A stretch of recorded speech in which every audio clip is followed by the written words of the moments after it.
You're amazing!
Okay.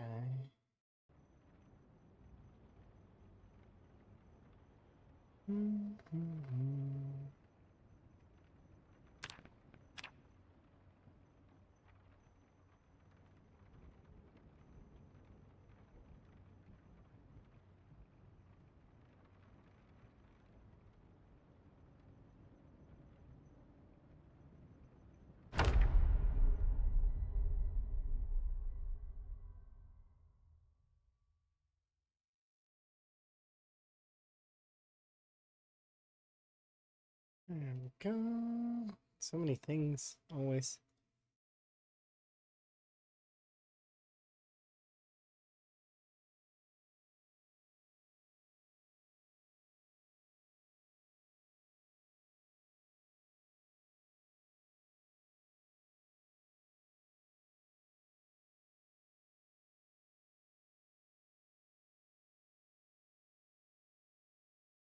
Ooh, that sounds horrible. Hopefully you'll recover okay.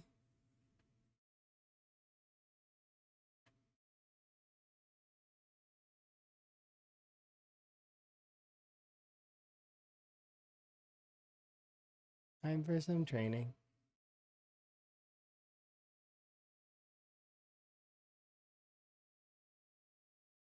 Sounds like the not fun kind of training.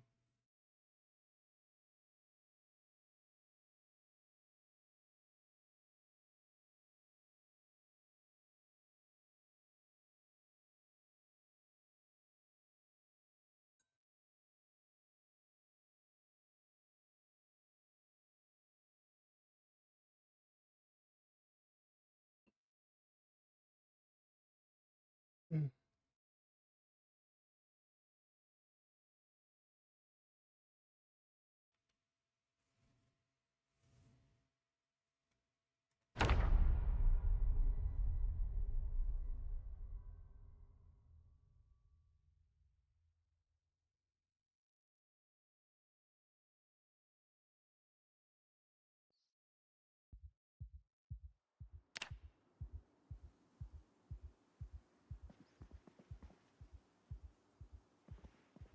Alright, Higgins, let's take you to the river and have you some fish.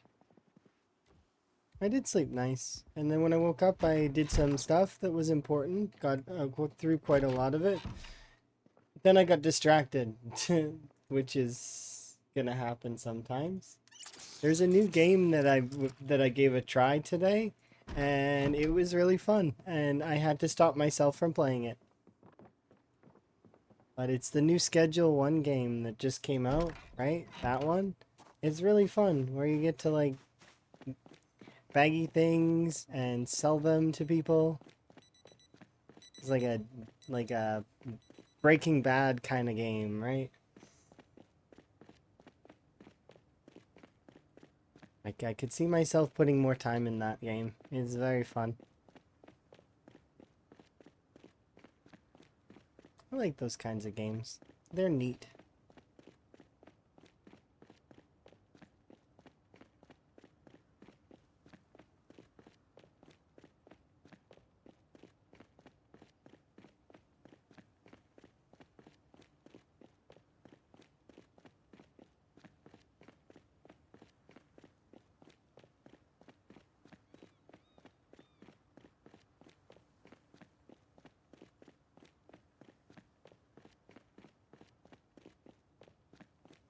Yeah, I'm gonna head over to the river and we're going to do some fishing related stuff for a little bit, and then after we're done with that, then I'm going to return to the town and we're gonna hopefully do some looting, looking for um, books. I think for the best part.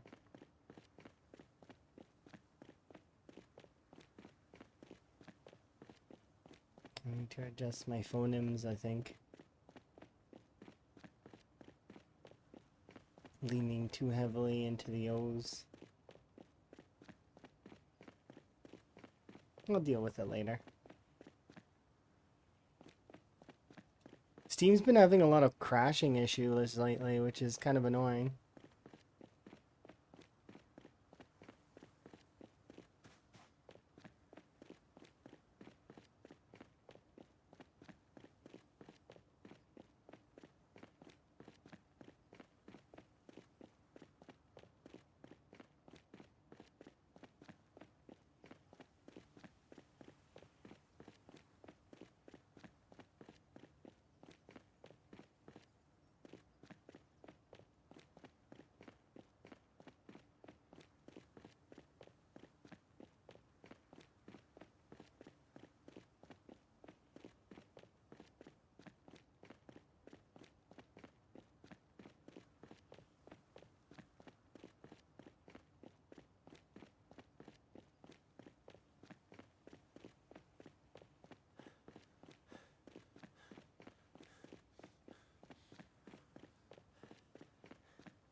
One bunny has become two.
I may need to go get more fuel for the fire.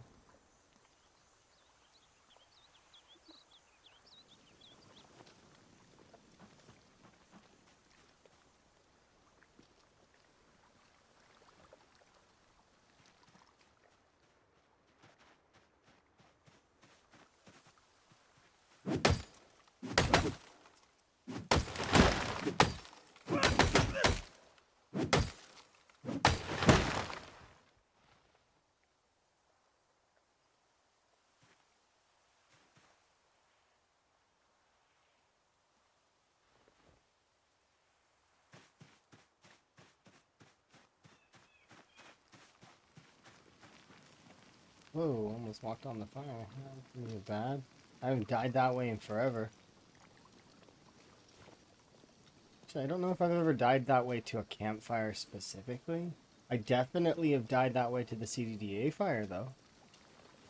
100%.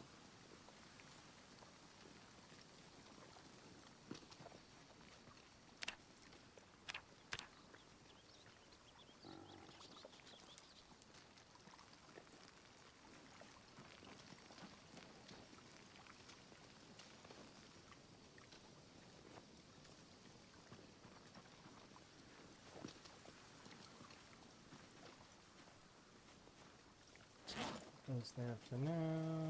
Let's see here.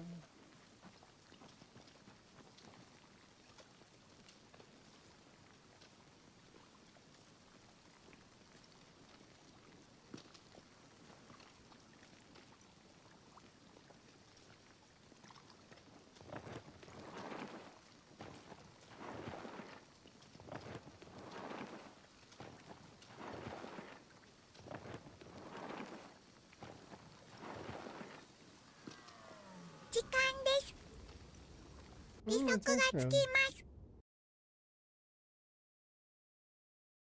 Hopefully you're having a good day, Ice Road. How goes your run? Is your run going good? I figure it must be going good, right?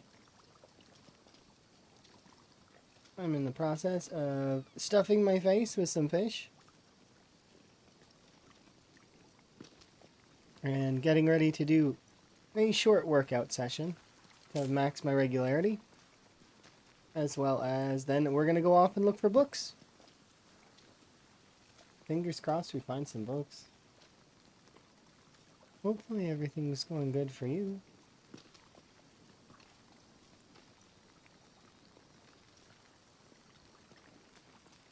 You made a new PB? Made it back to the peninsula and you're exercising so you're not moving. Okay, fair. You're taking yourself a little bit of a breather then. Which is good. It's good to take a bit of a breather. Before eventually getting to that stage where you're a little bit more comfortable.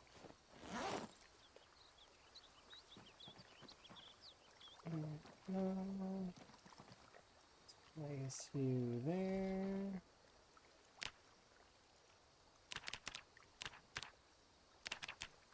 And let's get our workout on. We're still working on getting that up arrow going. A good way, in my opinion, currently to get, if you want to do double up arrows, which you can do, fishing is good. Combine it with foraging and eating eggs. That's what I read, that eggs apparently fill the other side of the coin for fishing. So you can get your calories and your other stuff from the fish, but apparently one of the things that gets your weight up is in eggs. It's like lipids or something. Can't remember. But you can have double up arrows that way. But I figure your foraging is already really high, so you probably can find eggs, right? Unless it's winter.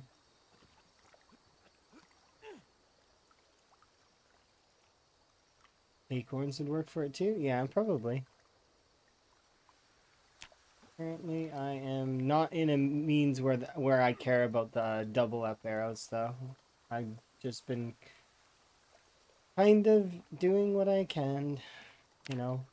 Gives me a little bit more workout time, which will get my fitness and strength up a lot faster if I've got an extra day or two of just grinding out squats or whatever it is that I've chosen to grind out. In my case, it's maxing regularity first, so I keep all 4 regularities maxed. And then I pick whichever one is best for whatever I can use. So in my case currently, I do sit-ups, or sorry, I do squats, or push-ups. These 2 top ones are your choices between strength and fitness. And because squats is for fitness, usually fitness is behind because strength levels faster than fitness does. It's just kind of how it goes. Strength has more opportunities to gain XP than fitness does. Because all you need to do to gain strength is be above 50% encumbrance, and we as players live and breathe above 50% encumbrance. We can't help it. We're loot goblins. We grab everything. Even now, like, I'm not even really, but yet I'm still over 50% encumbrance. Not without trying, right? And that's without being, like, really, really loot goblin-y.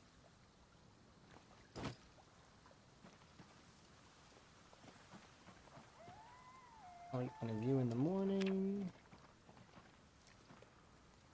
Let's have a sleep. Or that pain actually kicks in. But yeah, that's the thing. And fitness does get its bonuses. Like, it does get bonus XP from running around. But chances are that, yeah. Okay, so let's see. So I'm pretty sure I need to be doing fitness XP. Yep.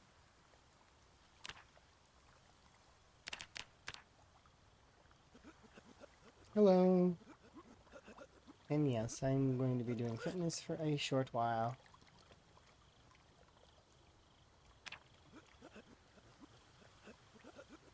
For the next couple of in-game days, we're just going to be kind of doing fitness and fishing, and then we'll head back to town. But I need to get my weight back up to proper values. But yeah, it's a good Friday, huh? I got to try a little bit of that Schedule 1 game. I'm tempted to stream it, like, to be honest, because it's very fun to be like, you know, this is like Breaking Bad almost. Maybe I'll stream it later today. We'll see. I have a goal that I want to reach with the rat race for now, so I want to at least hit that goal, and then, you know, after that, then we'll see. Wonder if I can convince Emma to play it. And Emma and I can start an empire together.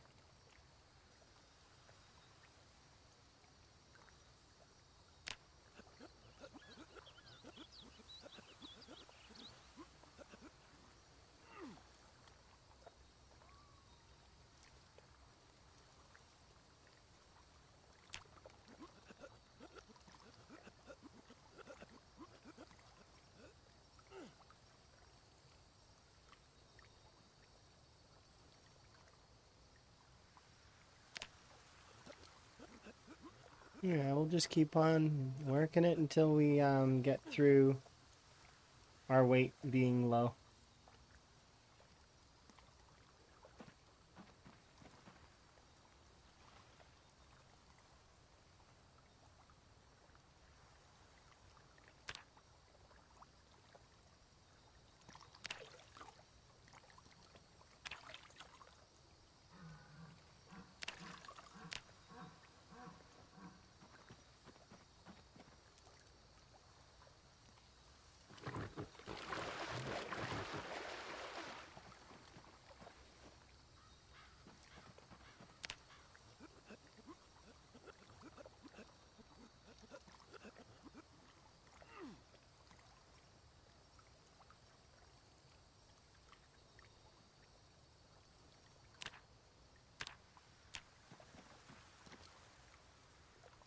I don't know, we're gonna have to actually wait until we're tired to go to bed.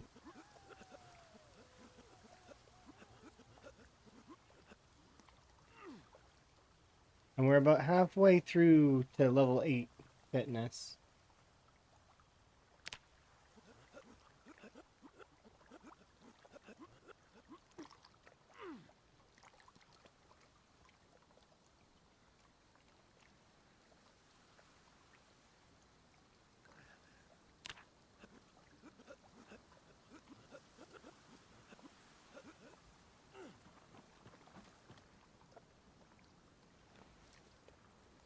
Let's go have a bowl.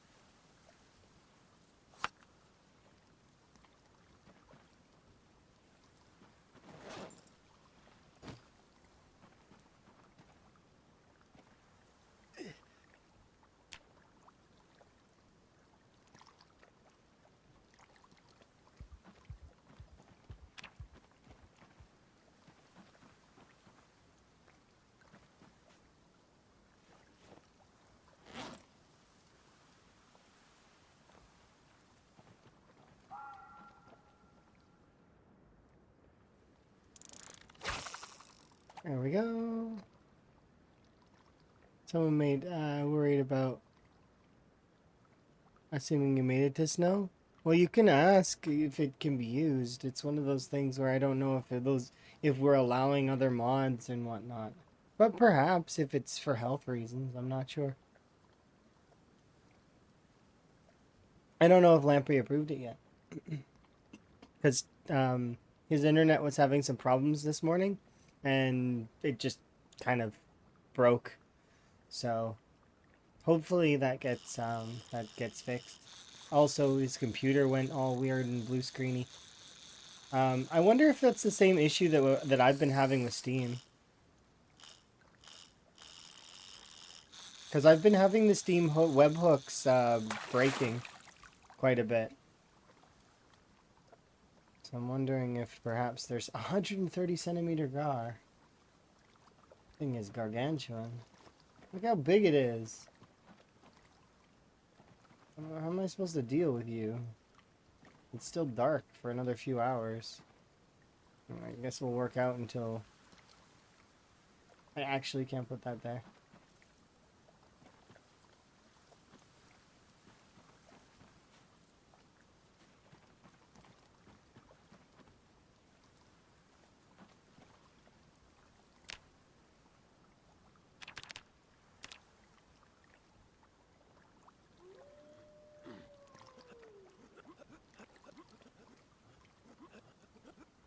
At 30K.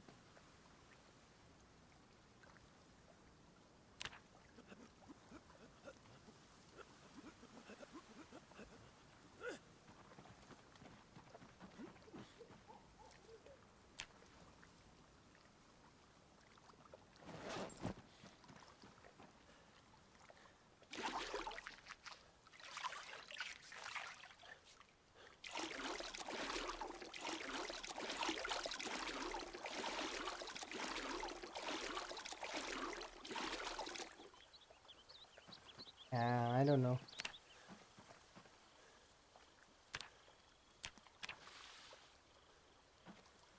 It's one of those things that I'm unsure of, but it's fine. I'm sure it'll be fine.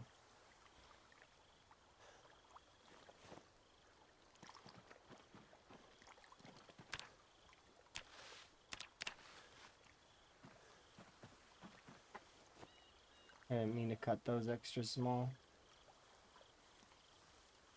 Thought that I had the other one in my inventory. So I'm gonna get rid of because I don't like the idea of using calorie, so I'm gonna get rid of these two. Because I didn't mean to cut them. So these two are garbage. Because I'm not cheesing calories. I refuse. Outright refuse to cheese the calories. So I just lost a bit of hunger on my fish total now because of that. Which is fine. There's nothing wrong with it. Not like it matters. I can just catch another fish. But, you know. I do not like that. It's not within my own preference.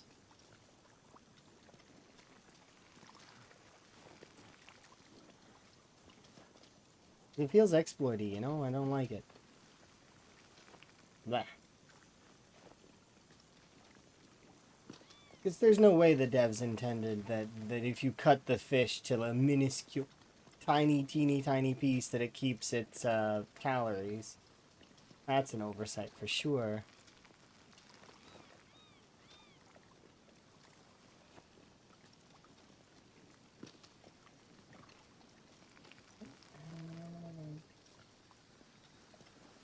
There we go. Oh, you're talking like the darker snow or the darker mini-map? Because some folks need a dark mode, which I can understand. I like the snow. I don't like the fog. Like I don't mind the fog ambiently when it's outside, but when I'm in the fog, I don't like it.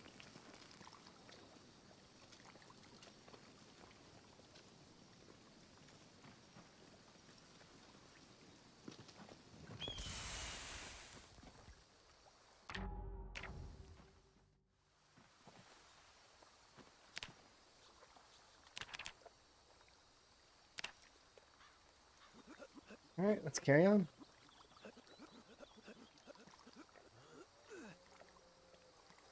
We're gonna go until we're at 82, 83. And we're gonna leave the area. And the goal today is to try and find books. So I'm gonna actually start going through some of the houses, looking in their studies, looking in their living rooms, trying to consolidate all the books we have. As well as I'm going to go to the bookstore, as well as I got plans to go for the school as well. Yeah, I appreciate that, Luke. Hopefully you're having a good day.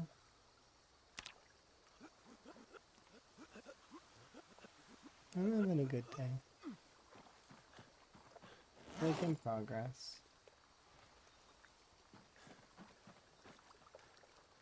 We're gonna get there.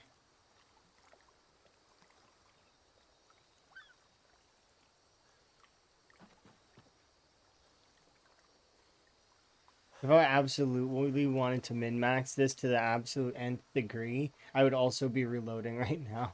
But it's just too tedious to want to do all of that min-max at the same time. It's just too much. You're a little frustrated by having to download mods to participate in the rat race. You don't need mods. You can play the rat race without mods. The mods are optional. You don't need to download them. Yes, some of the mods give slight advantages, but you don't need them. Claire isn't using any mods from what I remember. So just don't use mods if you don't want to use mods. You don't have to be frustrated and try and get mods. You can play the rat race without it. Nothing, there is no mod that changes gameplay at all. It's all mods that basically make it vanilla plus. Reloading? I could do reloading, you're not wrong. I'm just not wanting to. I've been doing reloading when I get to the house.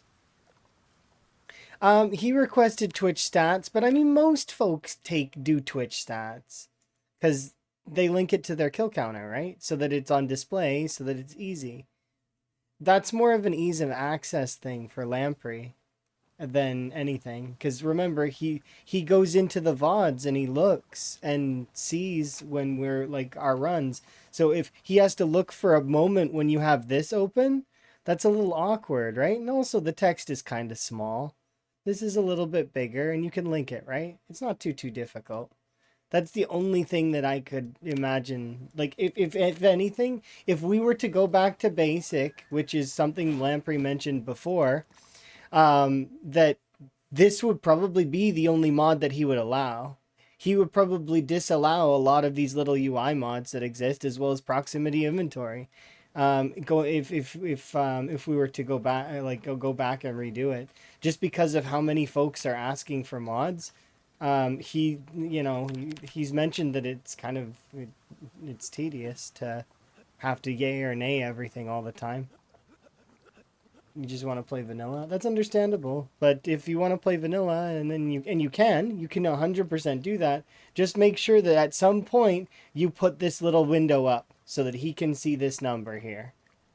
That or post this in the new there's a section that he added called characters or something. You can post in there and maybe he'll collect the data from that. But it's one of those ease of access things, right? If you want, just don't have any mods then. You don't need mods. It's not a necessity. Because like I mentioned before, I think Claire is... yeah, the new channel is for PB deaths.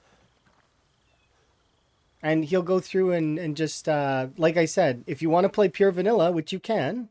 Just make sure to put this window up at some point, like maybe closer to the end of your stream. Be like, throw this window up and be like, here's my stats, you know. That way he can just quickly check it, right?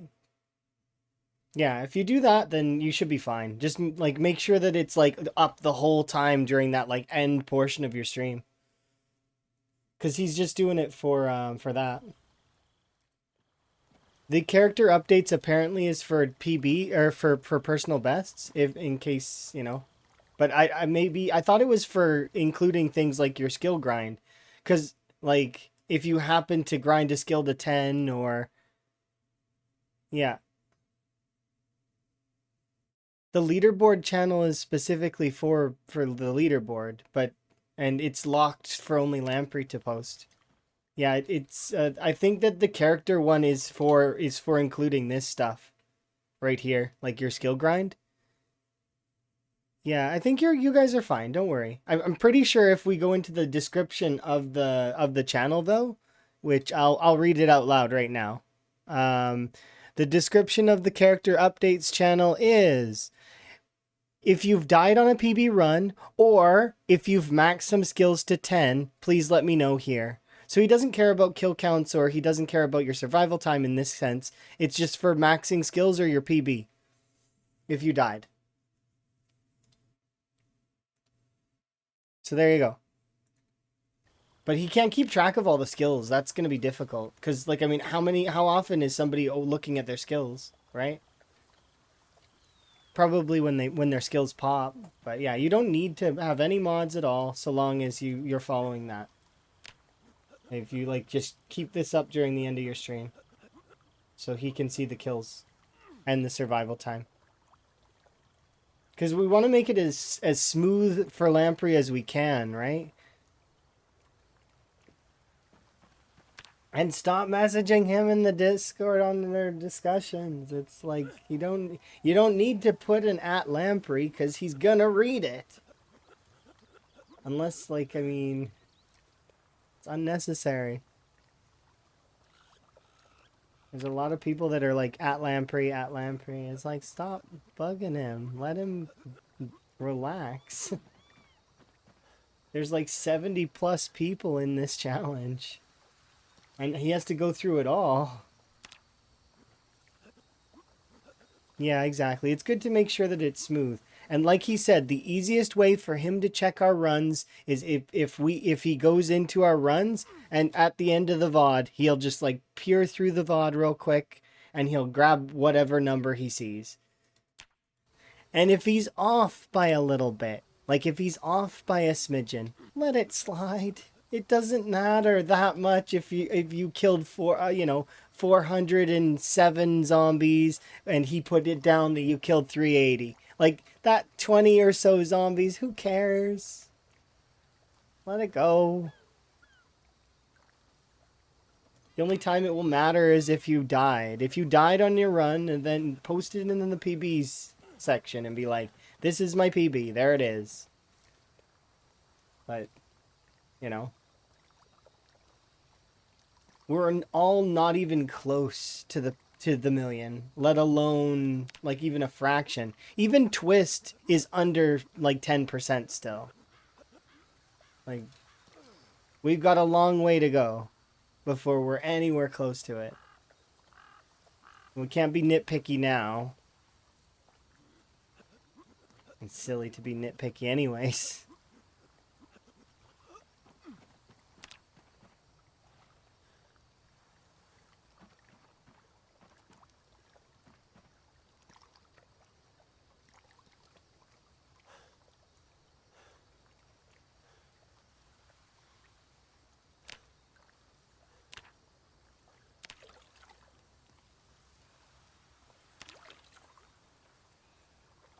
Yeah, we got a long way before we should even be thinking about anything involving like our end game kind of deal. Like we just started the challenge essentially. All of us, including the people in the top percentage. All of the people on the podium as inclusive. Cuz yes, they have a very good start, but it's a marathon, remember. It's not it's a marathon, not a sprint. So, and we're all still under 10%, easily under 10%. Like I can't remember what are we at anyways. I haven't really looked at the leaderboard closely in a little while. Let's see.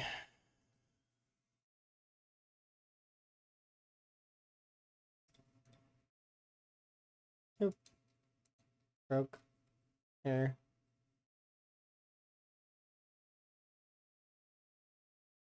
Oh, this one. Oh, it might be broken. It says there's an error. I don't know. I could do the math on my phone though. What is Twist at right now? Because Twist is the one who's in first place, right? Um, Twist was at, let's say he's at 75,000, right? Like I'm just rounding, but I figure he's got to be around 75,000, right? Let's see. That's roughly 7.5% of the total. So on completion, but of course, remember that's only 50%. So that's 7.5 of the 50% requirement. So if we times that, so it'd be 7.5 of the 50%. So it'd be 50.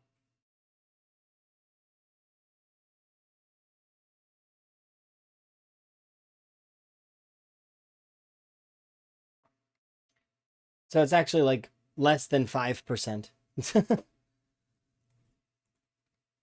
Yeah, if you want to play it modless, play modless. There's nothing wrong with that. You don't need any of those extra things.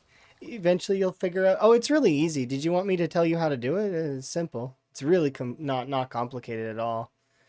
So the way that you do it is that mod for the kill count, right? Twitch stats links to a text folder in your Zomboid, so called like K survival and K kills or Z kills. I think it's Z. So it's like Z kills and Z survival. They're text files that you can link to OBS and it'll update regularly based on your game. So all it does is put this into a text file. That's it. That's all it does. The text file is within your Zomboid in I can't remember which Zomboid location it's in. There's two Zomboid locations though. There's one in My Documents and there's one in your Steam Apps folder. So I think it might be in the My Documents one. You'll have to check which one it is, but it, like I said, this mod creates two text files. One is zkill and the other one is zsurvival. Yeah, it's super duper easy. And then you can customize it. Like you can make it more clear for your viewers and stuff. Depending. I want to make this into a more dyslexic friendly font at some point in the future. Because then just so that folks that have dyslexia can read it and it be clear. Because currently I just left it as Arial, which is Arial's not a bad font. It's just, but it's not a good font either, right? But it's one of the default fonts that OBS has. Yeah, I'll look into that at some point in the future because I'd prefer to have it on like a dyslexia or something. But the thing is about me is that I'm going to be moving eventually, and when I do move, inevitably to move in with Emma, right? I'm gonna have a completely new PC, so with said new PC and new hardware that we're getting, and we're working on setting everything up proper, right? I don't want to pay for something that's going to be on this PC that I'm not bringing with me. This one is going, probably it's either into storage or perhaps I may sell the parts. I haven't decided. It's one of those things that I'm going to decide closer to the moving day than, than to worry about that. I still have to wait for certain aspects of the paperwork to get completed, and there's a lot of issues when moving across the world, so it becomes quite a task. Because I've never moved countries before, but I am going to be excited to do so, because then I get to be with my Emma.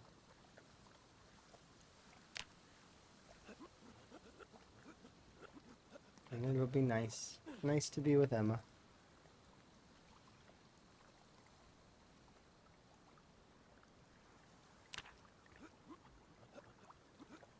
Grab some food and go to sleep. It's stale. Gross.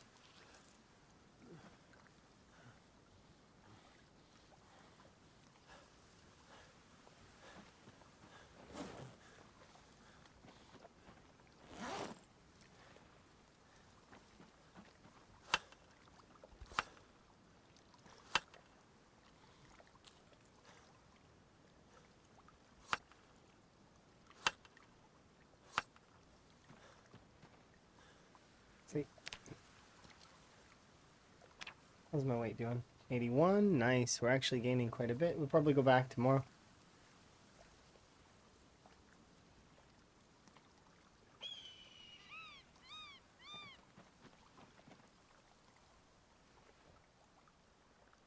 We'll probably set up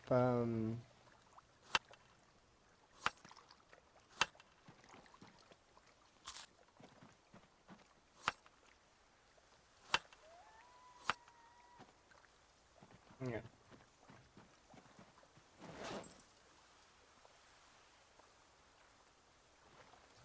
Actually use some of this for that.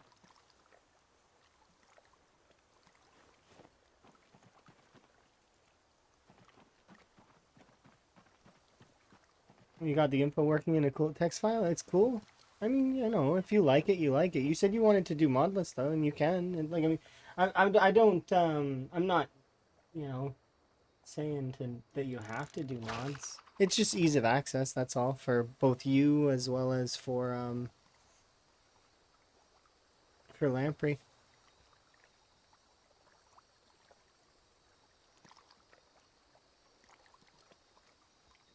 There's a trades file too. I don't know if that's you know, I don't worry about that one because it seems like I have my traits sent over to a YouTube video because that way it can be in the starting menu. Like, you know what I mean? So like people can see what bonuses it actually gives and stuff at the beginning. I like that as opposed to because my character was a 0 to hero, but is no longer a 0 to hero. We're actually starting to approach hero. We're not quite there yet, but we're close. We're you know, a little ways before hero.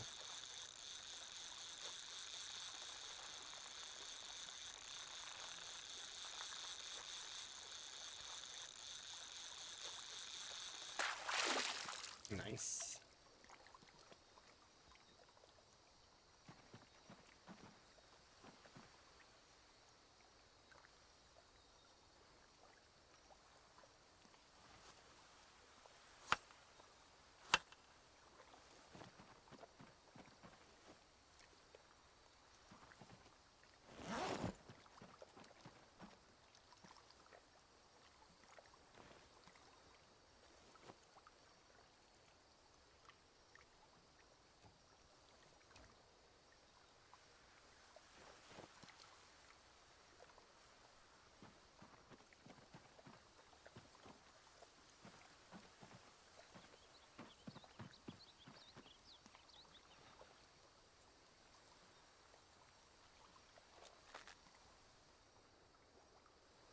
This. Let's place you there.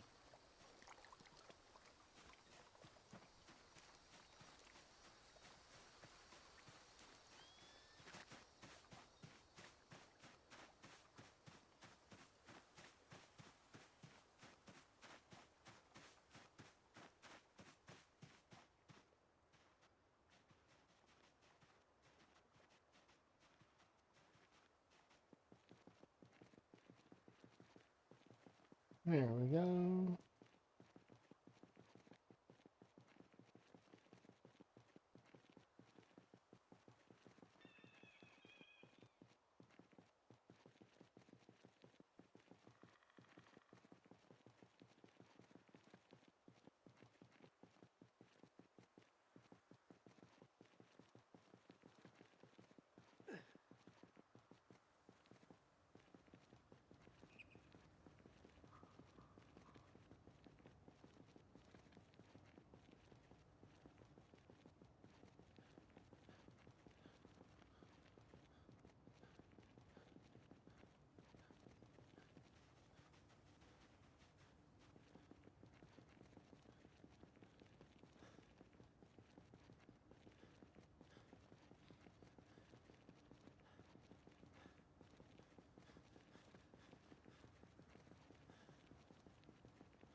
And see him just gaining fitness for existing.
Okay.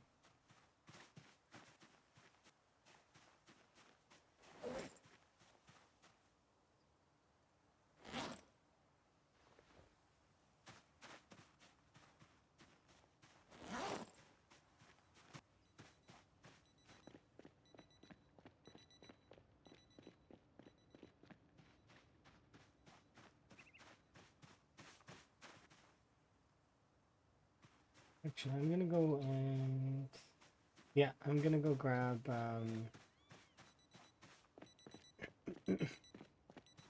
couple of ropes.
Okay.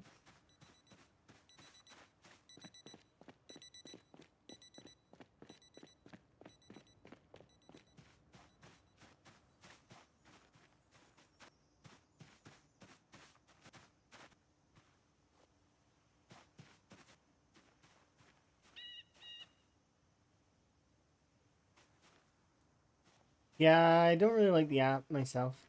No offense meant to Twitch. It's one of those things that they need to really work on still, and it's tough. It's tough to have incentive to work on that stuff specifically due to how buggy it already is, and then how limited each phone can be, and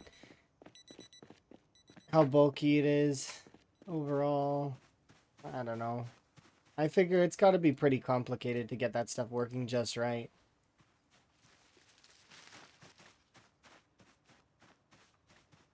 I do not envy anybody who has to work on that kind of stuff. But at the same time, you know, it's not just your Twitch app, it's your whole phone. Oh, it could be like, yeah, there's that as well. be like a phone issue. Is your phone particularly old? Mine doesn't like Twitch app at all either. I get to watch for a little bit while it heats up to a point where eventually I just can't anymore because it becomes too hot.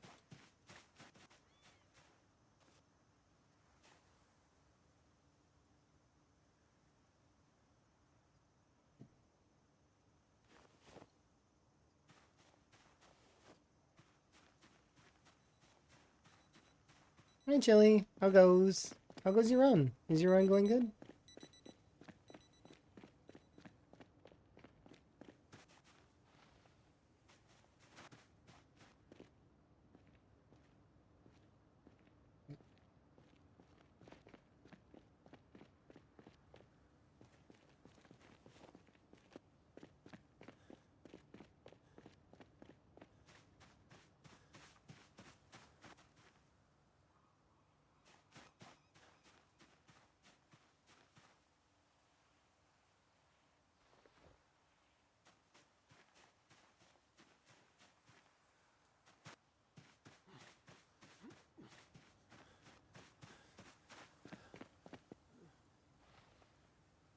Quickly grabbing some of these. You got 3 and 4. Nice. You're almost out of that early game fitness issue.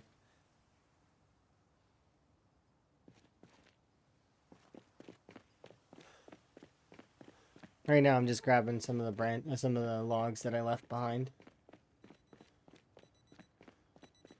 And eventually we'll turn these logs into either carpentry XP or we'll turn them into charcoal for metalworking. I haven't decided which yet.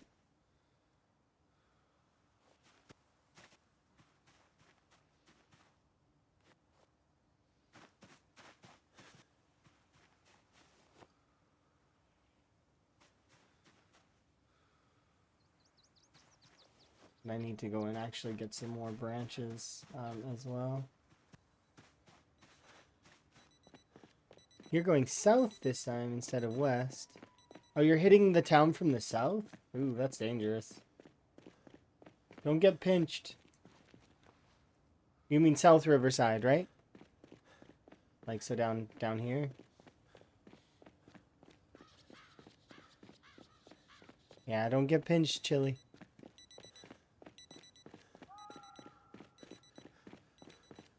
Or do you mean you're actually going to go West Point?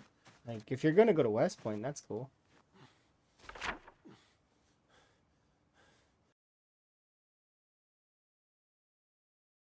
Oh, so wait. Are you taking it from this section, or are you going from this way? You said south, so immediately my brain goes here. Right?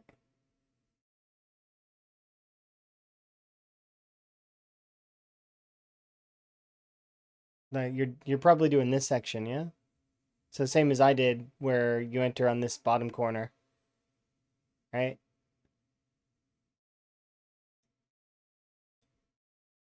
And eventually you sort of push the zombies out.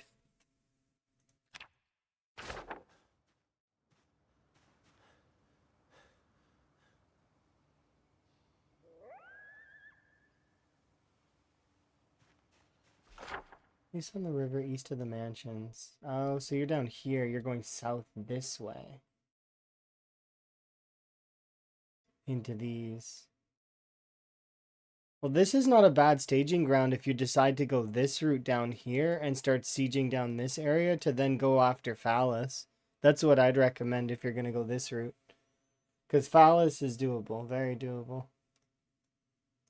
Still going to take you like 20 to 30k. But you could also choose to go along this route here. You might find a large backpack. And then if you go along this route, you could also cut in on this section here and start sieging down the West Point mansions. But be warned, these mansions are not good from this angle. I wouldn't even really take them from the like it's a pain. Doing the West Point mansions is not fun anymore, unfortunately. It takes so much effort. See, Ultra got really lucky in a sense because Ultra had a vehicle that was here that she could sleep in, right? So, I mean, it's a pain. It definitely to do the West Point mansions now. It's not as fun unless they choose to nerf it, I guess, and take away some of the zombies they put there. But if they did that, I'd think that that's kind of like it's too. We had it good for a while. There should be a lot of zombies there. Yeah. Always, you can always just ignore what I say as well and do whatever you want. That is always an option. There is nothing that forces my opinion on anyone, but I just like giving my thoughts on the different sort of styles. Don't go to the golf course. If anything, please don't don't go this way onto the golf course. You'll find that's not a fun time. Like it's not even remotely fun. I don't recommend it. You'll be forced to run. And it's one of those time 16 runs, you know what I mean? The time 16 runs where you're running through an area where you shouldn't be, where you're bobbing and weaving is kind of all you got left. Because the golf course has been made a little bit more juicy than it used to be in terms of totals. But in saying that, the parking lot should be pretty good too. There probably is a good car or two in the parking lot, usually. So it could be worth it, but nah, it's definitely way worse than it used to be. This area is the same as it used to be. And then the even swath kind of the forest zombies made it interesting because there was like dotted around this area especially there would be like forest zombies everywhere, but I think they fixed it. I think they fixed it so that the forest zombies aren't a thing anymore, but I don't know for sure.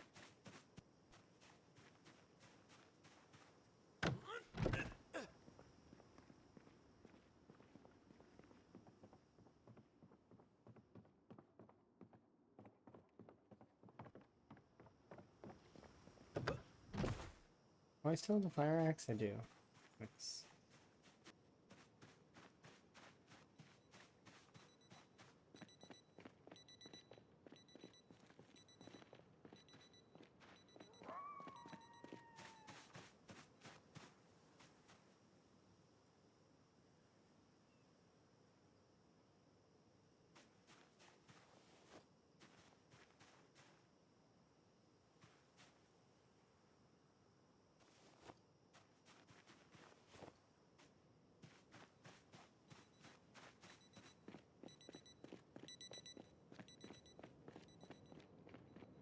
I need a couple of the big trees.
Alright, we're actually gonna get out there and get some combat done, but before I do so, give me 1 second. Be right back.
Okay, sorry.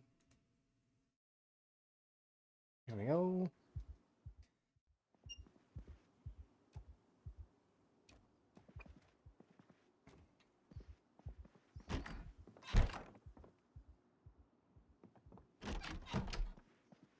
Wait, what?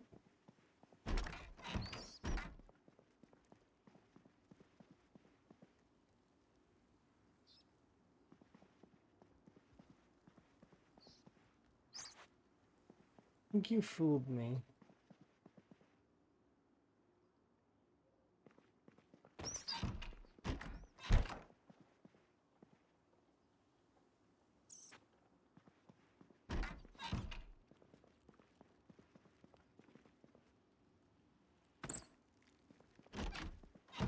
Yeah, you two fooled me.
There we go.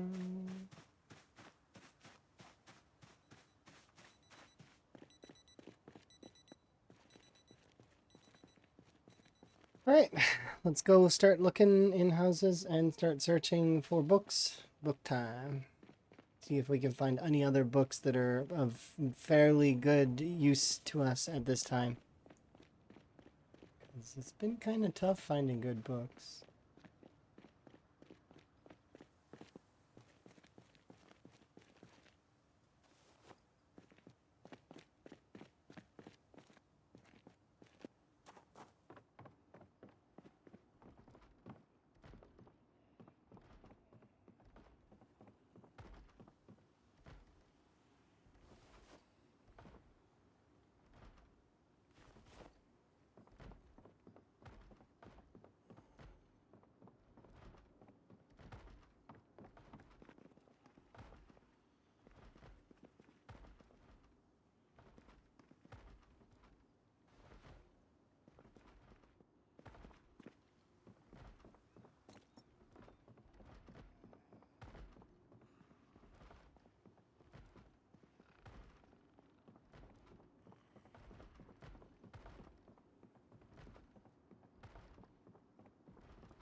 Oh, flashlight. And leather glove replacement.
Ooh,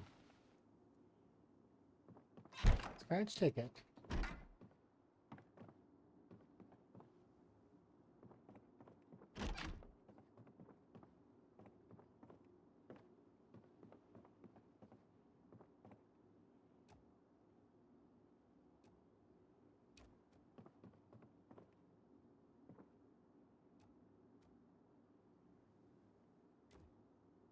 Hello.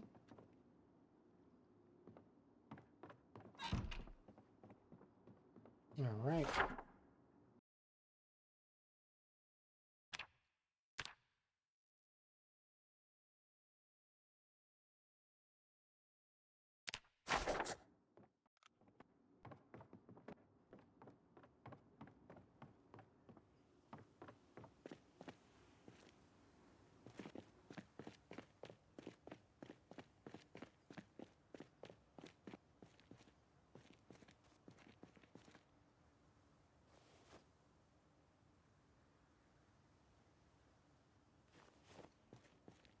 You guys want to do a gamba? I'm having fun with the challenge, yeah, very much.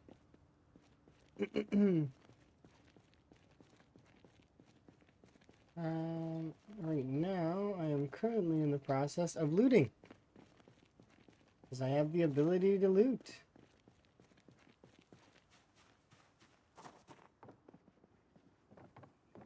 Like I'm looting around, as you can see. I have some sugar and some beer. And a spoon. What is that? Is that a lighter? Yes, that is a lighter. Nice. Game pieces.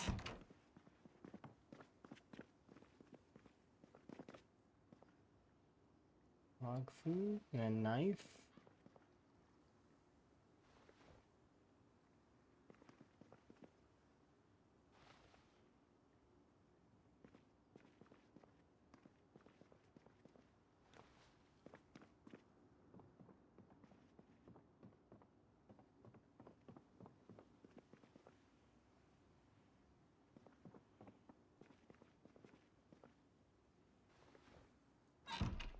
Oops.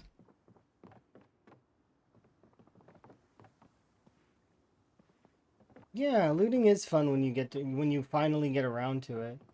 I haven't had the ability to do looting for a little while though, right? Like outside of like a little bit of looting, we haven't really been able to focus in on looting for quite some time. So it's nice to be able to actually like get some looting in. There we go.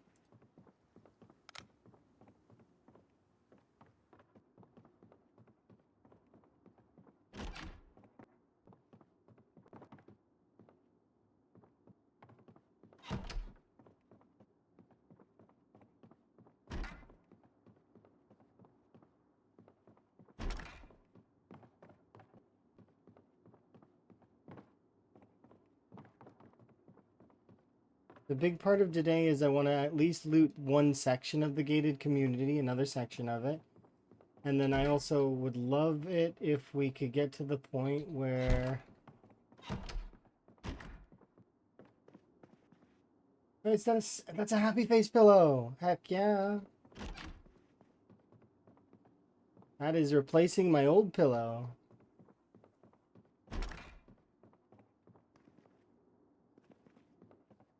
I found a happy face pillow.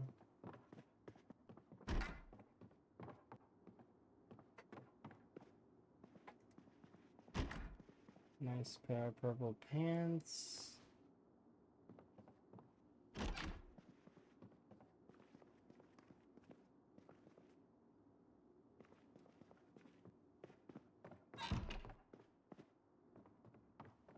think there's a basement in this one, thankfully, so that's good.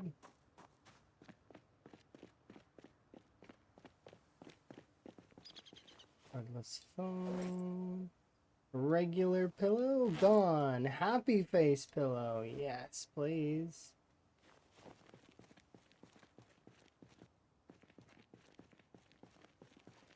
There we go. We'll do the gamba here once we're done with looting the initial block, which is in 3 more houses.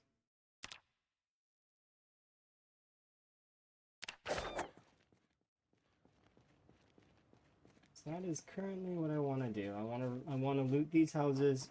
I'm not going to do any basements yet. But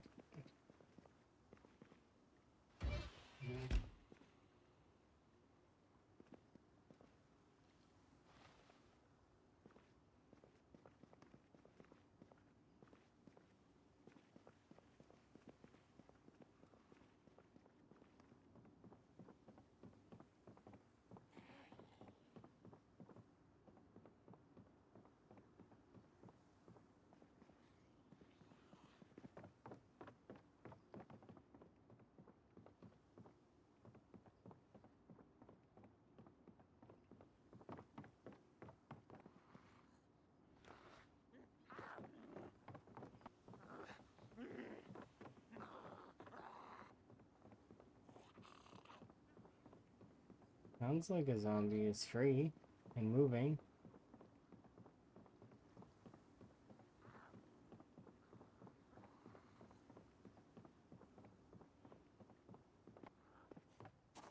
Hey.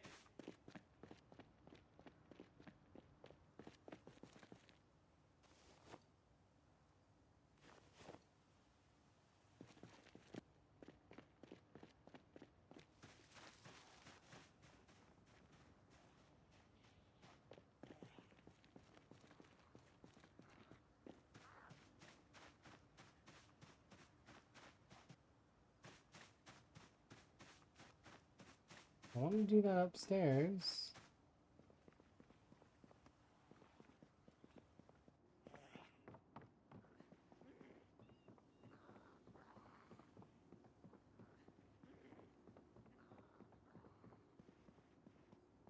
It sounds like there's a zombie up there.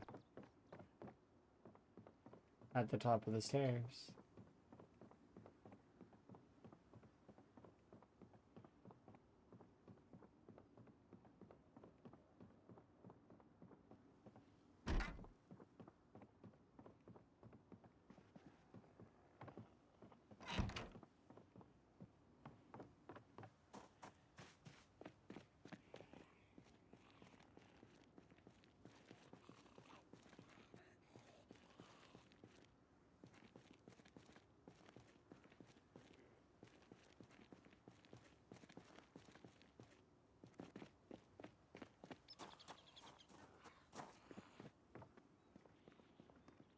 Hey. He's not rapping on any of the doors. I can hear it moving. Come on down.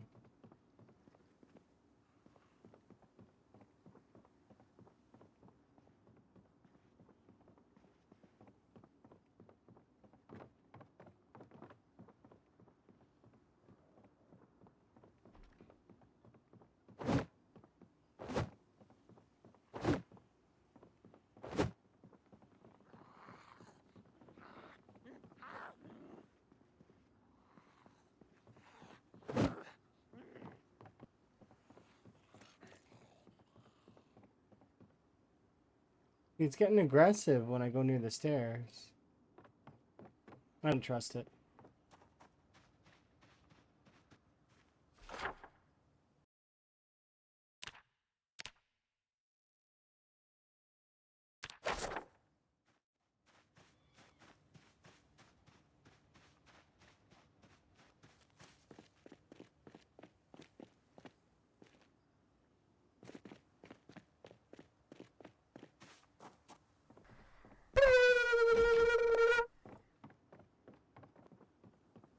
Thank you for the wellness check.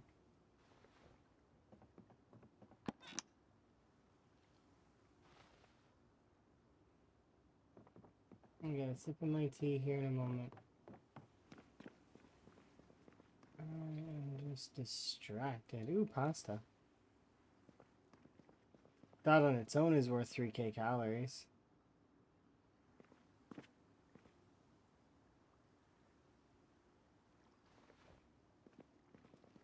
I could start grabbing these bottle openers as well. They're not terrible in terms of total weight values. Room. Ooh, a laundry bag. I like those aesthetically. They're nice.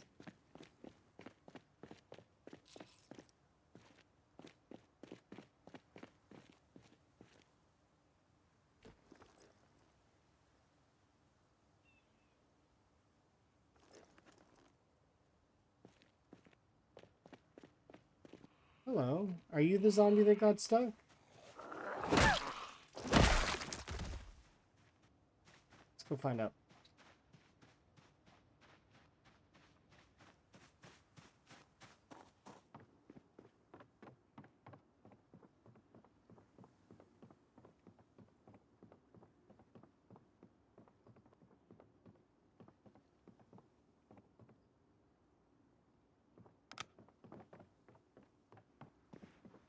Oh, see, I wouldn't have liked that at all. Look at the angle that was. Directly into that room. T-shirt, sports shirt.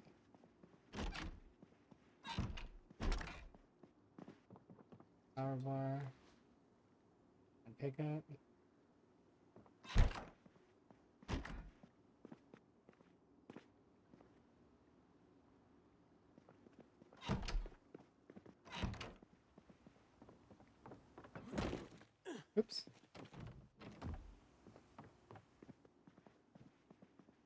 Empty bookshelf. Nothing.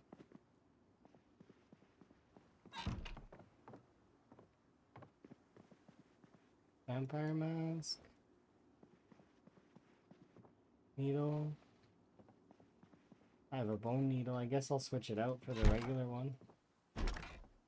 No real reason to do that.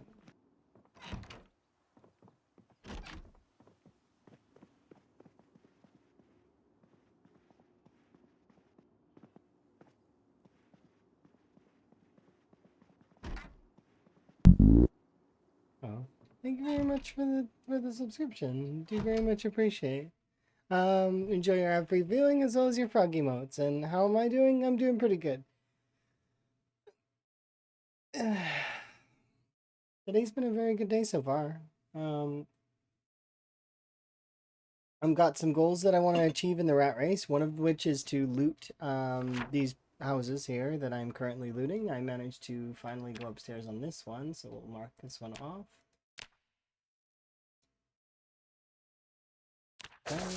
There's some basements that I haven't explored, so we've got to do that, maybe, possibly. But currently I am... I want that pot? I kind of do. I want coffee that I left behind.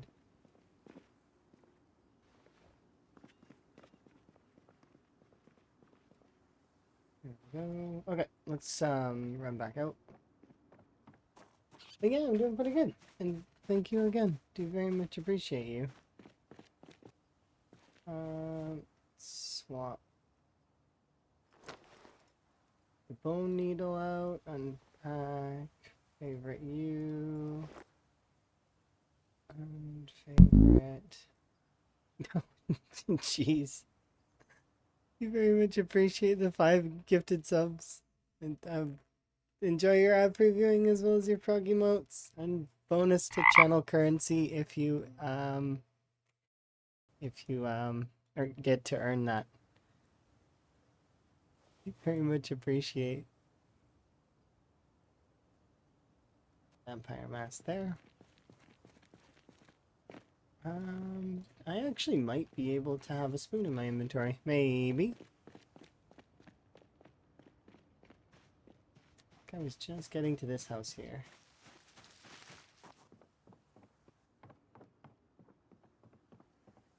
Yes, yes I was.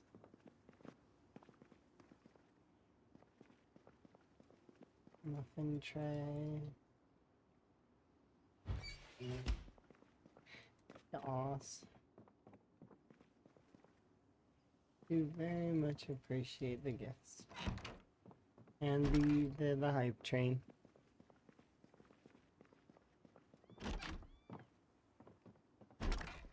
Yeah, I'm not supposed to touch you. Cause there we go. Have you ever seen the game Mudborn? No, I haven't. I did recently play a game called Schedule 1 though that's really fun, and I've been tempted to play it on stream a little bit. Cause I just played it this morning, and it was really interesting. Yeah, for a little bit. You get to be like Breaking Bad essentially.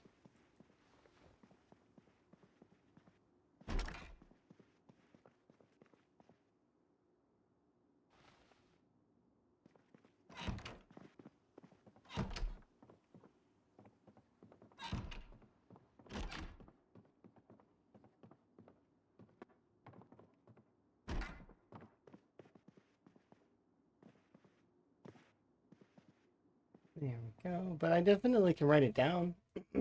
Mudborn.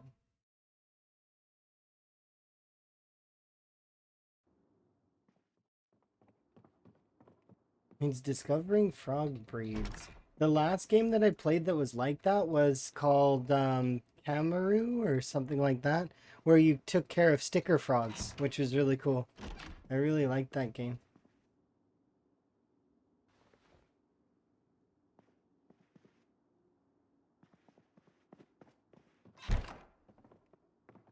But that one, and I've seen Toads of the Bayou, which I did purchase.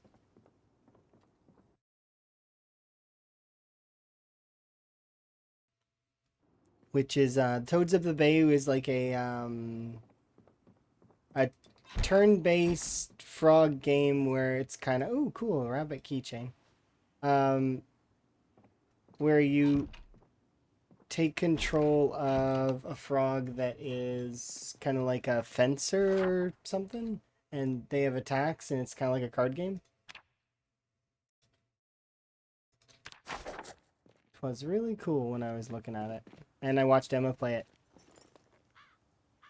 because I got it for Emma too. Here we go.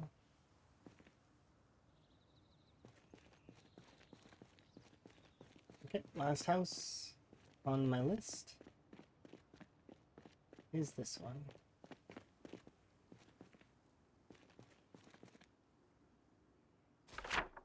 I'm not taking that tire out of here. We will just mark it.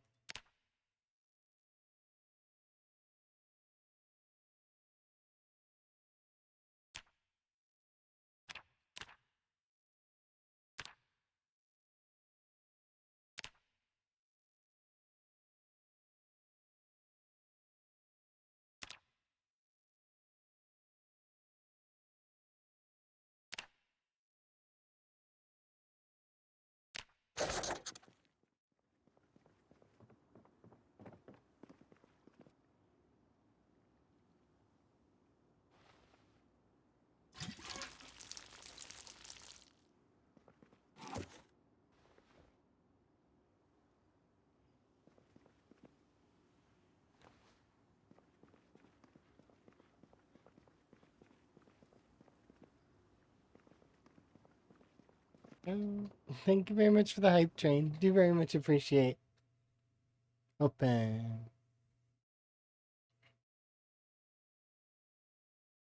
I got this emote. It's like looking through a spyglass or something.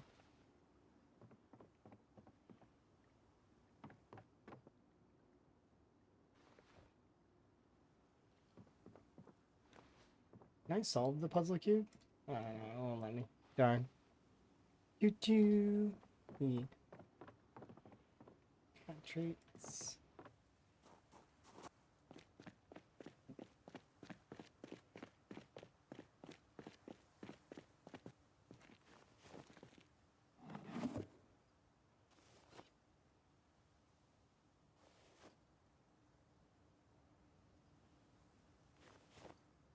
Okay, there we go. Okay, I don't think I went upstairs. Up secondary.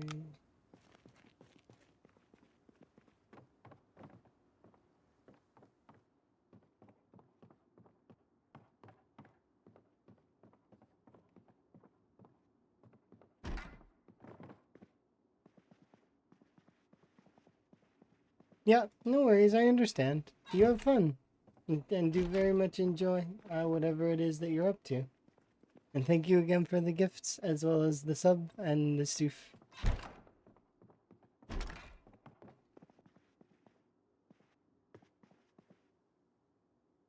It is never expected, but it is always kind. And appreciated. Yeah, I'm sure I'll catch you soon. I'm going to continue my looting for a short while, and then I've got plans to kind of push another area for a little bit. Which should go well, I hope. There's a book. The Bible.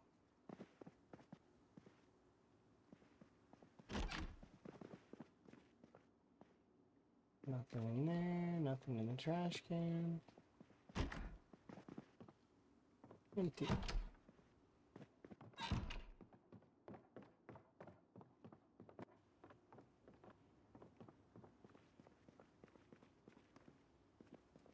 Okay, we found a fully durability pipe wrench as well. I don't remember. Did I look in these? I think I did. Yeah. Empty.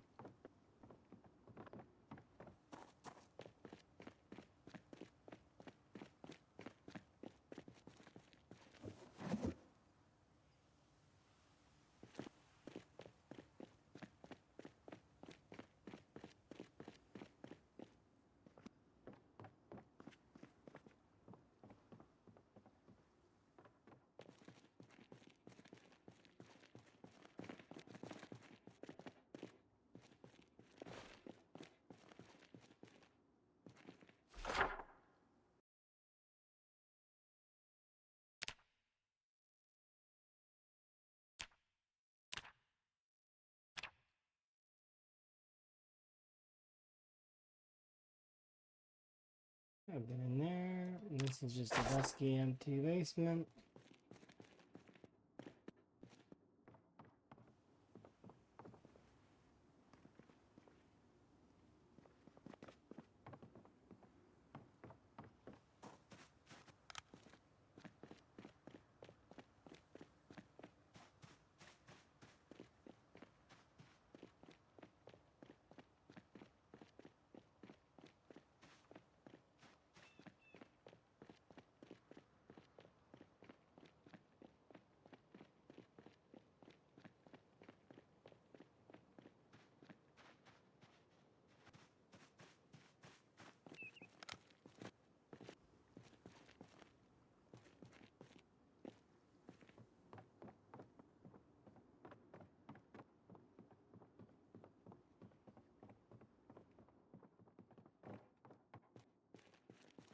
Yeah, this is a really cute basement. I like when I see this one.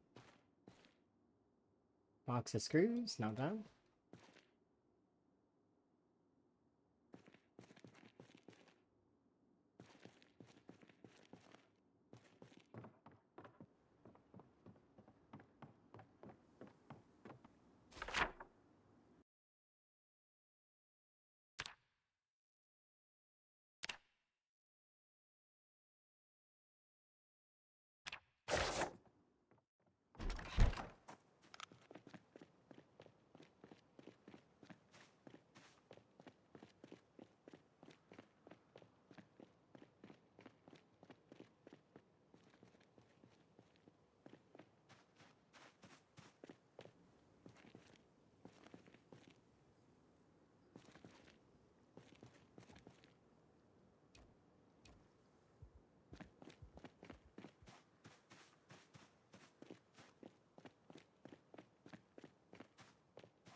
I'm gonna do this until tomorrow at 1 in the morning. And then I want to look in those basements that remain, the ones that we haven't looked in yet. Because it'd be cool to kind of see what's in them. And then once we're done with that, then we will see about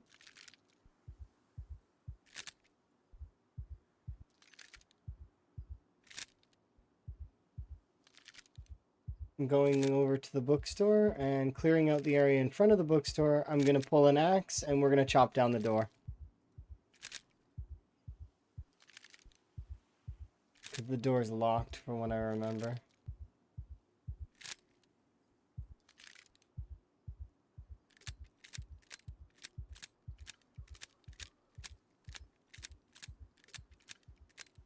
I don't expect the bookstore to have very much, but you never know. I'm really happy that we managed to find one of the regular flashlights, though, so that's huge.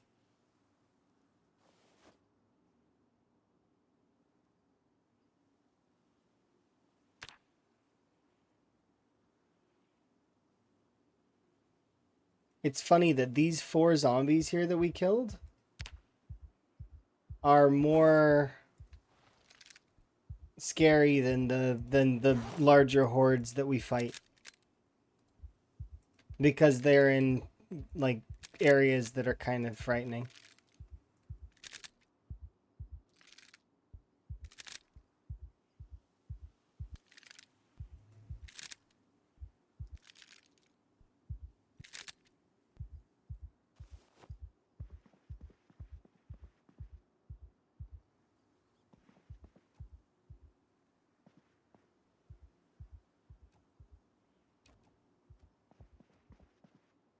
There we go.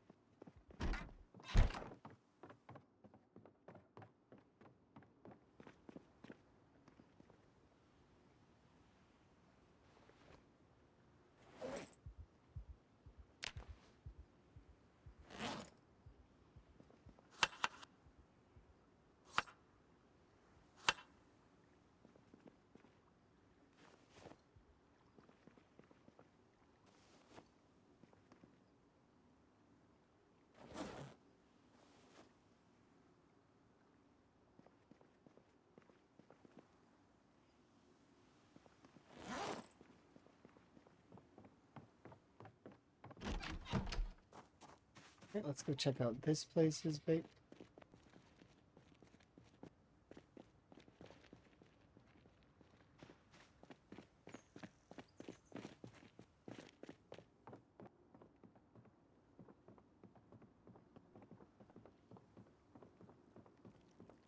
Oh, there's a mouse, which to me means that this is probably a mouse basement.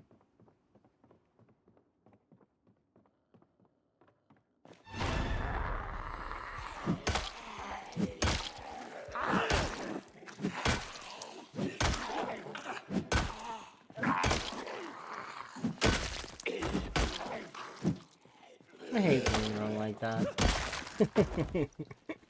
The worst way to be wrong.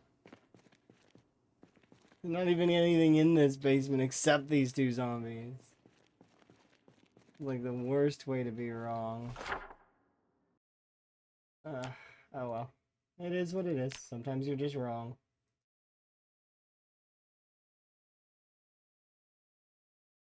Well, that's it. We've searched all of those. Now I can go and do this one really quickly. I know that I've already done this. So. And so we got to go do this basement, and then I want to do this house, and then we've still got this stretch of houses to do, as well as these ones here to do. We've managed to spot, though, that we've got 3 generators in the neighborhood, which is super duper useful.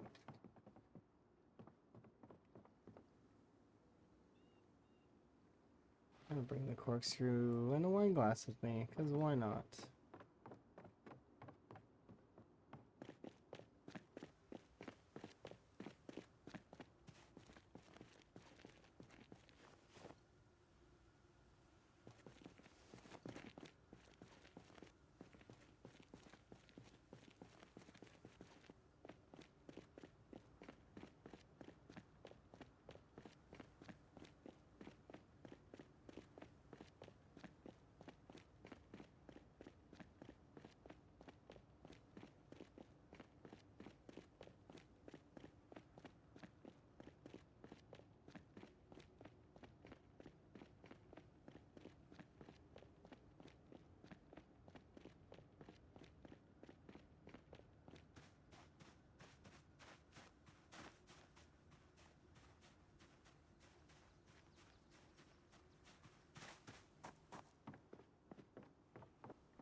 A single green pen. Clipboard though.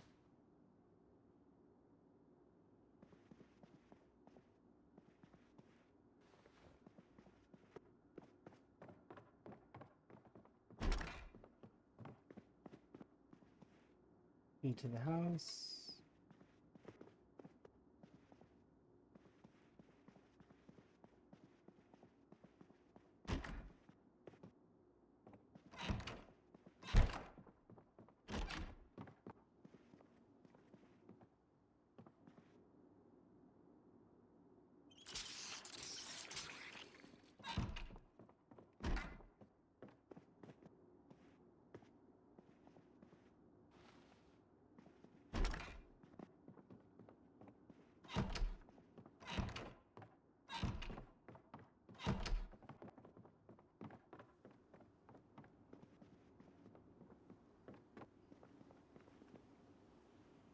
Bucket.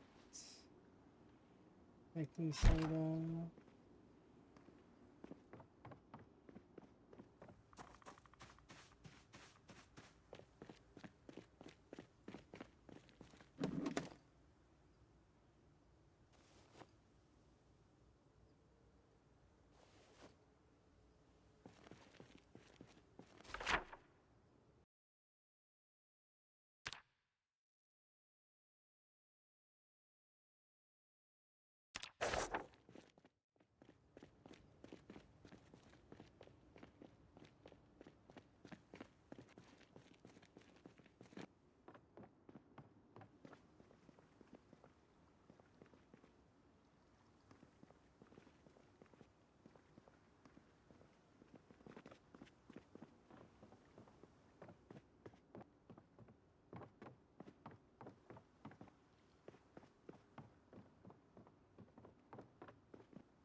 Oh, we've been in here.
Perfect.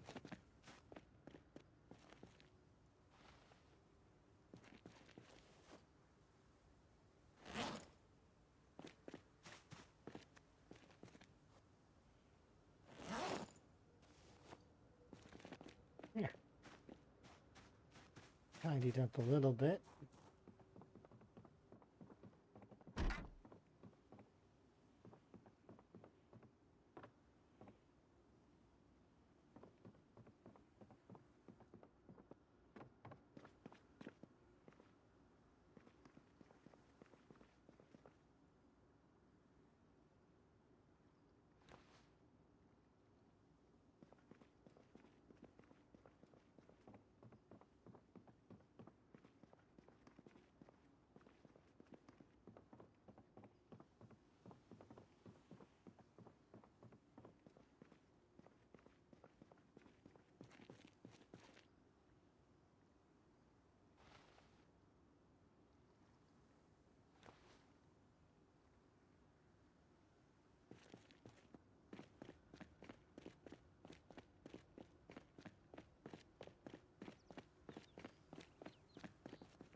It's a stacked bathroom.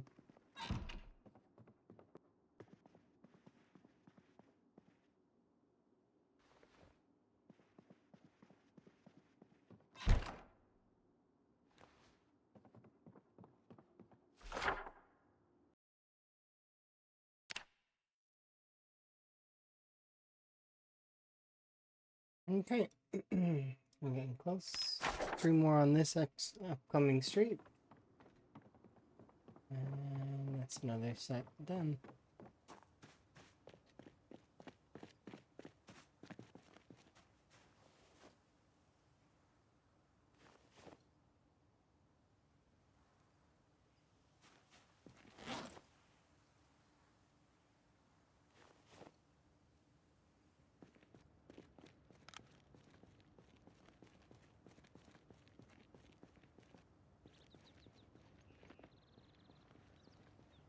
Oh, there is a downstairs in this one. It says I've gone through it already.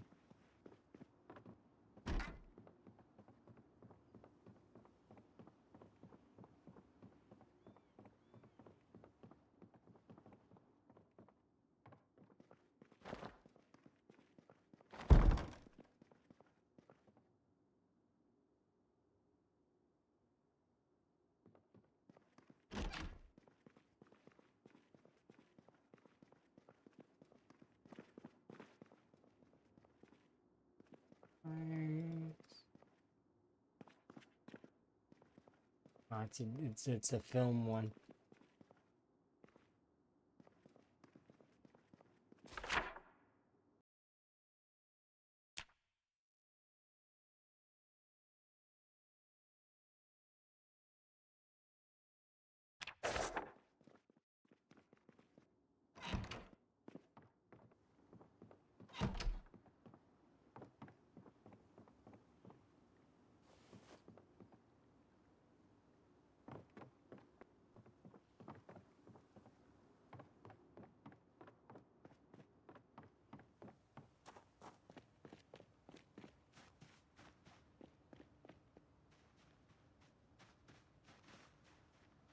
No basement in this one. There's a generator. I don't know. Did I actually loot this one? I don't think I did.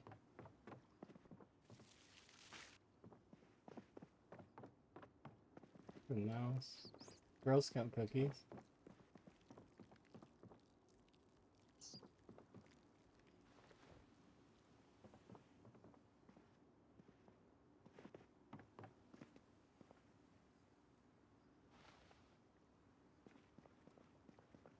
Pizza cutter.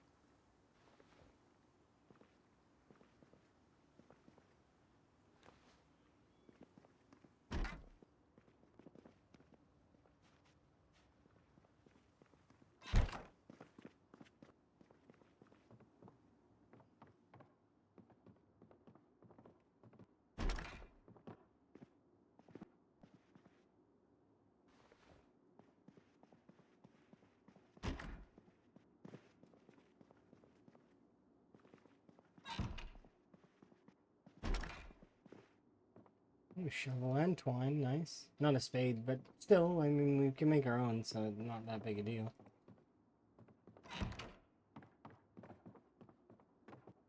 Yo-yo, nice.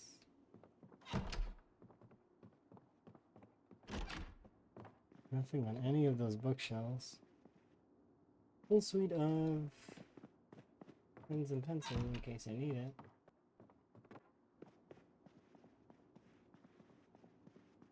Somebody said reloading? Yeah, I was reloading for a bit, because that's what I do with the ends of my evenings when I have extra little bit of time, is I do a little reloading.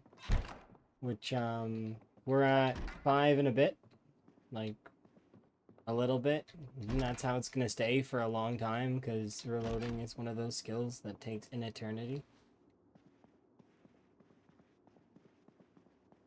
But we will max reloading eventually.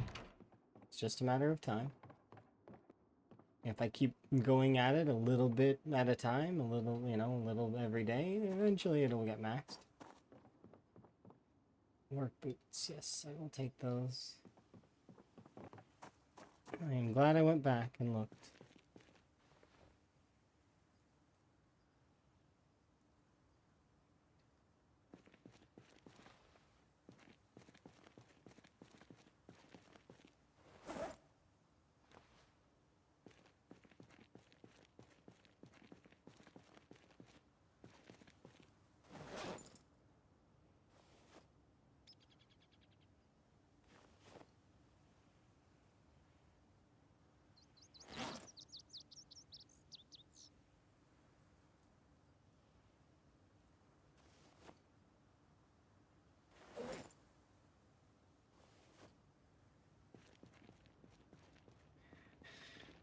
Okay, so that one is done. So I'm just above it, I'm gonna put an X.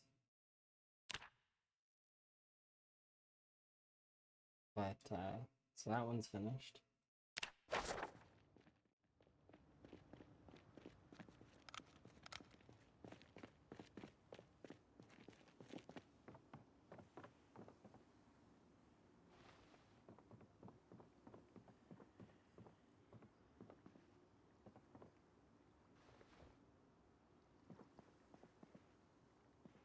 A business card.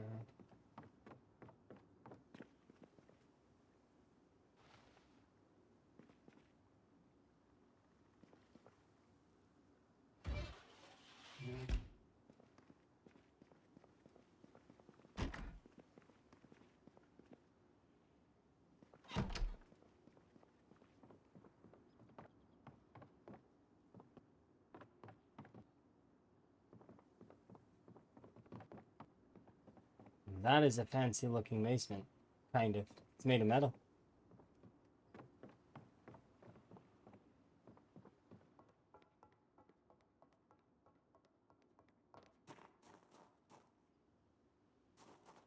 Cool.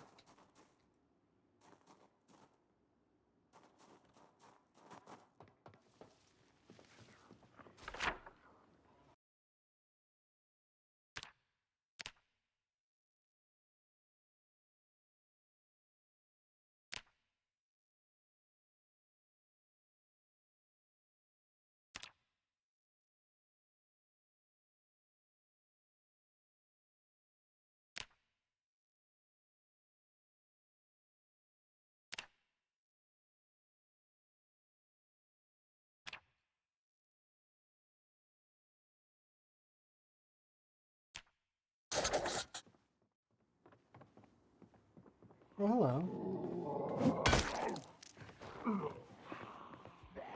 I tell you what, you come over here and we'll discuss why you are not supposed to be here.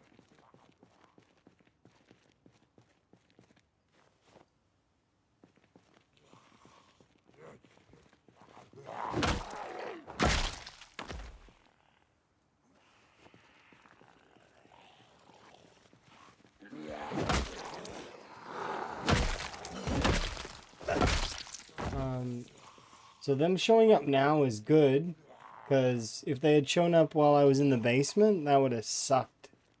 Because that's a group of 5 or 6, but that's still, like, imagine me coming up the stairs and...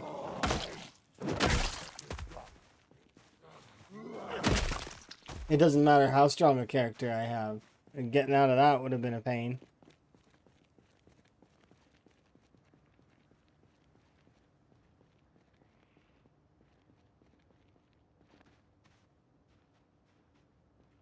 So we went in there, now we've been in that basement.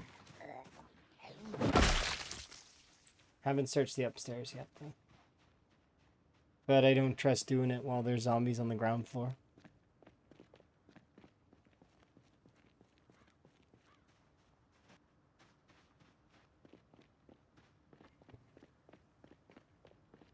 I guess we'll take a break from looting. Like, I mean, we managed to get 0 books so far, by the way.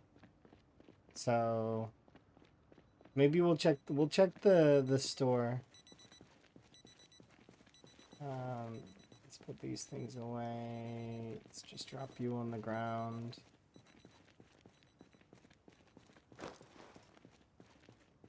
Can I fit you in there? I can. Okay, good. Okay, because I want to go over to the bookstore.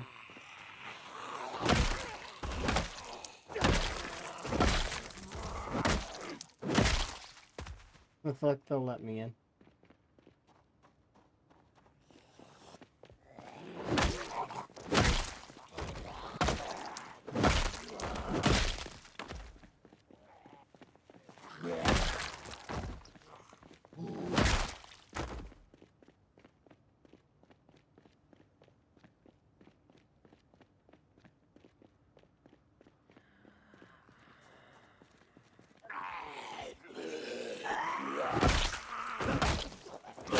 Hello.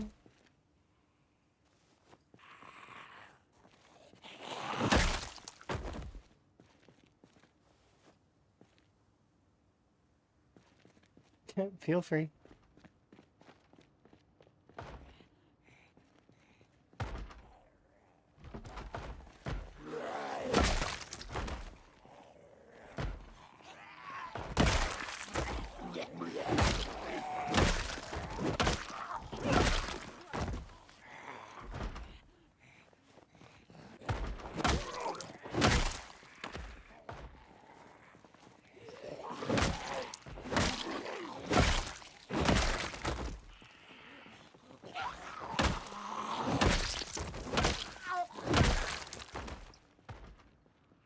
That sucks.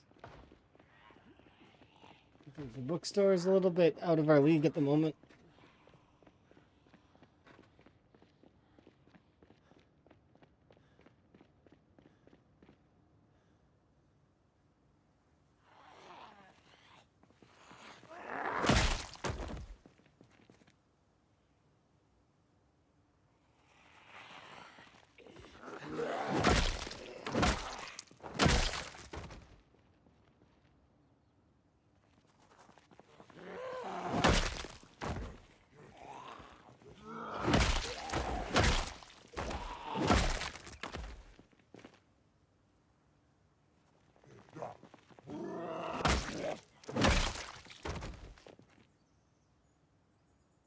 Okay, let's go see if we can't push it anyways.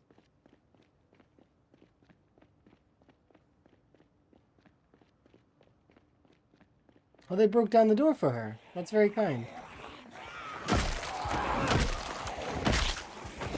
Teamwork.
Look, steel wool.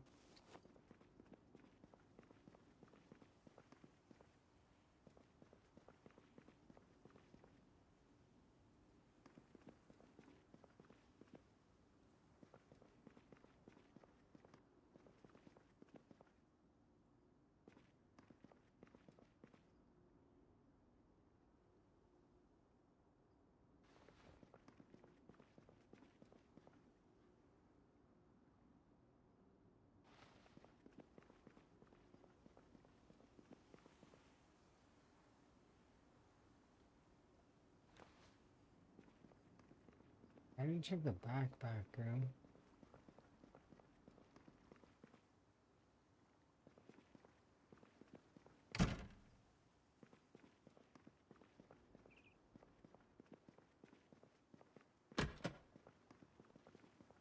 There seems to be a few things in storage back there. Nothing of particular interest to me though at the moment.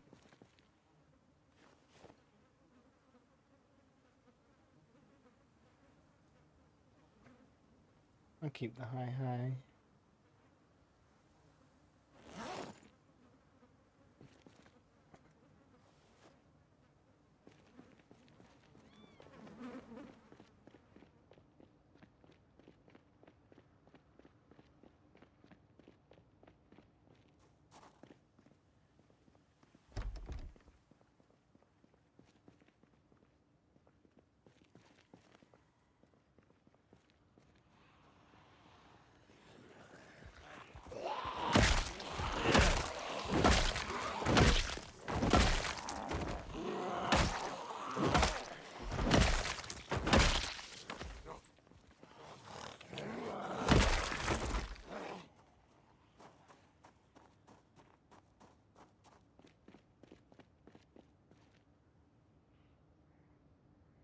Yep, nice.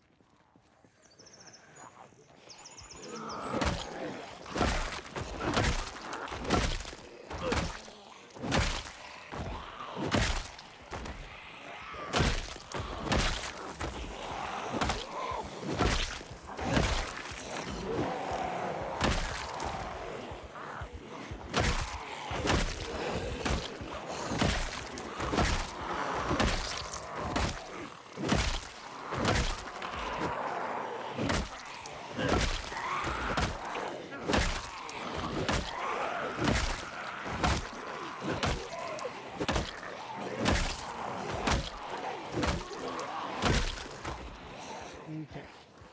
Off your groove.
Oh.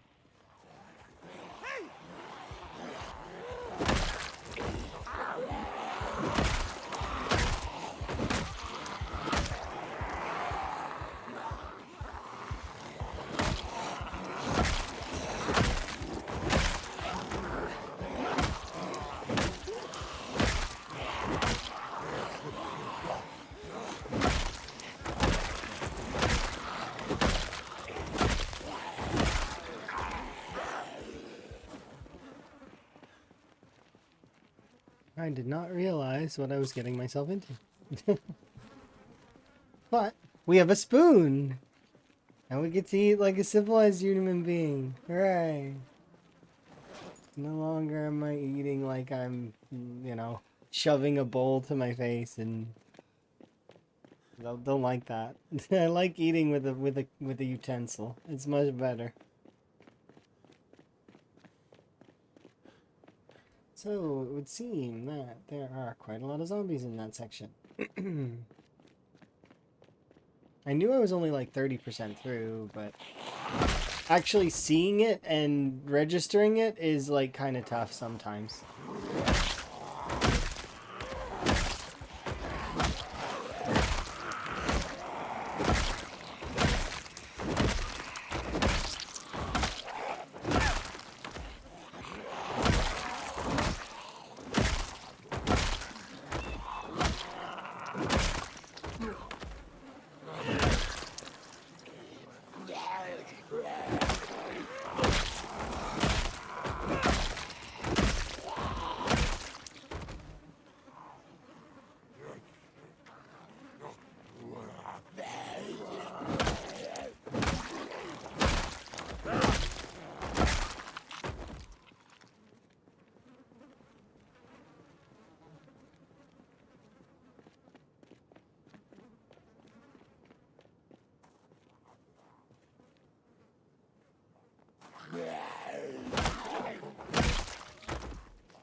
Going over?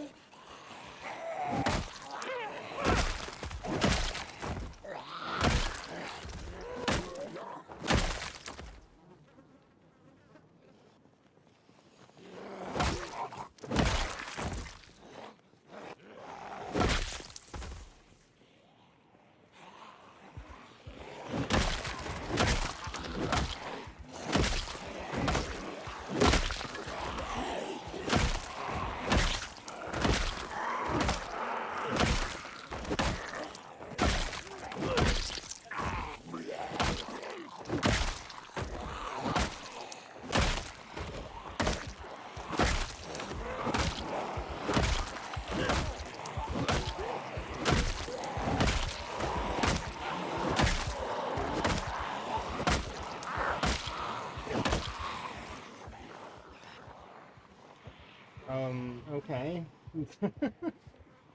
Why are you in that volume? I don't understand. Why are you following me like that? Yeah, you can stand there. There you go. I'll leave you there. Mm. I'm gonna go have an in-game nap. We are tired.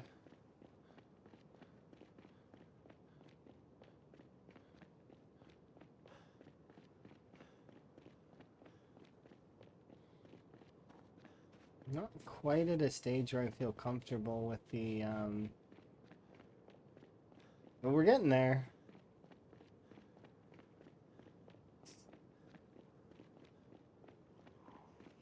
Seriously, everyone.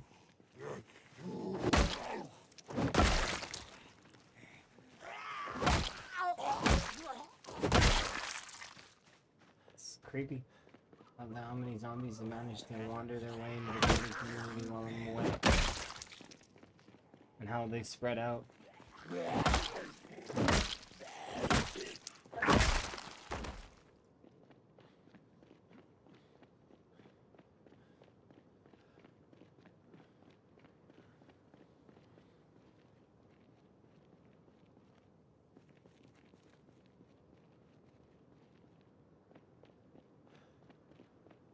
I want to get all the way back to our house.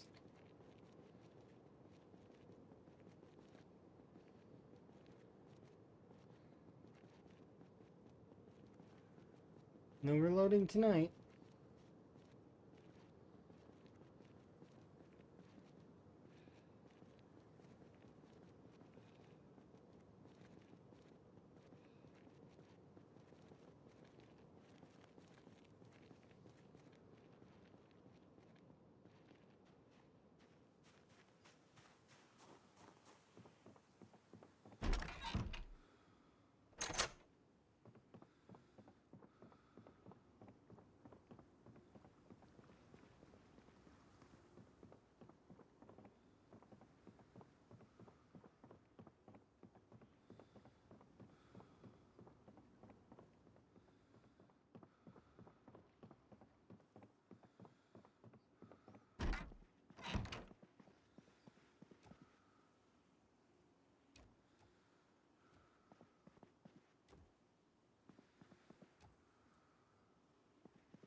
You can get it.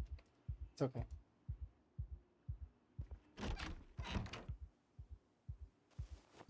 There's a 25% chance to break it. So.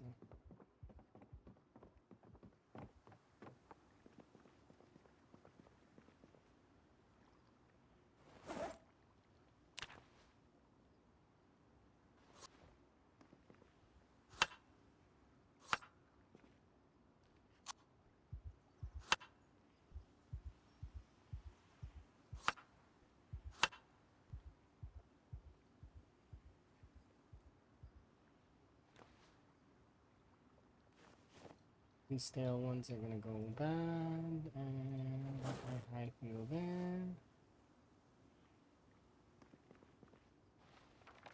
Hello.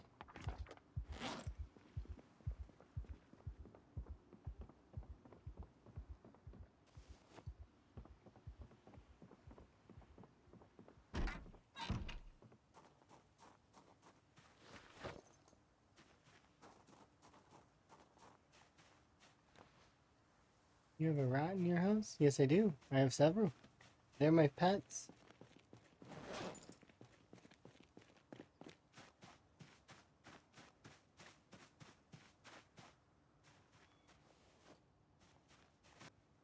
One of them's named Karumi and the other one's named Buck.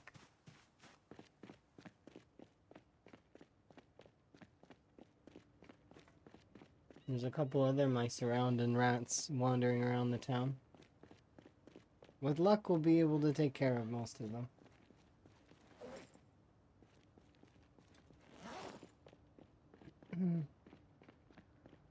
Eventually. But for now, not really worried about them. More worried about trying to find books. I want to break into the bookstore, but I haven't had the means at the moment. So we're going to try and break into the bookstore soon. Unfortunately, though, the entire front of the bookstore is covered in zombies, making it kind of difficult to break in.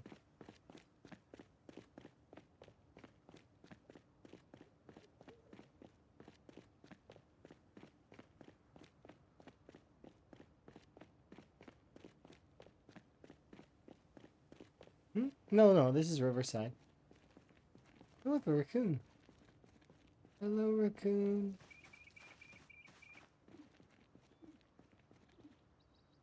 I still see you. Raccoons. Thinking they're being stealthy.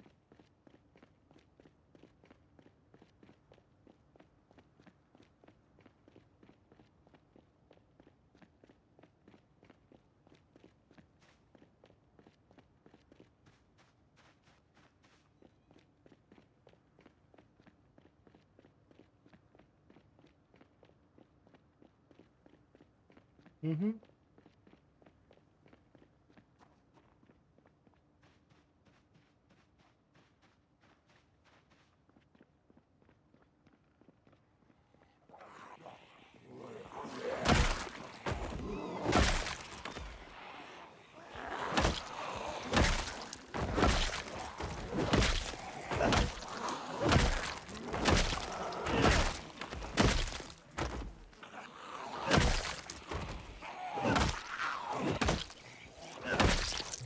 Exerted. Back off.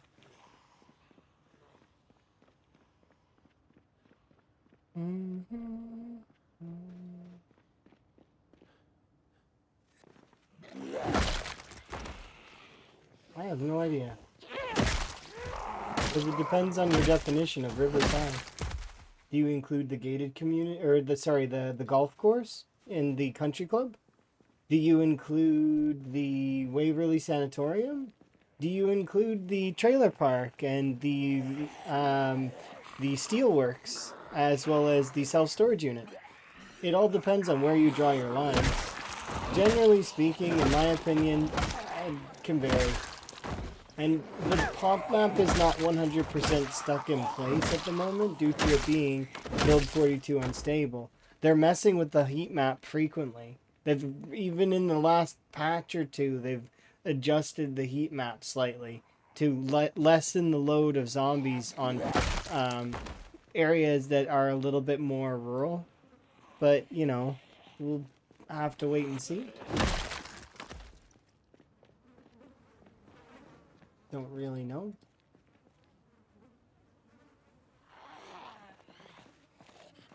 Whatever the devs intend. And, I mean, I'm for whatever they're up to. And if there's ever anything that I do disagree with, I will say so. Of course, it'll just be an opinion, right? Because it is their vision, after all. So, anything I say is just an opinion. Outside of, like, mechanics and stuff like that. That stuff is all, you know.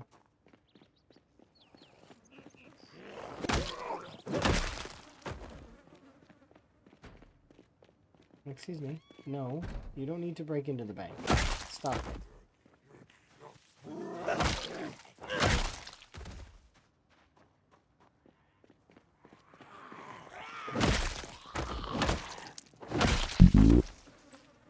Oh.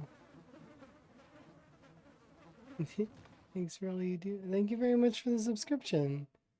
You subscribed for 3 months. Kudos. Enjoy your continued ad-free viewing as well as your frog emotes. And if you enjoy the channel currency, then you'll be able to earn more of it. Oh, thank you, thank you.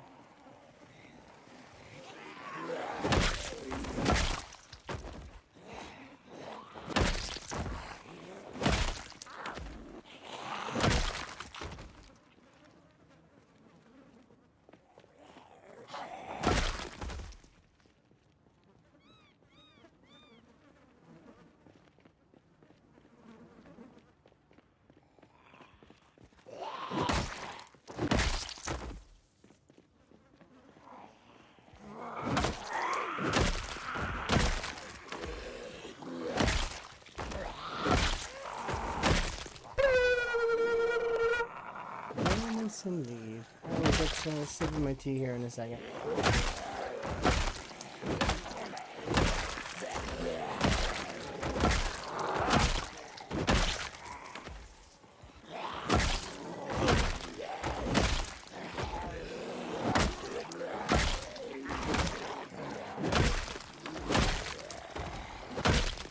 Let's run away, recoup, and have a sip of tea.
I was gonna save this for later, but...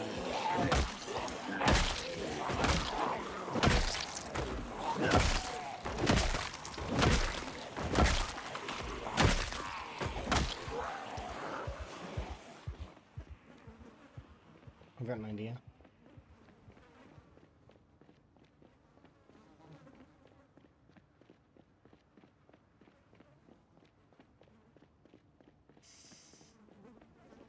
Well, first off, I probably should clear that group that's coming.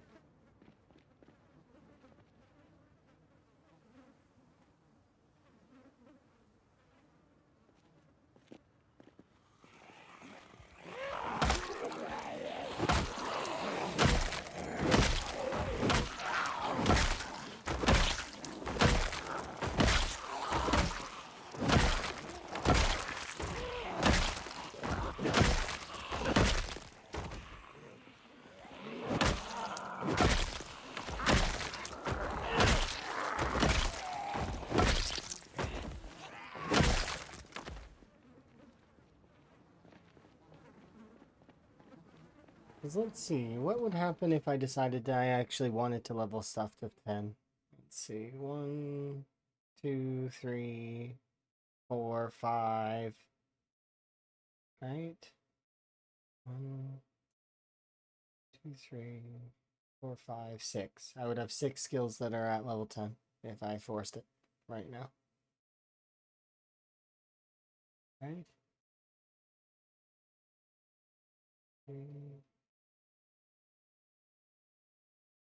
Yep, I would have 6 skills at level 10.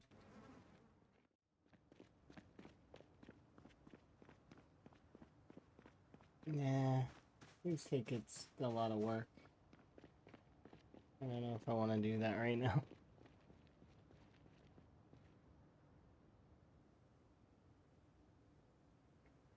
Because essentially what I would be doing is I would run over, I would grab the watch bag, I would run into sort of a deeper area, drop it, have the zombies group up, and then I could max sneaking and light-footed almost.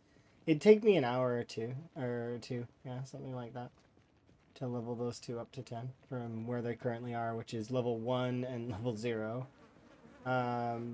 Wouldn't take too long to level those two up. I can level up foraging almost instantly. Carving is easy to do. Long blunt is really close, kind of. It's like one level away. Maintenance is kind of close-ish. But the other one that I can max immediately is first aid. Because I have a pair of tweezers. So I can max that one very quickly. It'd take me probably actually a little bit longer than an hour because I don't have the books.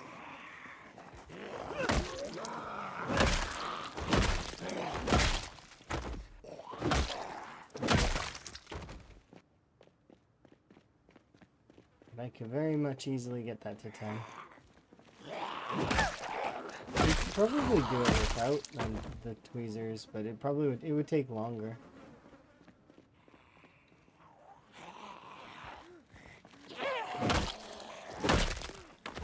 Maybe I'll just crouch around and see how long it takes me to naturally get the stuff up that way.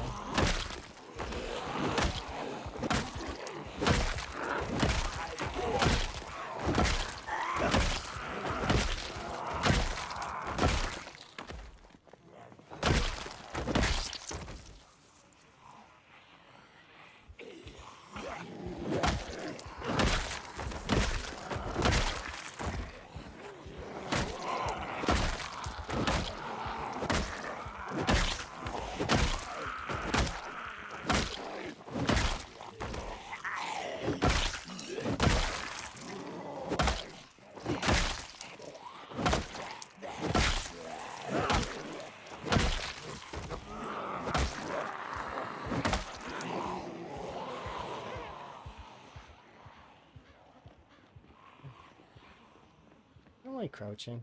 I find it's annoying.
Yeah, let's just try and max it. See how long it takes.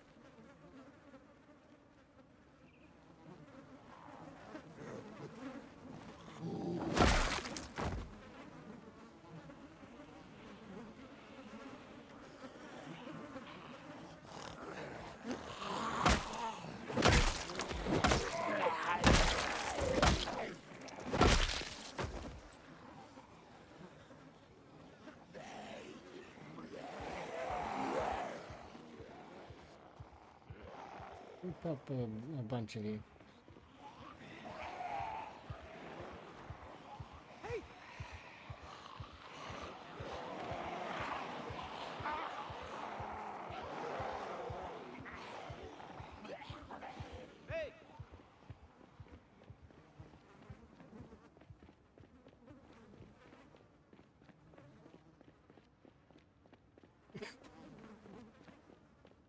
I'm gonna go grab one of the watch bags.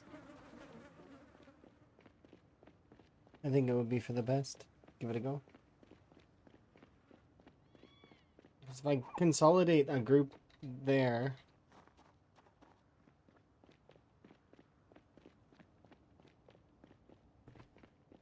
Because this top watch bag doesn't need to be here anymore. We can bring that one forward. Throw it close to that section there.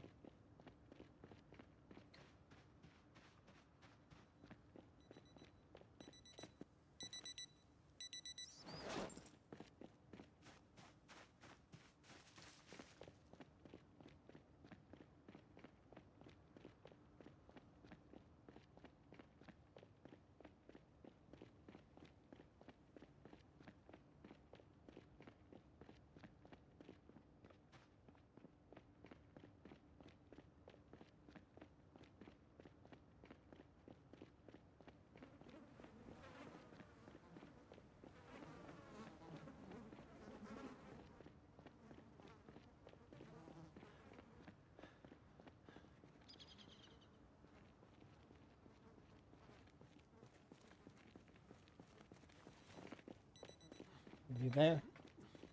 If the zombies don't follow me, I'm gonna stop at you.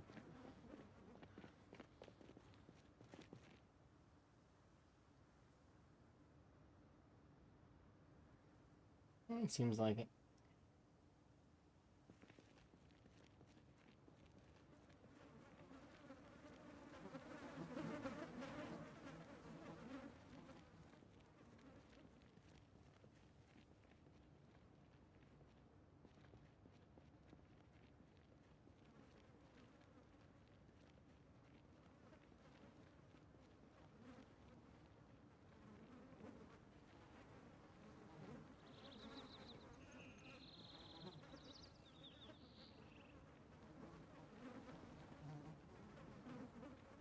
It's not that many.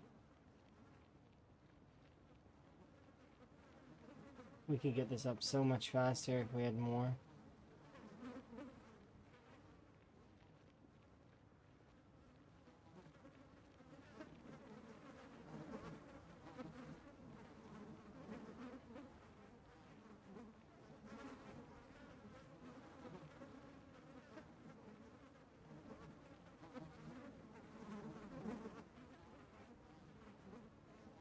Yeah, it's too slow. I should probably... Oh, my day is going well, by the way. Sorry. I'm just deciding whether or not I want to continue with this method or I want to change the method a little. Because it is going to level it. It's just going to level kind of slow. I could get it faster if I clear this group and put the bag deeper. Yeah, I think that would be for the best. Just clear this group and then put the bag deeper.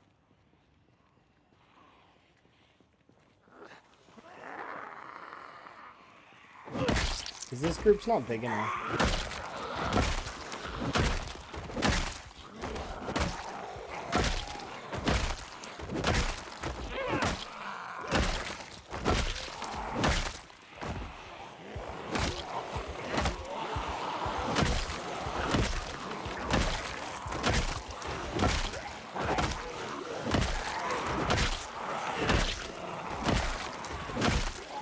Me miss Rosewood.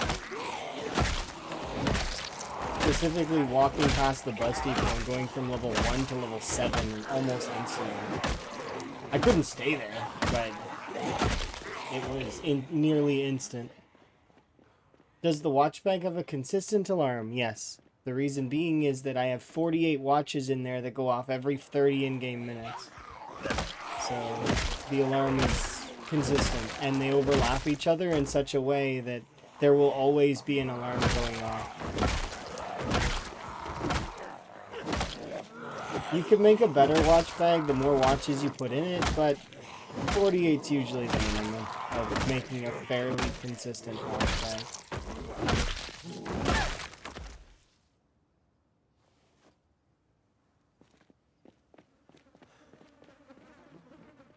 So we get a rest in, and the plan is going to be to throw that bag deep.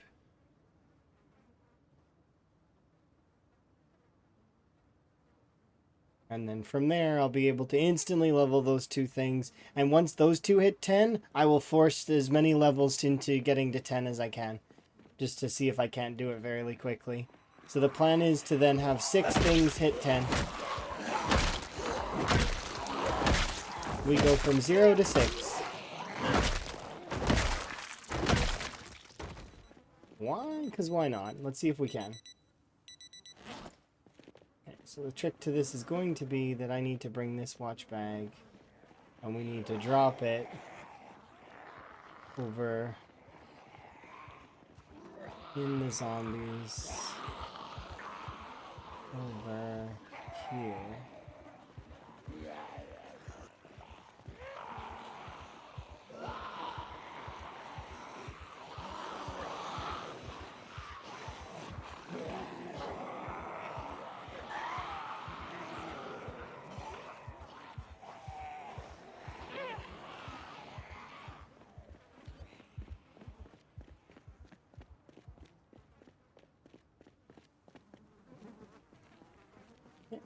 Now I'll wait the zombies that are coming towards me patiently.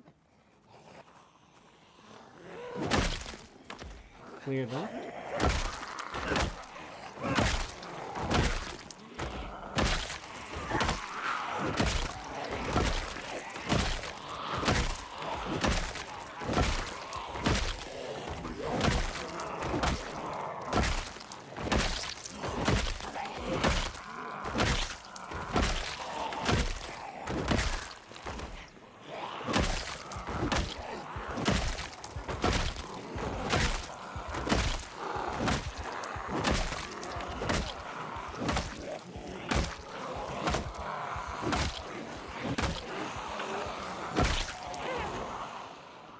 Run, recoup a little, get some stamina back. There should only be a handful left that are coming towards me, and then the remainder are going to all be on the watch bag. And hopefully with that larger group, we'll be able to level our skills much faster.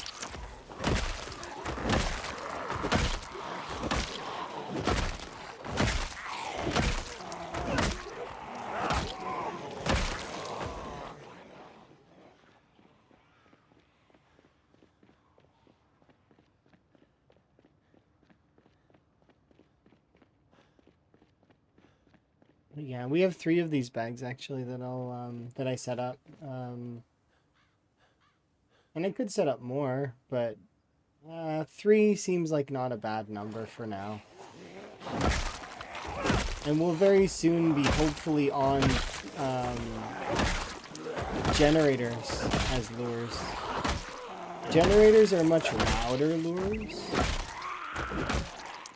So I kind of am looking forward to having generator lures active.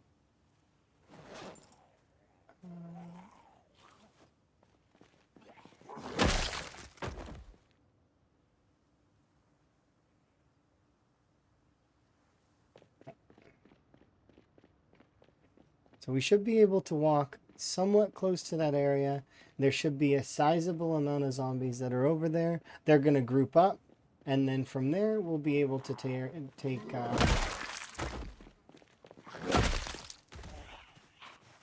basically walk in a circle near them. And it should get us tons of XP super quick.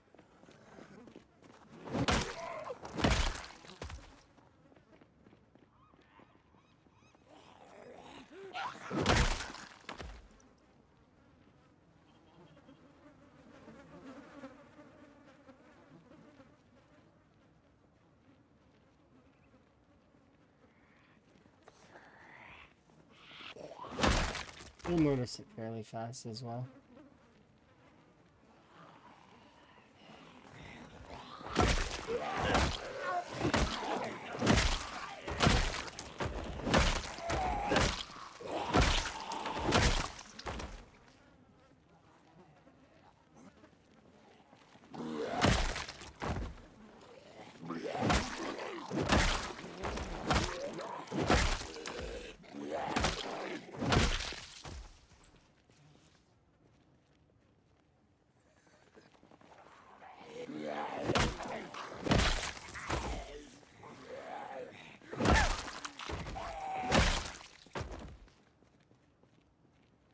this zombie, and before we actually get over to that one, I'm actually gonna head back so that we can sleep.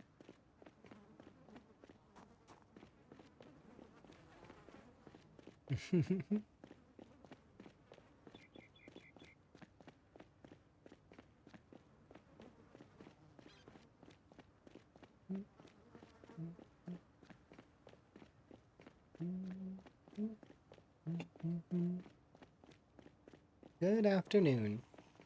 Hello, one random zombie.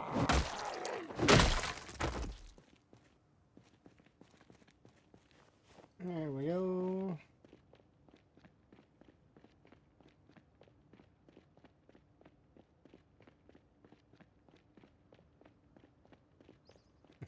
You're standing in the spot where the watch bag would be. That's kind of funny.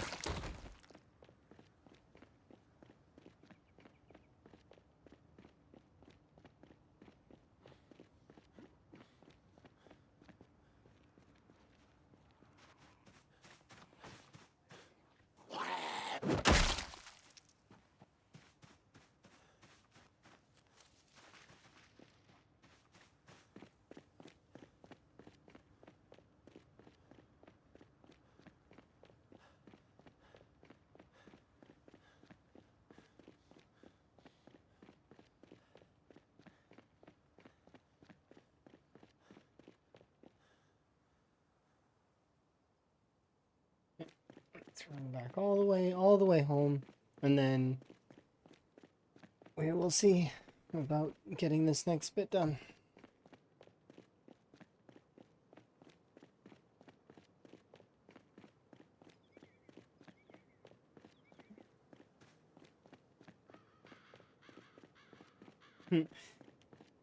Cinnamon ON. Did you got that game too, didn't you? The Schedule 1 game? It's fun. I like that game. I'm gonna see if Emma will play with me. Because I played it for a bit this morning. First I got my stuff done. Then I was like, oh, I gotta try this game. It seems fun. It was really cool. It's like Breaking Bad.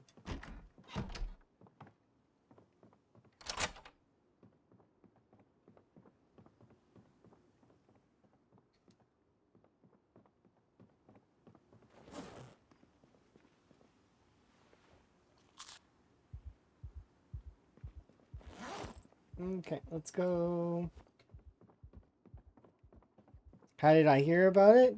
Oh, I heard about it through Snoot, actually. Because Digwood and Snoot were doing a Coop playthrough, and Snoot was like, you would love this game, you should totally get it. It's exactly like Project Zomboid. And I was like, yeah, it totally is. There's no zombies, but I mean, it's pretty much Project Zomboid. Not really, but you know. Yeah. Basically Project Zomboid, with absolutely nothing to do with Project Zomboid at all. But I mean, kind of, right?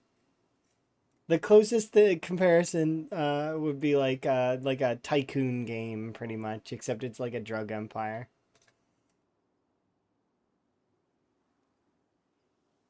All right, let's do reloading. So I continue to. What are we talking about? Oh, it's the new game Schedule 1. That I was playing it this morning. It was pretty fun. It was a pretty fun game. I was thinking about maybe playing it on stream today. Do like a variety day after we hit my goals for today.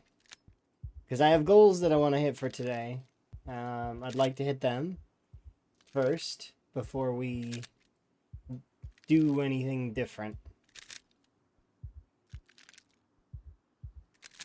But I could see myself playing that on stream. Am I feeling it 100%? I feel like I'm at 95%. Like I'm really fairly close. It's just this cough is just clinging to me and I can't get rid of it. That said, though, the energy levels are back. My appetite is back in full. I'm able to contain, like, you know, eat my full meals and really enjoy my teas and everything tastes good. Can I smell? Yes, I can smell. It's so like I mean most things are good. It's just this cough. It's so annoying.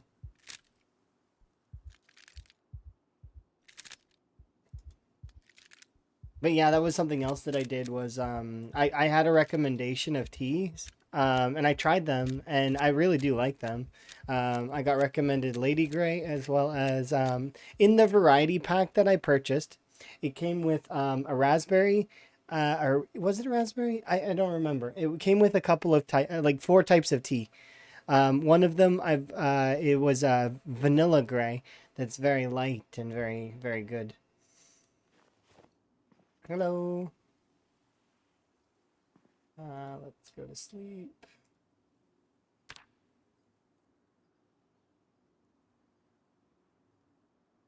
Yeah, see, that group was too small.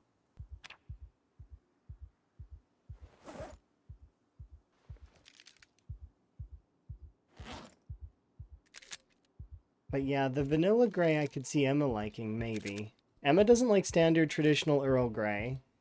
And I don't know if Emma would like the Lady Grey, because although Lady Grey, it's good. I really did enjoy it. And I am enjoying it still, because I still got more, right? But it's, I don't know if it would be a tea that Emma would like. But the vanilla gray is, it's a creamy kind of, is it sort of thing. And Emma really likes milk teas as well as berry teas. So I could see Emma liking that kind, maybe. But we'll see.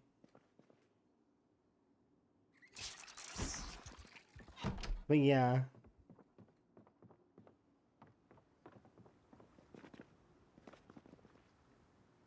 Let's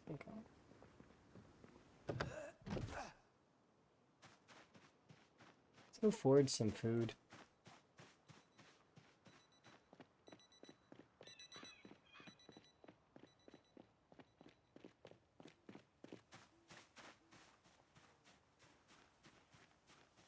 Cool. I don't even have to go far.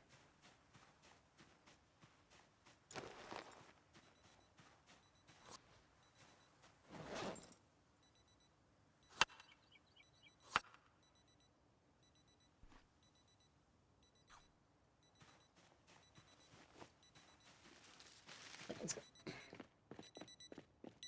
Run's going well, yeah. Tea's always helped you with coughs. Like I have so many kinds of teas, and they just are my favorite beverage. Like I will drink so many different kinds of teas. Um, just because I like the variety and I like the fact that you can kind of make your own like blends. You can also you can well you can buy pre-made blends and some of them are really really tasty and drinking standard water is good too, but I most of my water intake is tea. I am happy with that. Sometimes I have soda, occasionally. But I've started to wane on that because it just becomes, it's too much, right? Because tea, I can take tea without any sugar at all. No, nothing. Like, I take it plain. Um, which is much better for me than, you know, going too deeply in the sodas or the occasional, like, juices. Because I'm not big on the juice. I tried. I did try to do juices for a while there, but it's just... And tried to quit soda completely, but I still occasionally will have one. Like, occasionally with, what's it? Meals, or if I go out. If I go out to eat, which is not very frequent, actually. I haven't been out to eat in a long time. I used to go out to eat with a friend, but that friend since got busy with their life and moved on. So, you know, it happens. Life keeps on going. Okay, let's go and see if this will max our... Because it's not that many, but it's more than what we were dealing with before, right?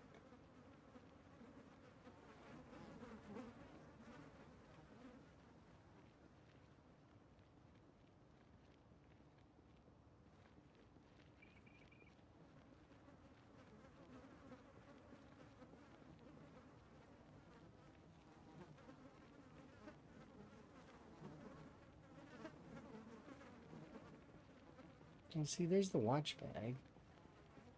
You're telling me no, none of the zombies are interested in it? Gotta wait until...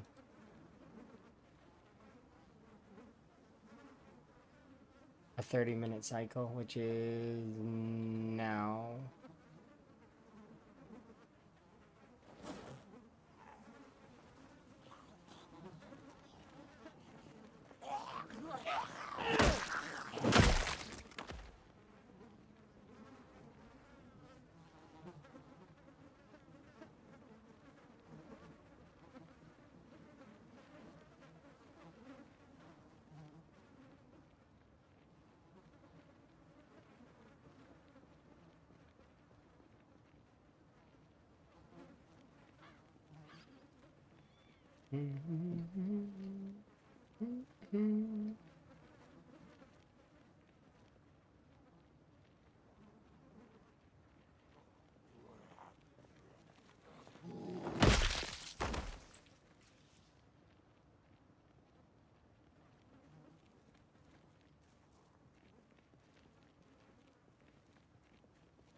Yeah, sugar can kill all the flavor on some things. Some things are just better when there's no sugar.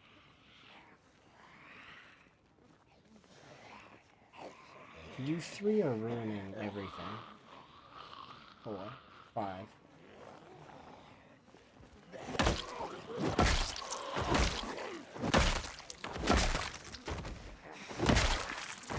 Stop ruining everything.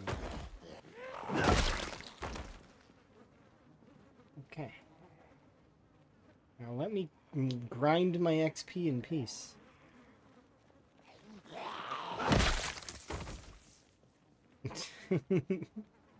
Like loose zombie here and there. Yeah, very rude. I just want to walk in a circle, like, and watch my numbers go up.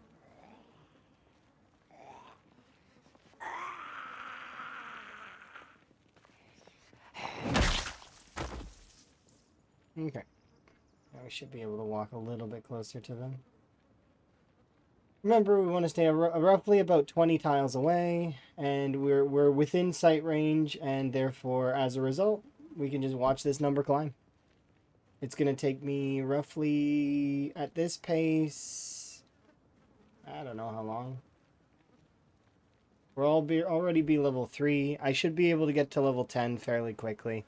After which, then I will go and I'll speed level foraging. I'll speed level first aid. I'll get carpentry, or sorry, not carpentry, carving to 10. That'll be, let's see, 1, 2, 3, 4, 5. And then if we can get long blunt to 10 and maintenance to 10, that'll be a full suite. And we'll be in the lead, I think. For mastery, anyways. I won't be in the lead for kills forever. Impossible. And I actually don't want to get in the lead for kills, because that would require Twist to have died, and I don't want him to die. I want him to continue on fighting the good fight. A single zombie seeing me.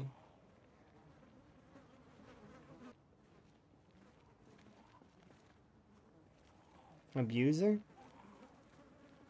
Abuser of what? I took the time to set up this watch bag. I deserve this. If I really wanted to abuse as well, I would go grab one of those shotguns and I would shotgun over there. But it's not really abuse. It's more so just understanding game mechanics. And if I were to go to an area that's like, what's it called? Guns Unlimited, you know, Louisville. There's a lot of places that are better to do this than where I am currently. Yeah, a good car would work too, especially because the vehicles are on times 10 engine loudness. But that said, this doesn't come for free. I actually had to set this up.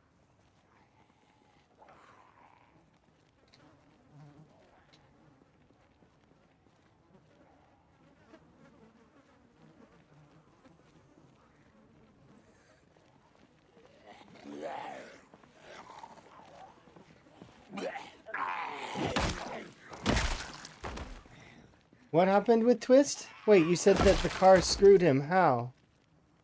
What happened to Twist? You said the car... Did it pull too many? I could see it pulling too many.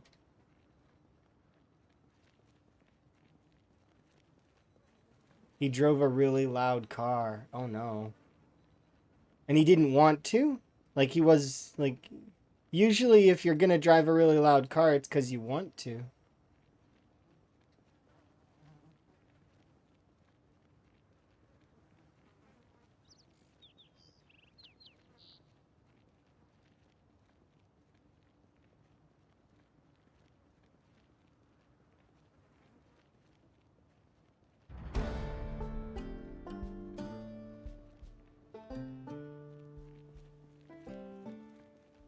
With these settings on reverse with a non-muffled car, you're looking at times like so a helicopter is 7 cells. I'm pretty sure that it'd be 10 cells in radius.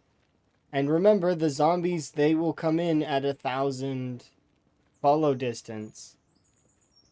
So 1,000 tiles, they will keep walking and then they'll stop, unless they hit the player square of influence. To which, if they hit the player square of influence, then they return to their senses and go to memory, right? So that's, but only up to a point. See, the player's square of influence when zombies are within it, it has a limit, just like the zombies themselves have a movement limit. They only so many zombies can get a pathfinding what's it called? They're not all gonna go pathfinding. It's about 2,000 pathfinding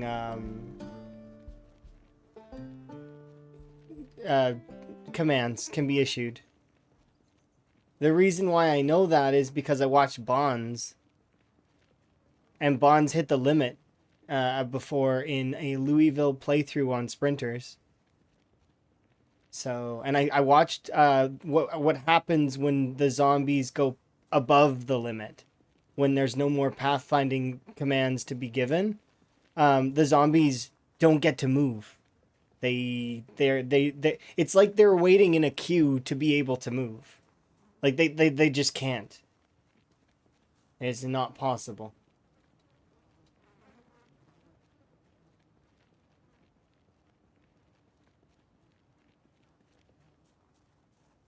And they continued to come from all sides. I'm hoping that he's okay. It sounds like he may need to relocate or bail from one side that's lighter. Yeah, cell borders are strange because they open. So with the new way that the mechanics are being adjusted, the cell borders are not closing entirely. They close faster too. So the thing is it's a combination of if you leave an area really fast, the cell borders are trying to close behind you, but you were just there. So the zombies that have been issued movement commands and/or zombies that are outside the cell area that have been issued movement commands are trying to go past stuff. So they're able to cross the borders if they still have a movement command. So this is why the migration currently seems so weird, and why people are starting to confuse that migration going outside of the cell. It's not. Migration is still the same thing that it always has been. Migration is the movement within the cell. It's just that the cell borders themselves are not quite locking in the same way they used to. So it's a little bit weird. Basically, the zombies are given temporary passes to pass over the border if they already had a movement command issued.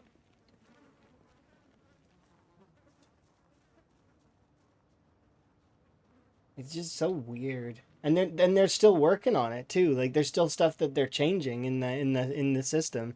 So all of this stuff that I'm saying can immediately be discarded if they decide to change it even more, you know?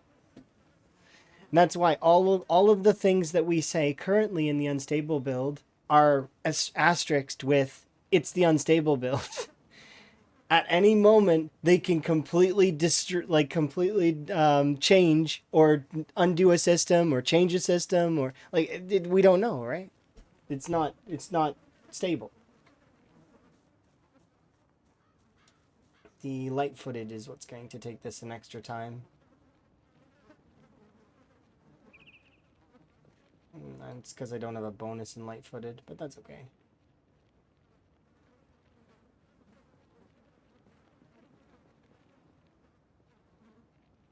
I mean, this straggler zombie's annoying me.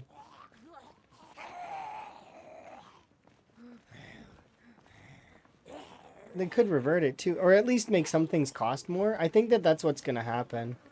A lot of the players were very surprised with the amount with the change on the twine in a positive way, but at the same time there's a lot of people that I heard were like, wow, like I mean that's way too much in the other direction, which is it's fine. That in my opinion it's a good thing. It's better that it be way too far in the other direction because now people are actually crafting. You can see lots of folks using twine to do a bunch of different things, whether they're making drying racks or they're trying some of the new crafting stuff, right? So it's getting people crafting. That's huge. And that's the intention behind it. It's meant to get people crafting. It's meant to get people hyped to do crafting in the first place. But yeah, it's one of those things, right?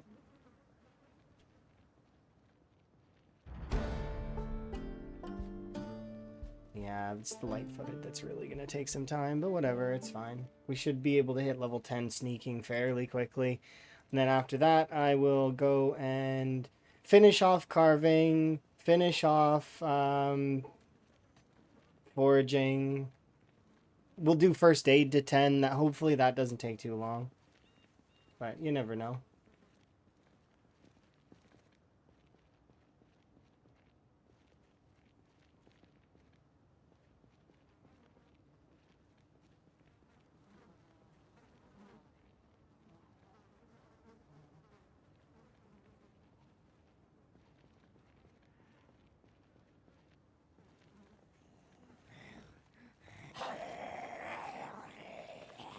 You have to ruin the stealth. There we go.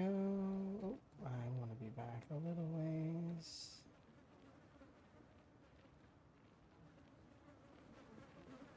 The watch bag, reclaim the ones that are coming.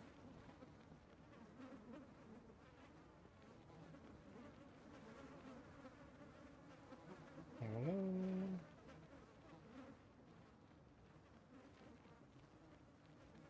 But yeah, it would be interesting if they reverted some of it. And I could see them reverting some of it because some of it's like not all of it. I think they would keep the twine at least at like, you know, 5 dog bane I could see being a better sort of number, or like, you know, 5 dog bane and then 10 for a rope. See, that would make more sense, right?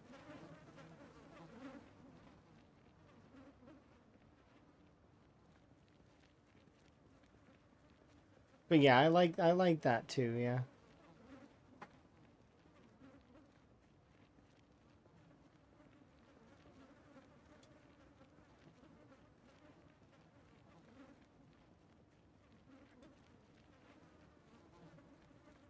Yeah, making twine easier than rope because it makes sense that twine would be something that is easier and that rope would be more expensive. Even though twine has more uses, and from a gameplay standpoint, twine actually should be more expensive than rope. From a stance of its mechanics, like in reality, as well as because it's not supposed to be 100% realistic. I couldn't care less if it is, to be quite honest, but at the same time, it doesn't make sense if you do it the other way around. Alright, we're halfway there. Well, not actually. Quite a long ways before we'll be to the next stage.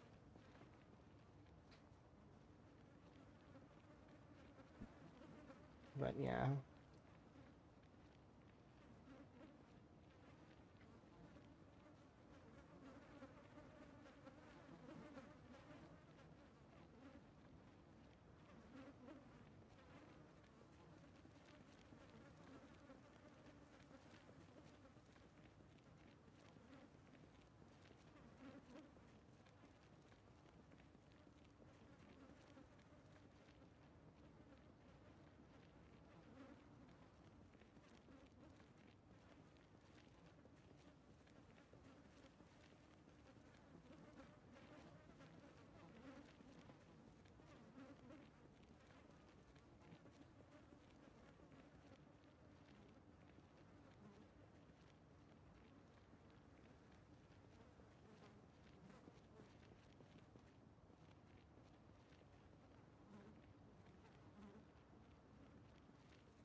Oh yeah, the ladder adding ladders will be sweet because then you can have like temporary escapes. And I really want them to add to cognition the ability for the zombies to climb the ladder too.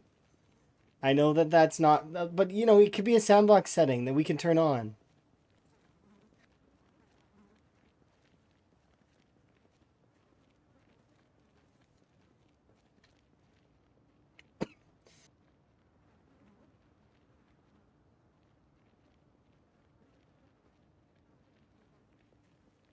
Sorry.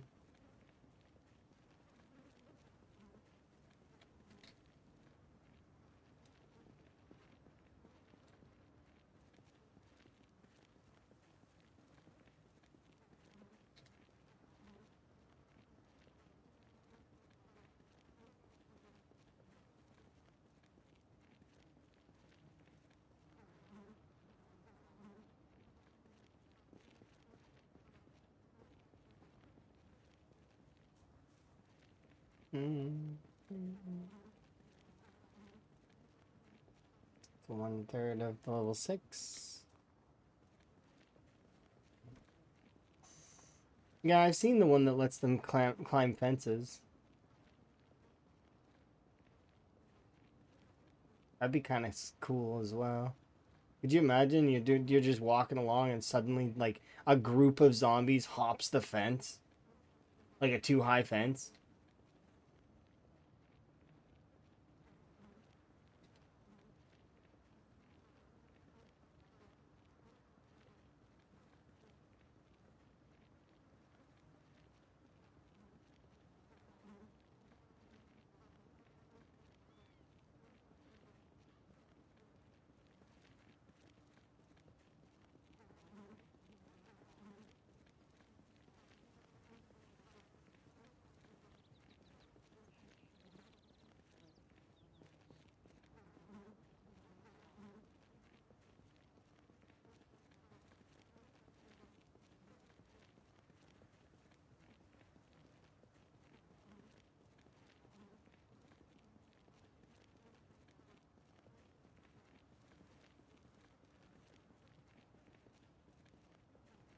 If they could make them, could you imagine like two zombies just weaving ladder?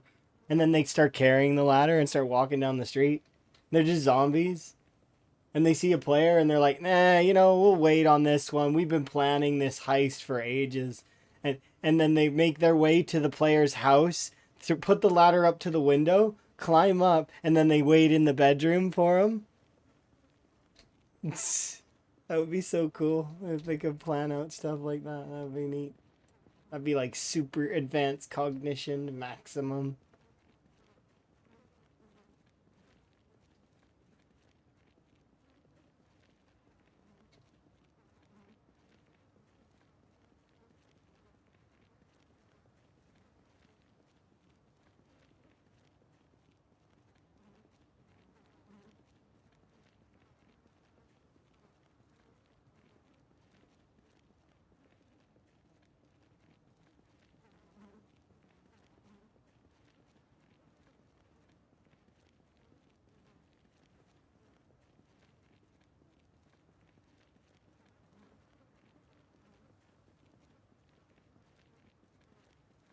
Well, the zombies are NPCs. Everybody seems to forget that.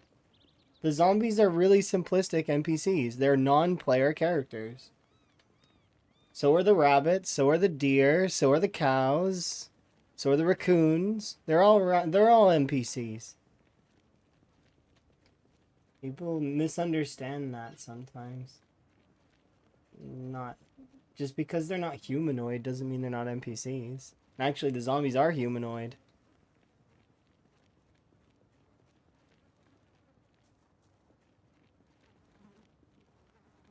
But a lot of folks think NPC, they think human that can talk to you, that isn't a player. Everything in Zombie's an NPC. Wow. Except for the player, I guess. And some of the lootables. Stuff that's on the tiles. The trees. The trees aren't NPCs. But it'd be funny if they were. Could you imagine if the trees were like Don't Starve trees and they just like stand up and like stomp on the player? Blonde.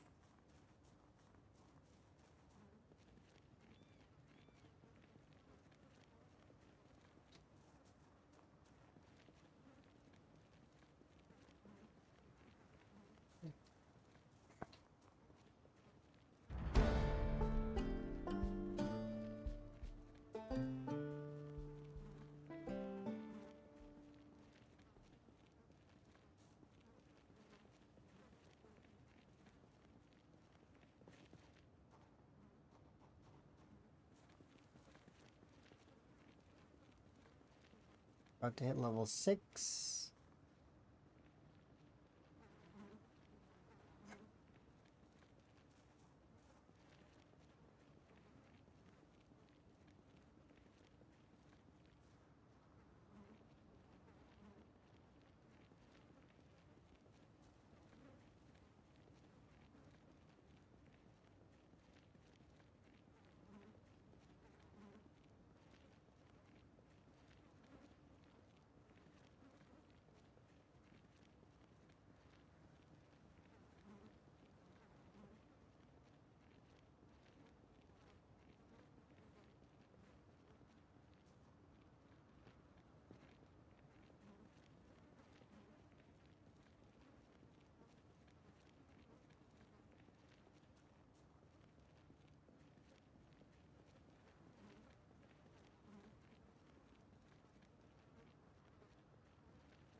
It's true, not long ago they could kill you.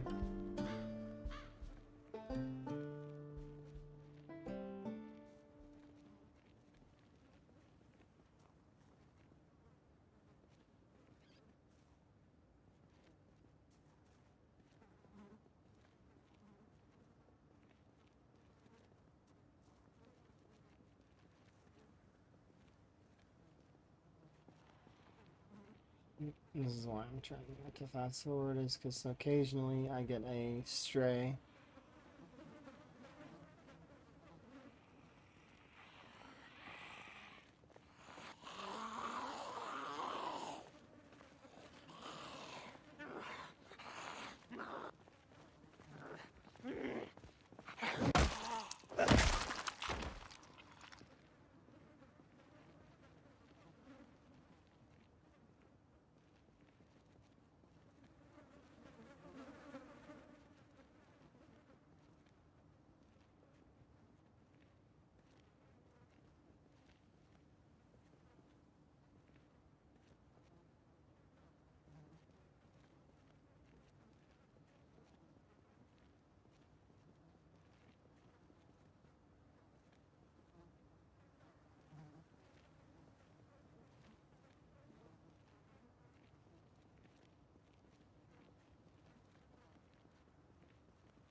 accidentally pull you? No.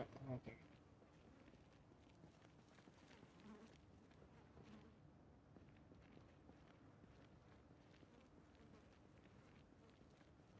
Four more levels to go on sneaking, 6 more levels to go on light-footed, and then that's done. And I don't have to think about it ever again. For, well, until next time. And it'll be done.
I didn't know I would be doing this. Am I gonna play Inzoi? I don't know. I'm waiting to hear more stuff about it. I know it's out, and that people are gonna have their opinions about it. I'm interested in that. I'm gonna wait until there's a few more folks that that I know have played it. Because I know Ultra played it, and I know that Rural's probably gonna play it. So I'll wait for a few more folks, and then make my decision on that. That said, I've got other games that I can play until I decide. And if I decide to pick that one up, I might pay, like, we'll see. I'm still on the fence about it, though.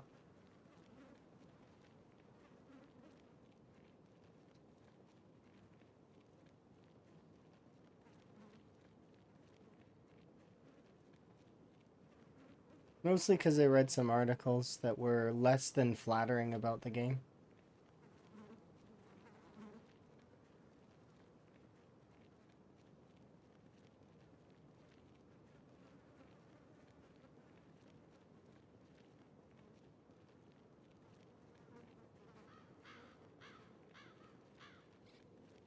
But if I'm sure my point of view can be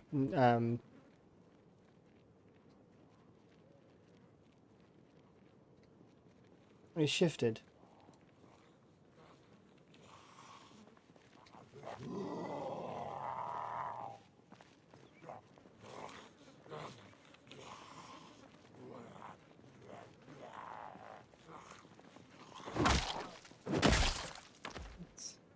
Is that a loud one? No.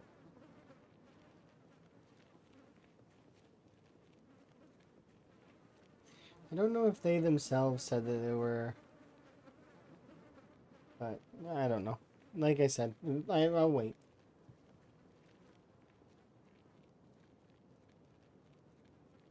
Rat Race will keep me occupied for quite a while, I'm sure. Yeah, because even if I do end up dying at some point, I will still probably keep going and, like, you know, play another round. Because this is my first attempt, right? So I'm still due for quite a lot more attempts. Oh, look, it's Rat.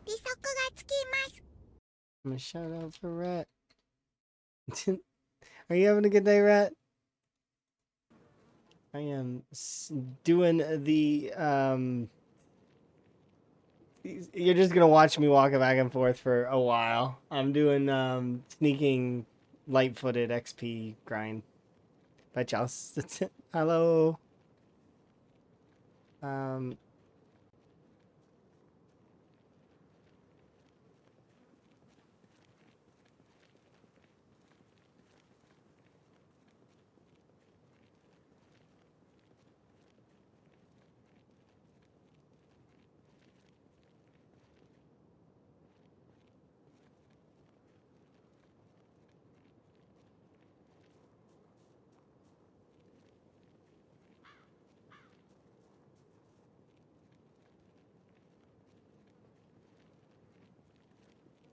you need the masonry's chisel in order to make the masonry weapons. Yeah. I found that very frustrating because I forgot to take masonry on this character. So I actually have to level up the first two levels of masonry, and I needed level 5 napping in order to do that because I needed a maul because I couldn't find a pickaxe and I couldn't find a club hammer anywhere. And what's even more frustrating about this for me, and you'll see this if you want. You probably know this already, right? But when you have the maul equipped, it unequips the maul, and you smash the nodes with the regular hammer, and it's so frustrating to see my character do that when I worked so hard to get them all. Ah, blah blah blah. I worked really hard to get that maul, and my character's not using it at all to smash the rocks. It's not fair. I know it's probably just placeholder animations and that they'll get to it eventually, but still. All it is like a copying the pickaxe animation over, isn't it? Oh, look, it's Ratmost. Hi, Ratmost.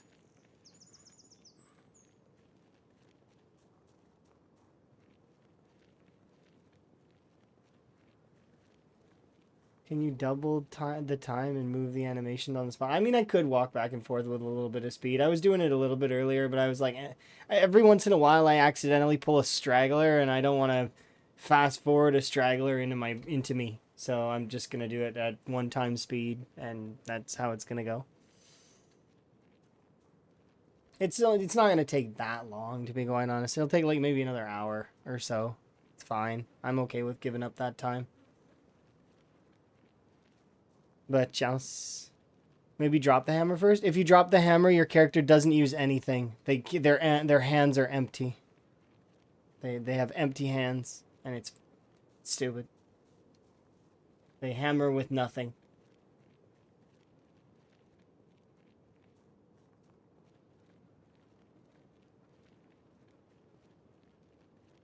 Maybe I'm doing it wrong though. You got the animation to play during a patch video? I'll show it in a sec. Actually, I might not be able to because I did mine a bunch of the nodes in the immediate area for XP on masonry. So I'd have to go looking for nodes, I think.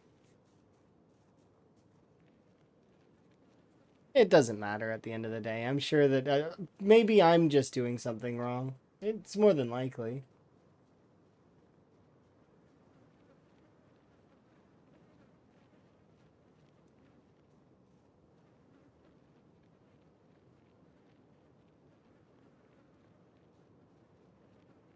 We're just gonna keep doing this for quite some time. This is our life now. Briefly walking back and forth. Over here. Near the zombies.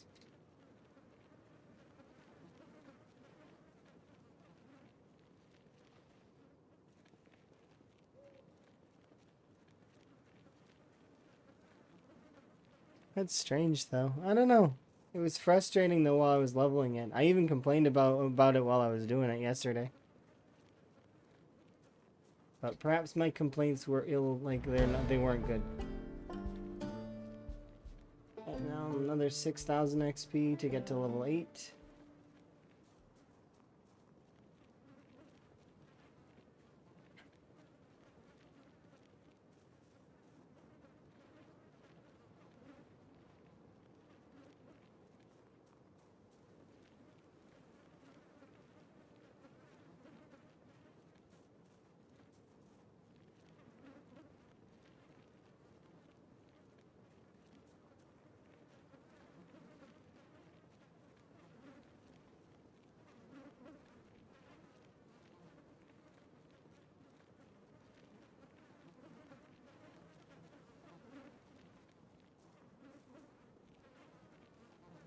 Yeah, my XP gains are going fairly well. This aside, I'm actually today, at some point today, my brain was like, okay, you know what? We're gonna do all of the skills that I can do to 10 real quick and see how fast I can get it done.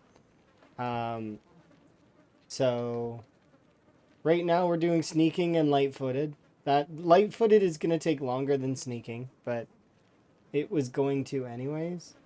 But those two skills should be fairly simple to get to 10. Then once they're done, I'm gonna do foraging. Shouldn't take but a moment. I just need to go forage along the road with trash enabled, and that should be almost instantly leveled up to 10. After which, then I should do carving because I've only need 500 more XP. Well, roughly. Um, and then after that, I'm going to do first aid actually, because I don't have the books, but I should be able to spam first aid up to 10 with my tweezers. So, and at that point, I will then heal up a bit, do the remainder of long blunt if I can. It's only a few thousand. And if I can level up maintenance to 8 in the meantime on that. 1, 2, 3, 4, 5, 6 traits maxed. The rest of the skills I won't be able to max right away. Like, well, I mean, I could probably get with the like if I decided to do like a 20 plus hour stream, I could probably get reloading to 8, and then I could read the reloading book. But I don't think I could get to 9 or 10 because it's too absurd, and I would have to do like a 20-hour stream in order to do it.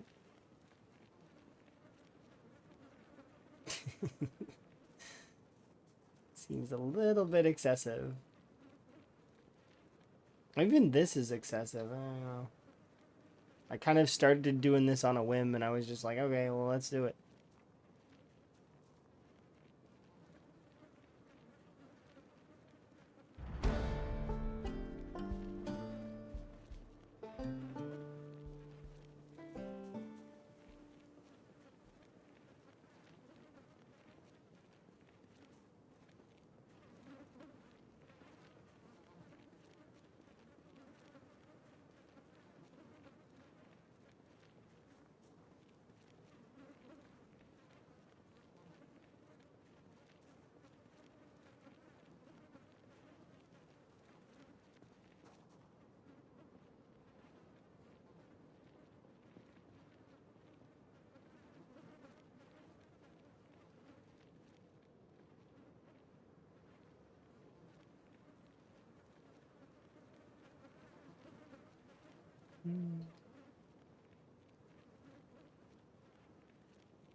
Can I bring the coffee with me?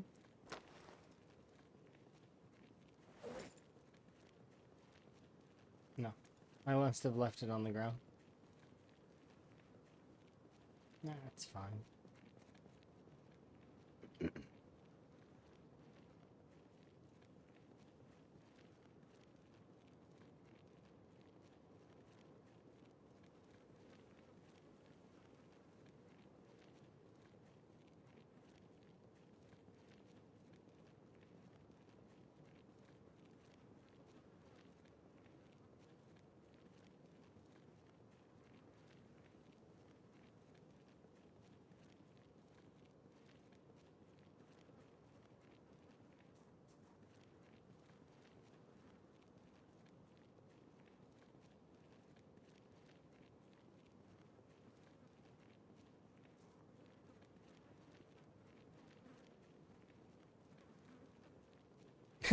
The kill score says 18,888. Really?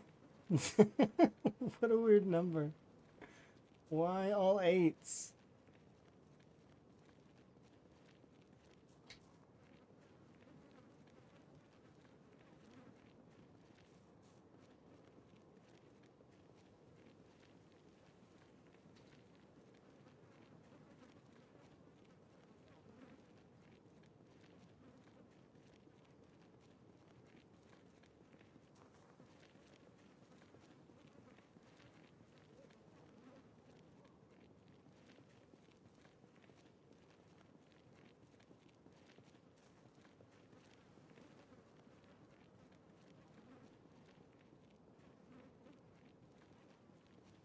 I didn't bring my jacket with me.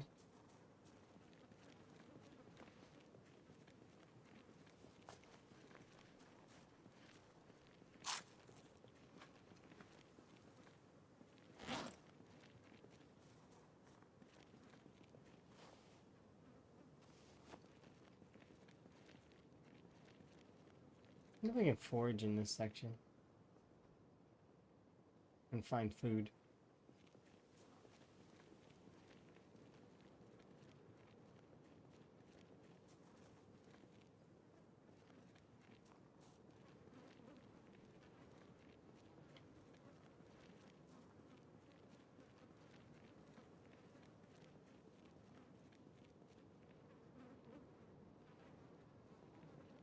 See, they're gonna spread out if I leave. I probably should leave.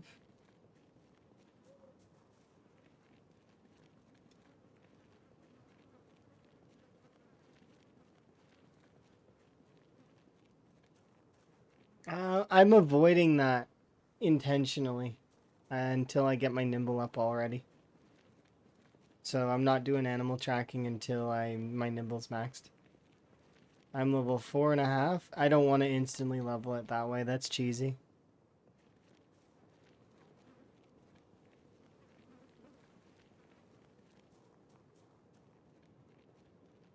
I'm content with leveling it standard.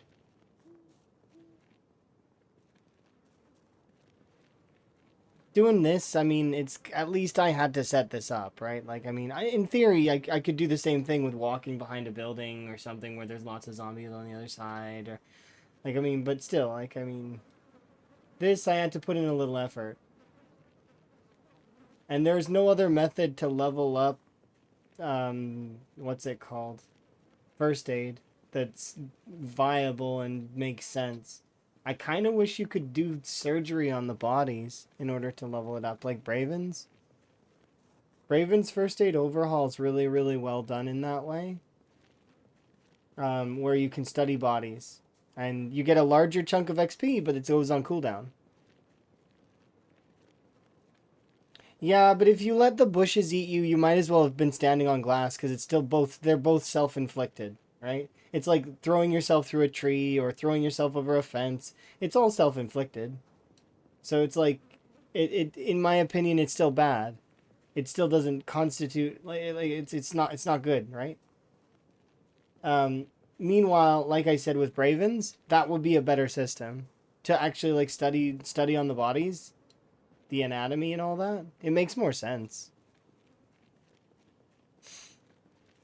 And then as you get higher level, you can operate like on a body with like a scalpel and study for even more XP. Cooldown's still the same. And same for like I just like the way Bravens does it. It's a good way to do it.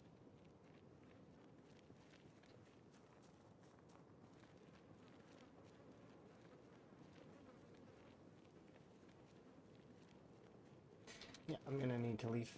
Which sucks, because that means I have to reset this up. But I gotta go. Because I want to feed myself, I want to sleep, and it's too cold, like, in terms of totals. Like, I'm gonna get cold here in a second. Because of the temperature. So, this sucks, but it is what it is. I can reset up another, like, the watch bag later and get more. Going from level 1 to level 7 is not bad.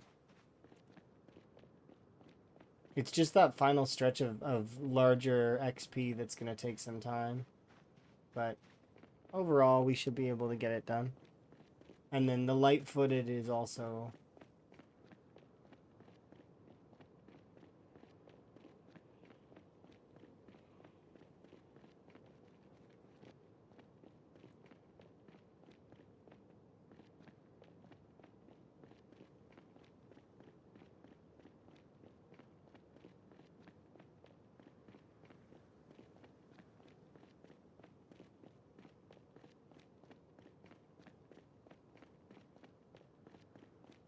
Yeah, I am trying my very best not to use any of the exploits that are available for us. Like, I mean, like the fishing fillet exploit, or like you know, stuff that I don't think is intended.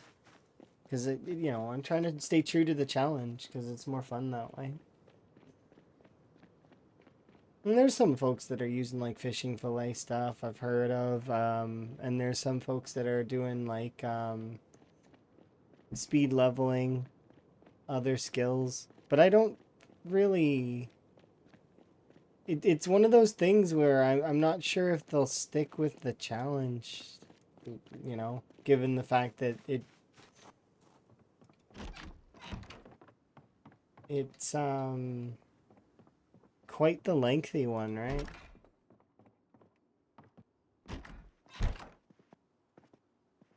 But who knows? Maybe they will.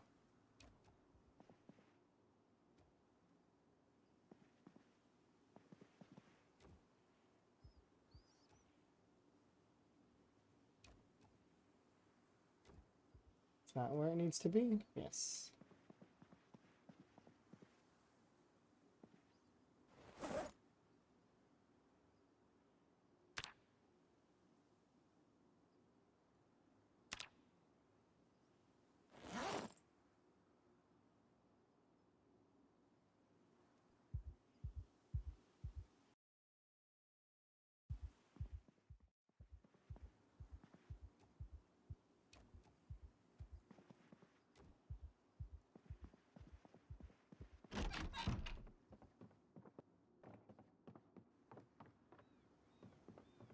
Yeah, I'm doing it just for fun. On a whim, like I said earlier. It just sort of happened where I was like, I was leveling stealth for a little bit, and I was like, you know what, I'm gonna just get it to 10 real quick so I never have to crouch again. Because, like, when am I gonna want to crouch? Very unlikely. It's like, eh.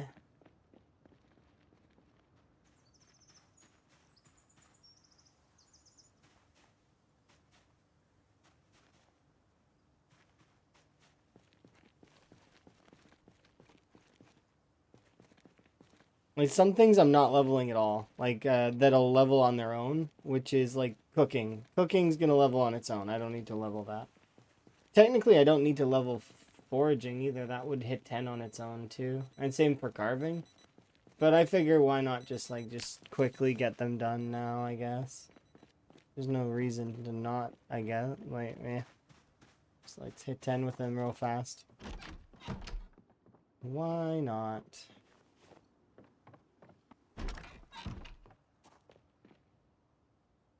Oh, is there a node nearby? I thought I seen one.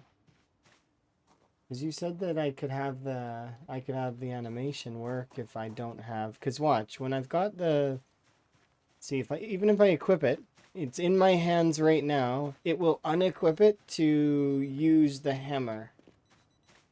Right here. Oh no, wait, it's not using the. This is not a big enough node.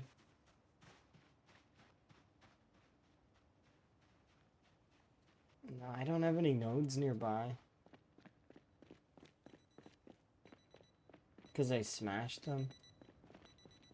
For XP.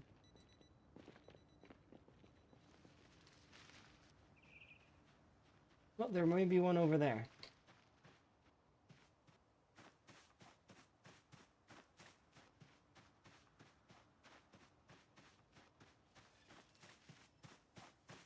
But I'm gonna cut off the animation. See, my character's switching. Oh, unfavorite. Equip in both hands. Remove. See? Why does it do that though? Okay, and let's unequip it and see what happens. Yeah, see, so it is using the animation, but it's not equipping them all. You actually have to have them all equipped. Ah, it's so janky. Having the hammer on you though is it. I don't know. It's weird. What a weird thing that you need to do.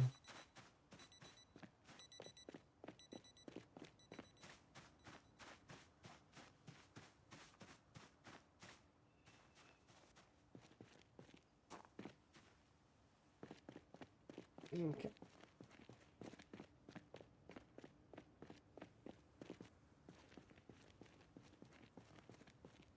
Take that off.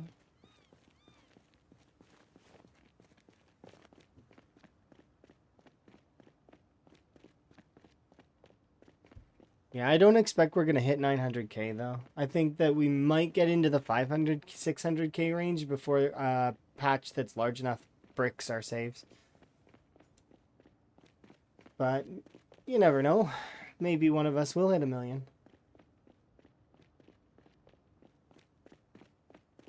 I'm hoping Boyering comes out. That would be so sick. I wouldn't mind it, my save getting bricked for that. It would be so awesome.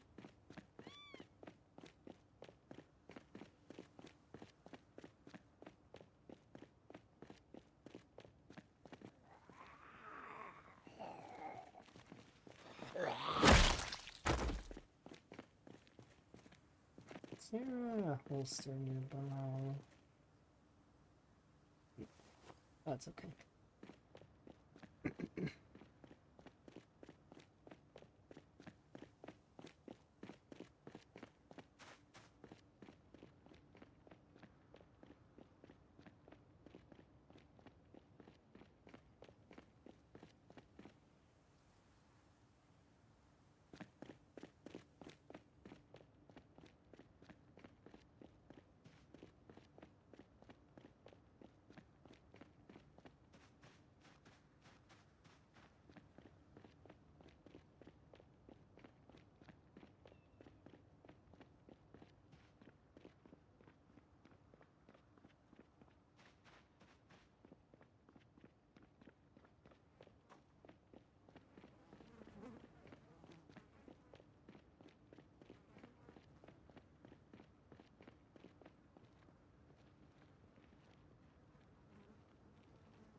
May have moved it all? I wonder.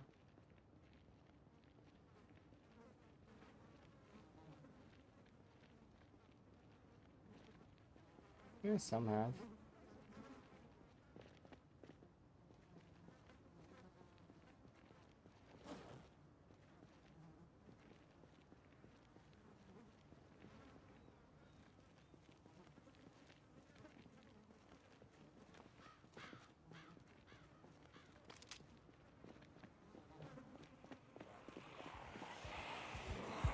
What? Oh, come on. Let's see what it does.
Is it more? Is it less? I don't really know.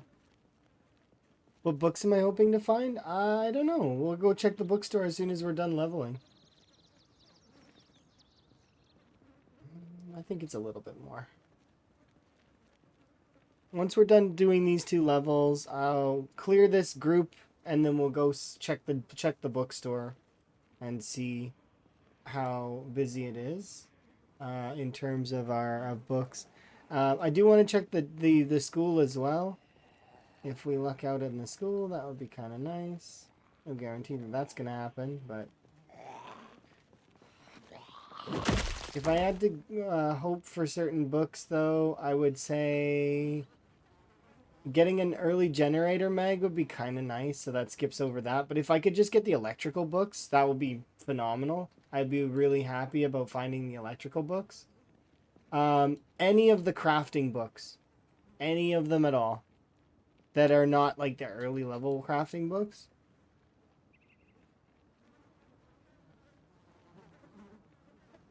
Because I find that the early crafting books I don't need. It's just those, any that are above level 3. So 3, 4, and 5 of any of the books. Because I can do the first 4 levels easily, without issue. Doing the next batch, though, is always a pain.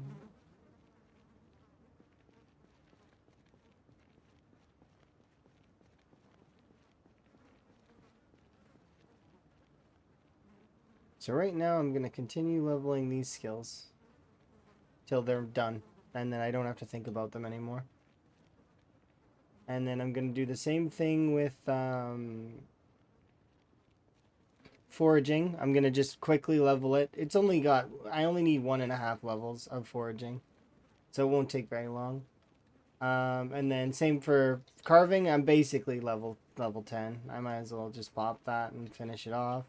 And then, like I said, I'm going to do first aid as well, just to kind of do that one off, and then we're good. If we find any first aid books, that would be kind of huge, but I don't expect to find any first aid books. Any level 5 books would be preferred, because that'll take down a sizable chunk of the amount of XP that I need for those particular skills. We already have reloading 5, so, and I have aiming 4, so if I can get our aiming skill up a little bit in the future, we only need to get 2 levels of aiming, but getting that level 6 aiming without a book would suck. It's not impossible, just it's not gonna be great.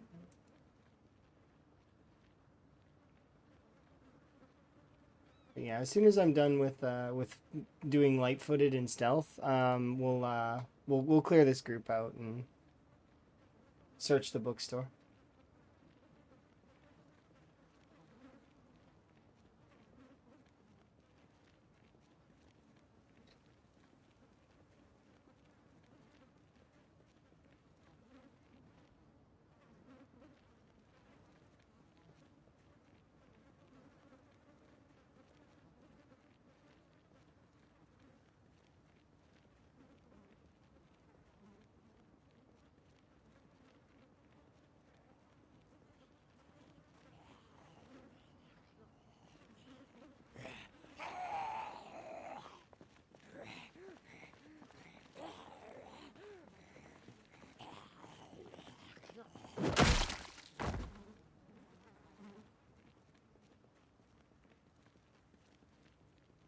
Yeah, the only books that I have right now are Agriculture 3, Aiming 4, Reloading 5. Those are my books. Oh, I have Tailoring 1, technically. But I read that one already.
Only 16,000 more XP to go.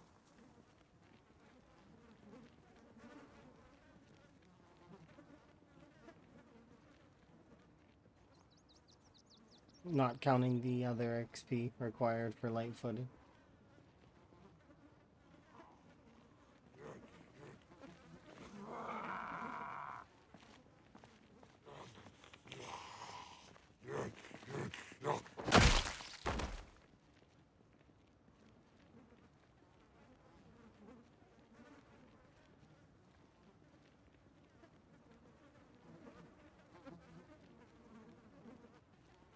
Hello.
%, of level 8 to level 9. 2 levels to go on sneaking. 5 levels to go on light-footed. Light-footed is also going at 1/3 the speed of the sneaking, which sucks, but not much I can do about it.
20%.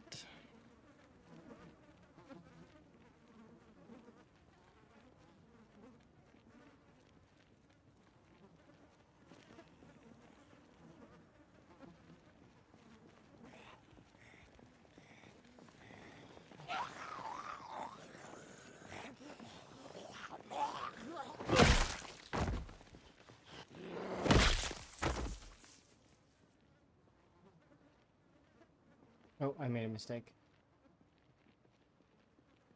Back this way just a bit. Far enough that they can't quite, and they should all go back.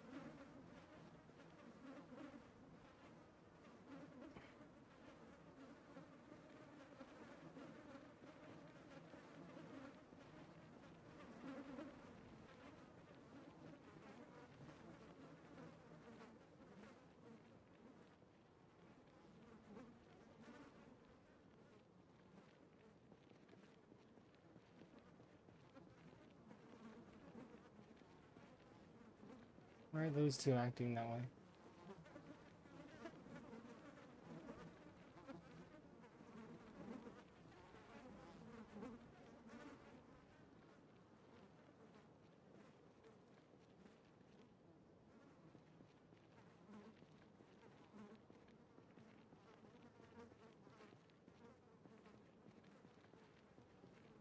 Come on, regroup properly.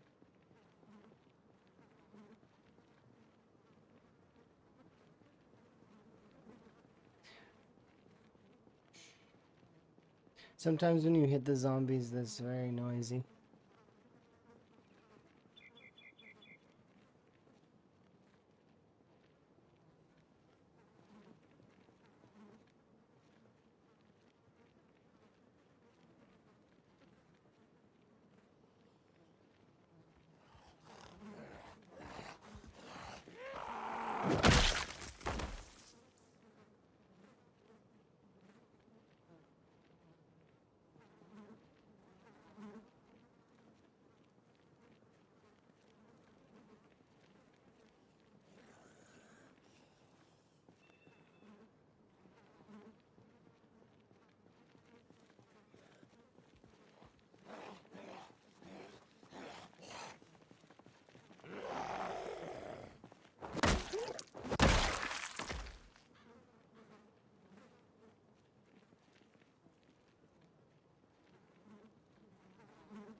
%.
can't see me, right? Return to your home. Return. Return to your home.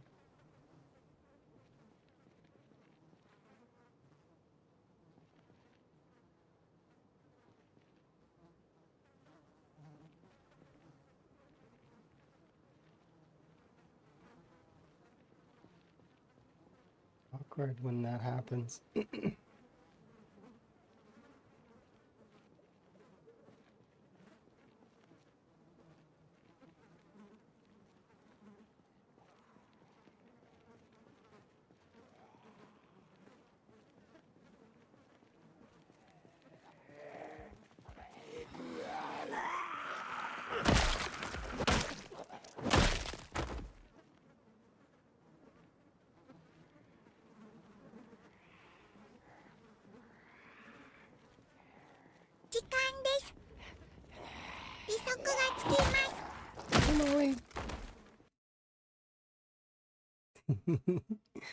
Yay.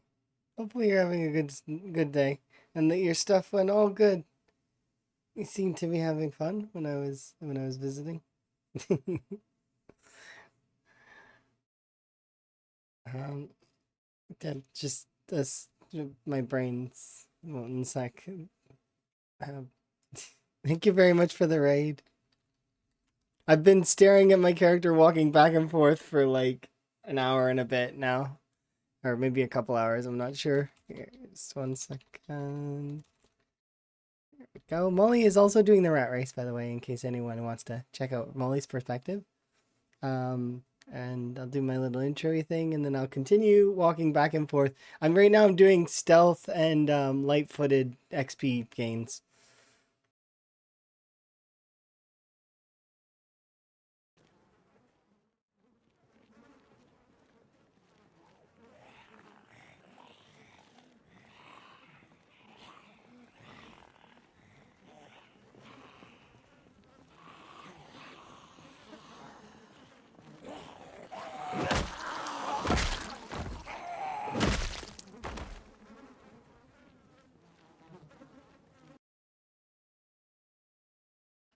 The chest. Hopefully, this little one right here that tells you the XP, yeah, that one can be pretty good.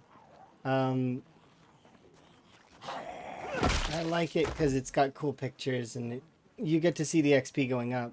But we went from level 1 sneaking to level 8 sneaking, and we're still going up even more because of that.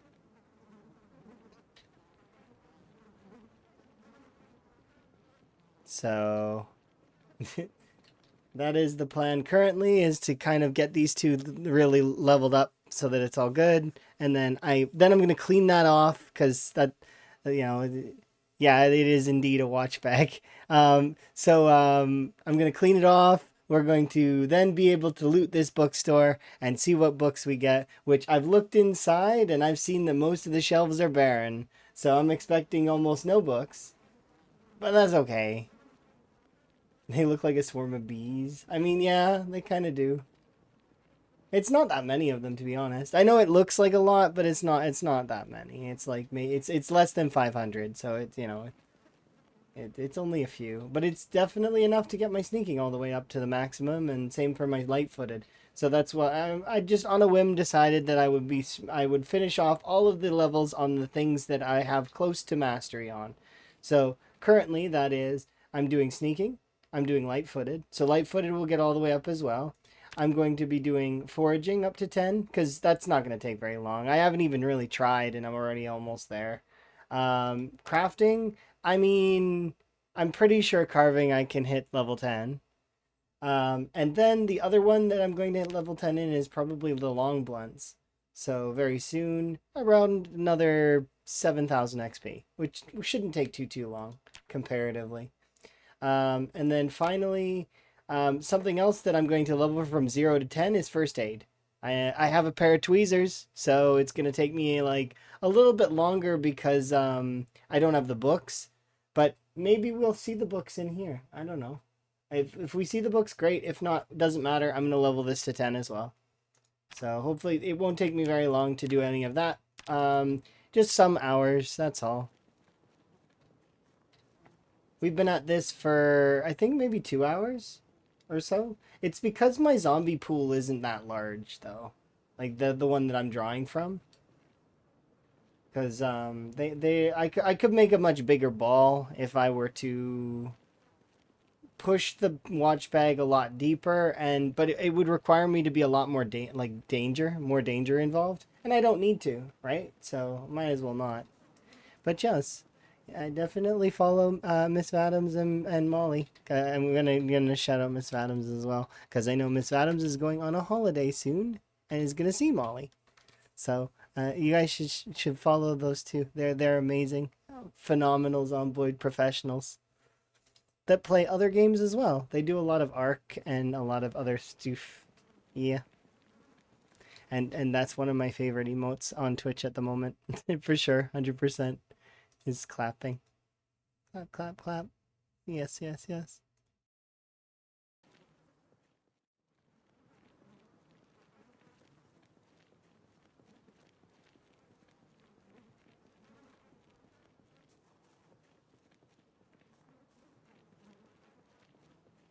But y'all's, things have been going good for my playthrough.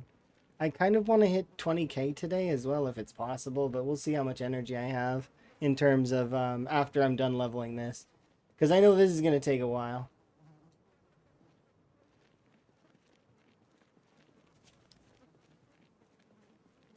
The sneaking portion is going to be easy, but the problem is that the light-footed is coming with no experience bonus at all. Sneaking had an experience bonus. So this is kind of just slow grinding while this one's fast grinding. How long have I played this game? Between 4 and 5,000 hours, approximately. That doesn't include all of my theory crafting, though. And the time I spend offline thinking about the game. So, but even still, Zomboid is my third most played game. But it's getting there. Another roughly 9,000 hours, and I will have Zomboid. It will be my second most played game. Because prior to Zomboid, I used to play a lot of Overwatch, like a lot of Overwatch. And prior to Overwatch, I used to, and actually during Overwatch too, I used to play Minecraft. And I played a lot of Minecraft, like a lot, like a gargantuan amount. And then I've got like several hundred hours in other games, like here and there, depending. You know, whatever catches my interest and when my ADHD goes burr. ADHD go burr. That happens sometimes. You know, you hyper focus on a game for a while and then return to your other games. Or play your other games while. Overwatch, it was really easy. You'd play the other games while you're in the queue. Queue would pop, you'd pause whatever it is, and then you'd carry on. Good times, though. Good times. Unfortunately, Overwatch is no longer the game that I want to play. It has long since evolved into something that I don't like. But that's, you know, it's my preference, right? And I wouldn't have found Zomboid had I not bowed out of that game. Well, I suppose I had Zomboid in my library and I put a little bit into it, but I'd never gotten as deep into Zomboid as I did until a couple of years ago. Or like maybe, yeah, 2 years ago, something like that. I deep dove into Zomboid because of a screenshot actually, which is, I mean, is why I, you know, I thank Lamprey for that because it's Lamprey's actually the reason why I got into Zomboid the way that I did is because I seen his screenshot and I was like, oh, that seems like a kind of a cool goal. And then from there, eventually I found Lamprey's stream as well. But also, I was shooting for a similar like playthrough, like a time 16 playthrough back then. And that's when I did my PB run. My personal best run. where I did 243,917 kills and lived for 2 years, 11 months, and 25 days.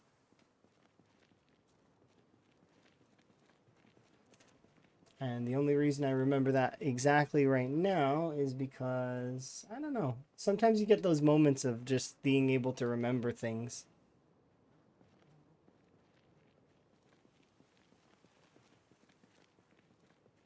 But yeah, I'm really hyped. And I'm hyped to be doing Rat Race with everyone. It's awesome. And I very much am enjoying the different perspectives. And I get to watch a bunch of different folks play the Rat Race. Like, I was watching a bunch of the Rat Race perspectives this morning. And I was super hyped about it. It was like, wow. And folks getting to the best run. And, oh, it's so cool. I think that the biggest thing about it is that we're not alone. There's no alone. Like, you're alone maybe in your world, but you're not alone in the settings. You're not alone in the strategies. You can ask folks what they think about stuff, and they're playing in the same way. And that's the best part, I guess. Is it so it's a mixture. There's actually two world records that I know of, or actually there's three. There's three world records that I know of. The first world record is the kills record in build 41, which is Mr. Lamprey's 954,000 kills. So that is the kill record.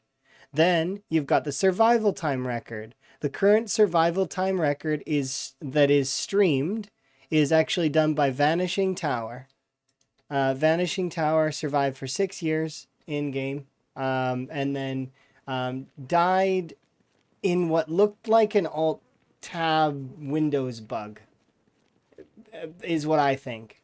But I don't know for sure. It's hard to say, because it's one of those things where it depends on the computer, it depends on the game, and it does suck when that happens. Because I've had that same thing kill several of my runs, but that's why this option was added to the game. Pause when focus is lost. So this option, I highly recommend you turn this on, because it's for default. For some reason it's off. Turn this on. That way, if anything alt tabs you even a little bit, it'll pause your game, so you can not die horribly if you're fighting. Anyways, the those are the two primary records of general fast shamblers that I know of. And then you have a pure vanilla category where, actually, that one, from what I remember in build 41, the pure vanilla category is actually Royal with Cheese still holds that title. But I didn't really get a full confirmation of the total for that one. Based on my archives, I say he's gotten 135,000 and a little bit more than Rural. So like, I think I gave him +1 kill on Rural. Because Rural Storage is the original Zomboid record holder, the very first one. He's definitely deserves recognition on that front for sure. Shout out for Rural Storage. Yeah, Rural. And yes, he's the OG. He's the first record holder. And then finally, you've got the Sprinters record holder, which is actually Animal. And Animal has retired. He's gotten some crazy high scores. In build 41, he got I think it was in the 10,000s range, or what was it? I can't remember. I'd have to check my scoreboard. But I know in build 42, he broke over 100,000 sprinter kills. He is the sprinter champion, as far as I've heard. And there's some other folks that are really, really good at sprinters, and they may be able to overtake him at some point. But yeah, let's see, where is it? Animal was with 15,300 is his sprinter record from build 41. But yeah, his was full sprinters. 100% sprinters, and he even was going as far as to play sprinters on a difficulty that's like, I can't remember if he did times 16, but it wouldn't surprise me if he did. He's really, really skilled, especially at sprinters. But like I said, he's retired. He decided that he would go and do other things with his life, and his channel, at least as far as I'm aware currently, says that thanks for the years in Zomboid. You know, goodbye, essentially. It sounds unbearable. Oh, he was really good though. Like, and you use a lot of fence combat, window combat, you know, balance stuff. And with build 4042, the combat is a little bit easier in some ways, but harder in other ways. Also, you can make more fences faster and better now in build 42 than you could in build 41. Build 41, you had to like kind of hope that you could get the trailer park like gray cubicles, and you know, it's interesting. But anyways, there's my scoreboard if you're interested. It is a sort of like a Zomboid Chronicle of Build 41. Um, it was fun making that, and I do intend to You're make one for amazing. Build 42 when it hits stable. But for now, I'm just kind of enjoying, I'm vibing, and, you know, I'm participating in the rat race. And the rat race is a, there we go. It's a challenge that Mr. Lamprey's holding that has basically 3 criteria that we have to accomplish in a playthrough. So, in a single playthrough, in a single life, you need to make a perfect character. You need to liberate and secure 13 points of interest around the map. And finally, you need to kill 1,000,000 zombies. 1,000,000 zombies. But the prize is £1,000 was the starting price of the prize. However, every subscription that Lamprey has been receiving, he's been putting £1 on the price of the total for the prize. So far, it's actually, from what I've seen, it's up to £1,100 right now, approximately between 1,100 and 1,200. So, you know, every subscription Lamprey gets, he puts a little bit more onto the prize, as well as if he's late for stuff. But, you know, he's not very frequently late.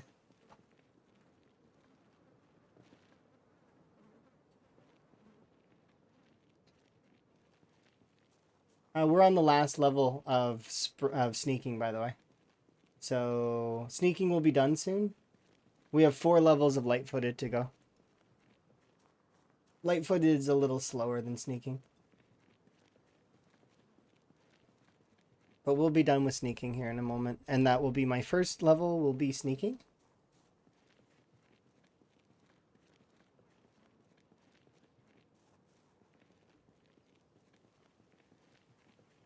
I'm tempted to go back, though, and grab food, grab water, resituate.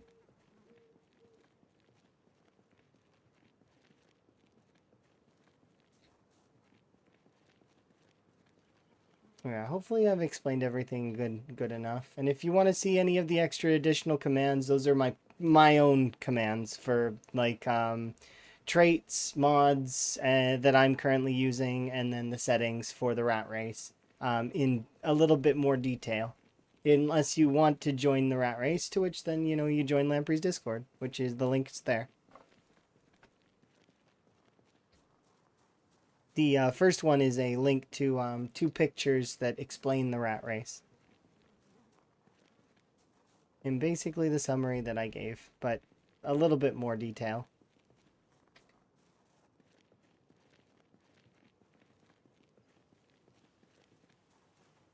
You're amazing. And thank you for the follows, by the way. I do appreciate. And there's no like if I have a strat, I will share it. I don't mind. And that's the kind of the thing about most of the rat race. It's a challenge that we're all racing, but at the same time, there's a wholesomeness in it that is very consistent. And that, like, I mean, you know, we're in this together as much as it is a race.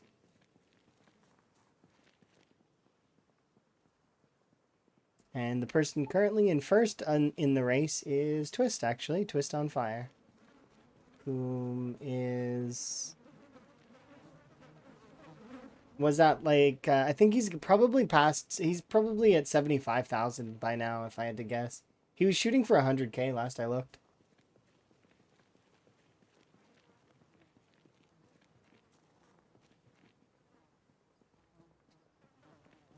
Oh yeah, there's going to be a handful of folks that are going to be very sweaty about it, but you know, like if those folks are going to be sweaty, they're going to, you know,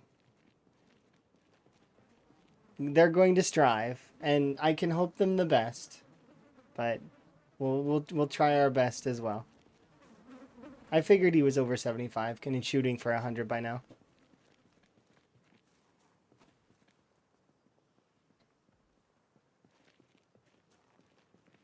Hopefully he does one of the outposts. I want to see Twist build an outpost.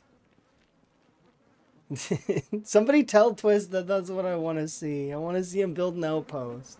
Take a day to build an outpost. He could do the rosewood. Well, actually maybe he can't because of the vehicles being noisy. I do want to see him do an outpost though. I do. He could totally do the Rosewood Church.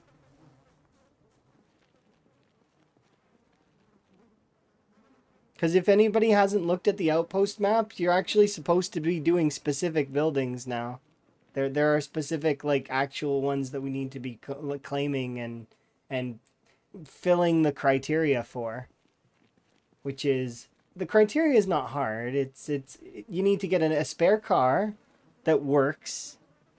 You need a 5,000 calories in non-perishable goods. You need a plumbed sink, a generator. The building needs to be secure, which means it needs to have no zombies within, as well as the building itself cannot be enterable by zombies. So, like, you gotta barricade the windows and such. And doors gotta be, like, made if you don't have a door. I can't remember the other criteria. I think I filled it. I think that it's six things total. But most of them are churches. So like the Rosewood Church. I'm gonna be doing the Riverside Church eventually here. Like it's on my to-do list to get done. But not today. It'll be once I'm clear of Riverside zombies for quite a while. And I gotta make sure that the generator is on a side that if the golf course zombies decide to come up, that they don't bug me.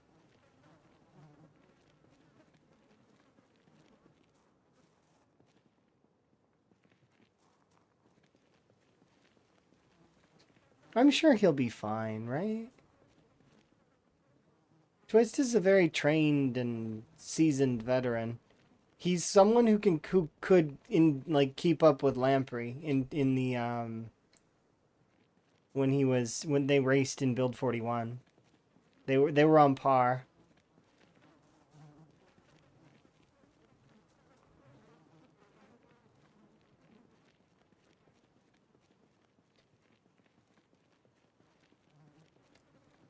Kind of like him and Chivas are now, kind of, sort of.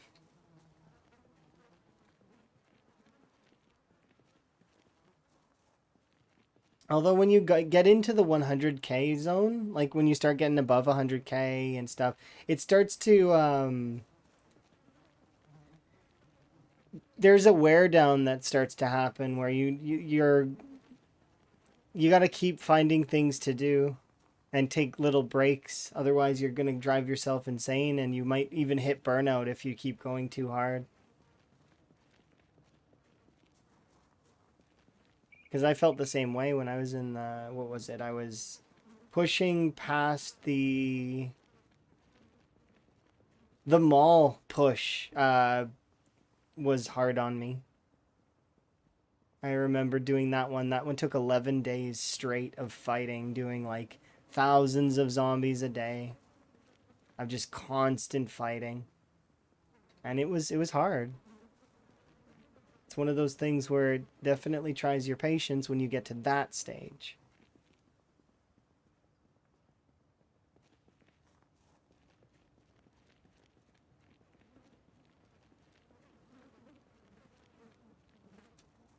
Why are we getting tired? It's because we slept on a good bed and we slept late. We'll be getting tired eventually. I'm kind of hoping we hit the end of sneaking, though, before we run back.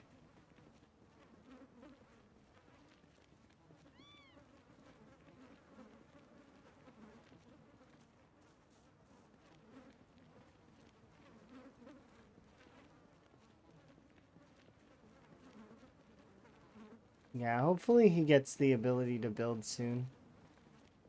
I'm always hopeful for those folks. But yeah, they're the champions at the moment.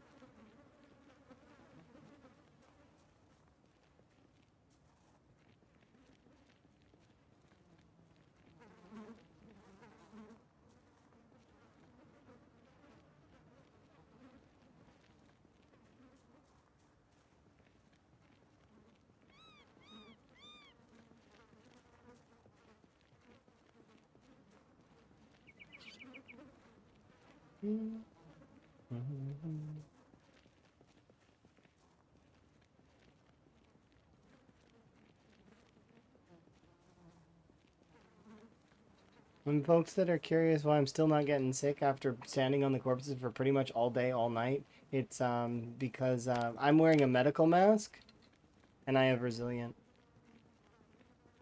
So it slows the corpse the corpse sickness generation, as well as the medical mask also makes it basically, it takes a really, really long time to build it up.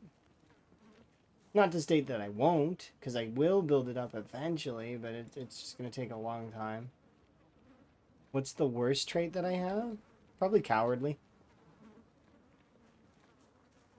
At least I would say cowardly. I know some folks would say disorganized looking at this. Some folks would say slow learner. Some folks would say reluctant fighter.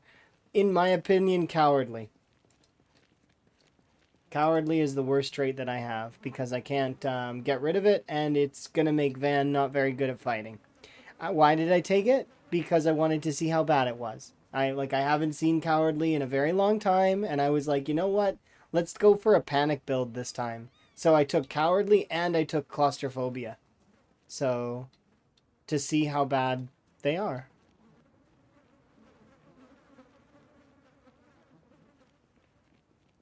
Another 3,000 XP and then we're done this. You took slow learner? It doesn't make a challenge that much harder in my opinion.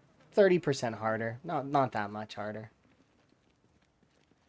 You did the same with Hardy Appetite. I wouldn't take Hardy Appetite, but I at the time I don't think I told you that I wouldn't do that. You've been hopeful about getting bitten? Like, I mean, you can handle it. It's handleable, but a Hardy Appetite is definitely not necessarily one of the better traits because it makes you eat more. Like, you have to eat more often. Because it's weird, but this noodle here has nothing to do with your calories at all. This one right here just has to do with your character feeling hungry. Which, so by taking Hearty Appetite, you can eat more often. But there's no benefit to doing that. Yeah, it's just being sated. Yeah, you're right. And which is why you can see for me, I took Light Eater, so I don't have to eat very often. I can just kind of get myself more. I'm going to get level 10 light-footed and sneaking. Yeah, I decided that on a whim that I'm going to go and just finish off all of the traits that I have that are close to level 10. So in this case, we're doing the sneaking and the light-footed because they're easy. The next one after that is I'm going to do foraging, which shouldn't take very long. I should just be able to walk down the road, foraging up trash, and it should take, a little bit of time, but it'll get done. That said, after that, I'm going to do carving, because I'm basically there already. And then in finality, I'm going to do first aid. So those are the things I'm doing today. And if we could do like maybe 1,000 kills, like real quick, like I said, I'm just gonna clean this off right here, like this watch bag, because there's not 1,000 zombies there.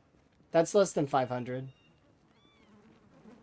It's probably I don't know. I don't know. I'm not sure how many that is actually.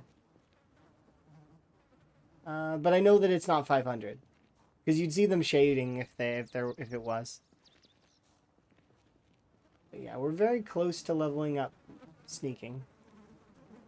Carpentry 1, almost a year in. Yeah, I haven't touched carpentry really. And remember that in build 42 they took out the ability to dismantle to get your carpentry up. And in Rat Race we start with no power, so no carpentry shows. Right?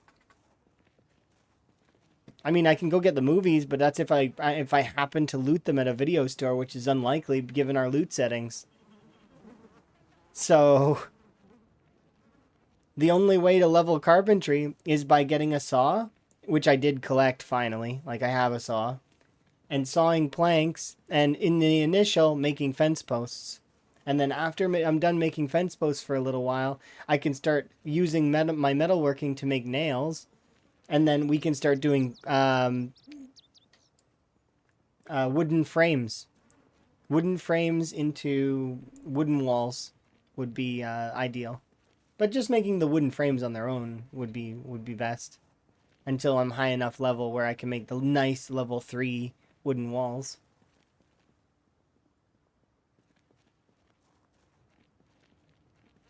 But trust me, I know most of the leveling methods, kind of. Not all of them, but most of them. Some of them are cheesy, though. Thank you very much for the raid. Hopefully you're having a good stream and you had a good day. Hello. How goes? Hello. Do a little intro-y thing. Hi. Hello.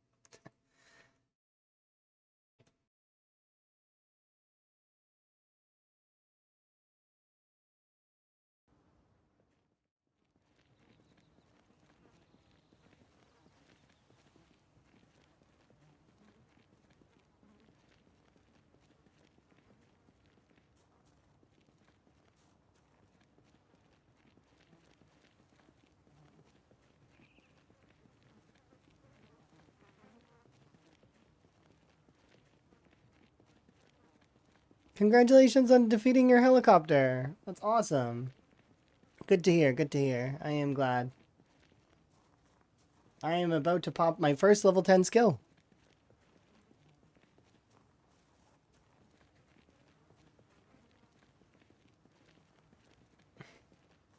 Yep, it's sneaking. And if you're curious how, that.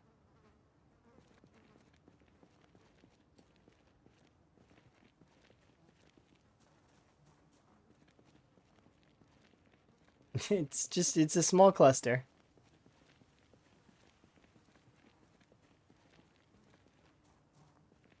I am almost done, though, on the sneaking. And then we just need to do the light-footed, which is going to take some time on its own as well, but here it goes. Let's watch it in real time on here. And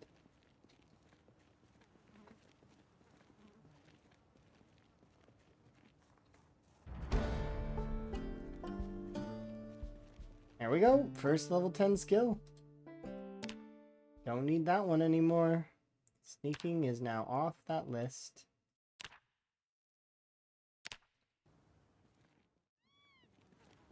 And now we're on to light-footed.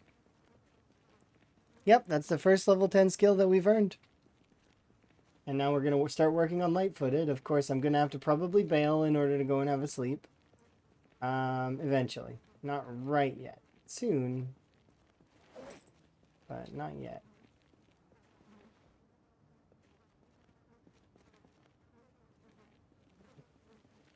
But as you can see, this one's going to take a little bit longer to get up. But it's fine. It is what it is.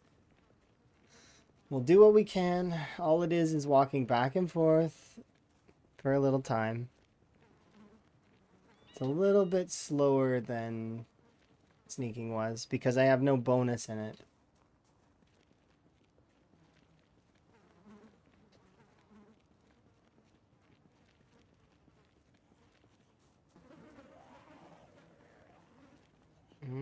No.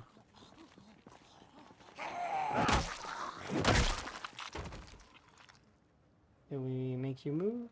Yes, indeed we did. I need to back off.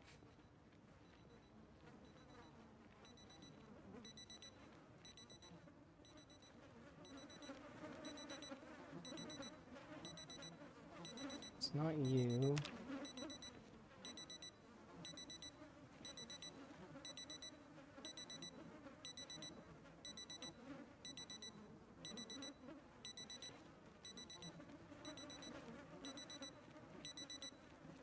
Found it.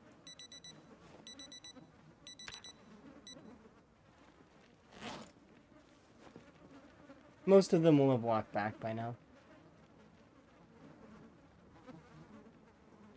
Enjoy your food, and if everyone else needs self-care, make sure to get your self-care.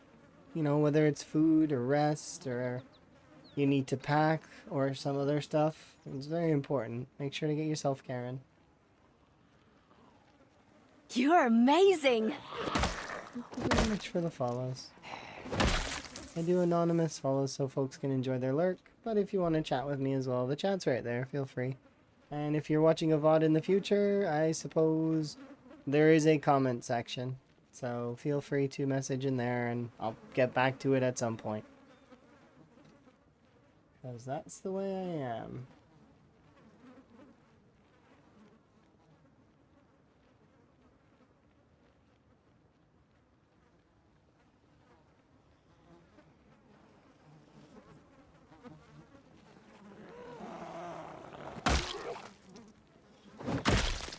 I hope my skills come quick as well, and they seem to be coming fairly fast.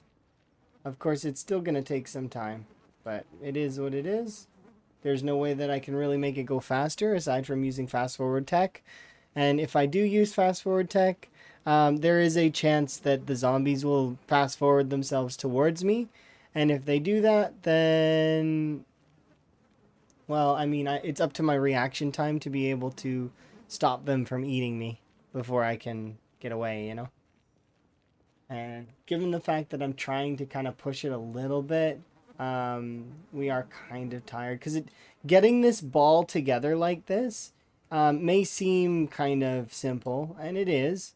But when I walk away from them, when I leave to have a rest, they spread out because the area is unloaded. If I were to try and sleep in this area, they would spread out because it would fast forward. I don't want to chance that. Plus, this area is not safe to sleep in anyways. But yeah, we are going to need to back off now, as much as I'd like to keep going. I may be able to get all the way to 7. But not quite. We're almost there, though.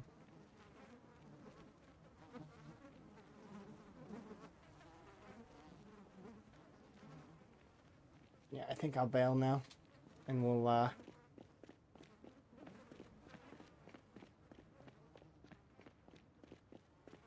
we gained a nice sizable chunk of XP from them.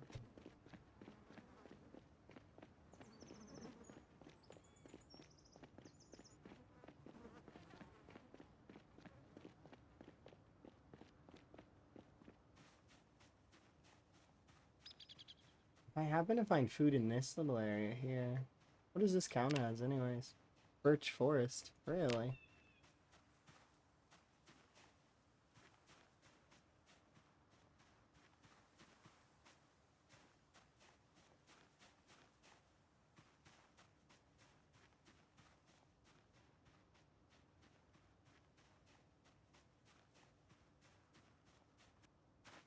Yeah, I think I want to go all the way home.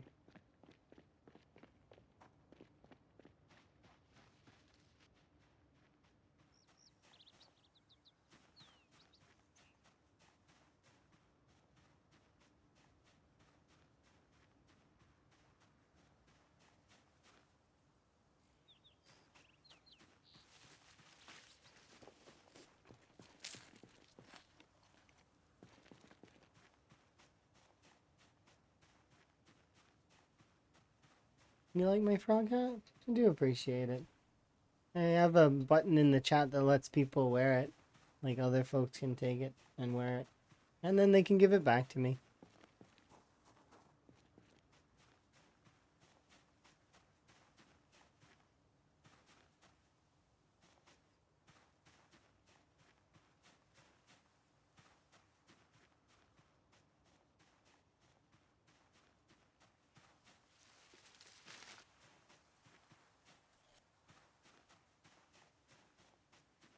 There we go. But I like frogs. They are cool. And if anybody has specific frogs that they enjoy, and feel free to, you know, say what your favorite frogs are. My favorite frog is the desert rain frog because it looks like a grumpy potato. And then my partner Emma's favorite frog is the budget's frog because it looks like somebody tried to draw a frog from memory and forgot halfway through what a frog looked like and decided to just keep going.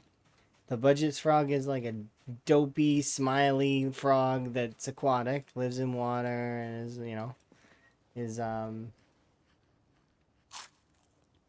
very carnivorous. It tries to eat everything. Everything around it is food. Meanwhile, the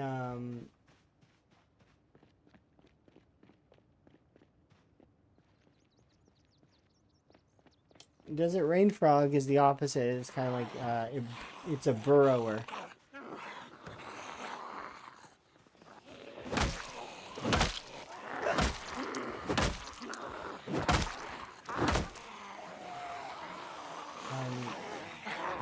This isn't really what I want to be doing right now.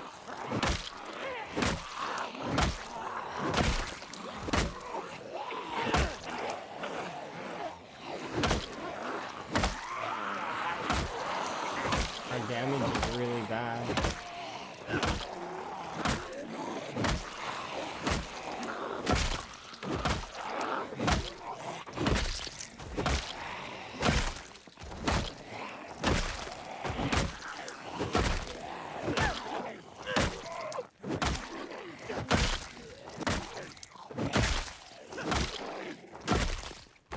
That was awkward. I was gonna sleep in that house. That's why I kind of walked over to it. You're a big fan of poison dart frogs because of their colors. Oh, that's awesome. You probably would like glass frogs as well. Glass frogs are really cool. They're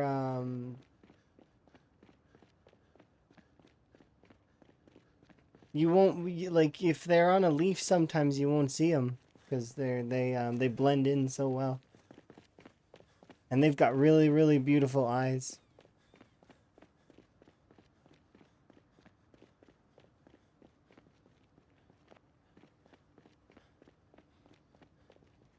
One line at a time. Sometimes frogs do that. And toads do it too, where they'll just walk. And they kind of waddle. And it's really cool. I very much am looking forward to when Emma and I live together because I plan to, like, we're going to have frogs. We're going to get 3 frogs at least.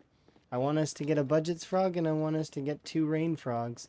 And they are going to be the happiest and most well taken care of frogs ever. And Emma's going to look at them every day probably. And, well, so long as it doesn't stress them out. I'm super hyped. But it is a dream of mine and to do that. Because Emma doesn't feel like she can take care of the frogs by herself, so. But with me there, it's a guarantee. There is no worries.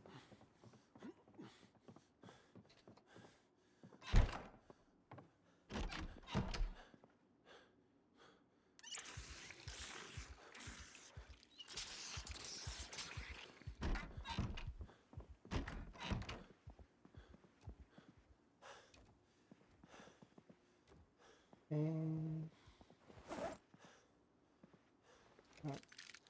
let's sit on the ground and do this.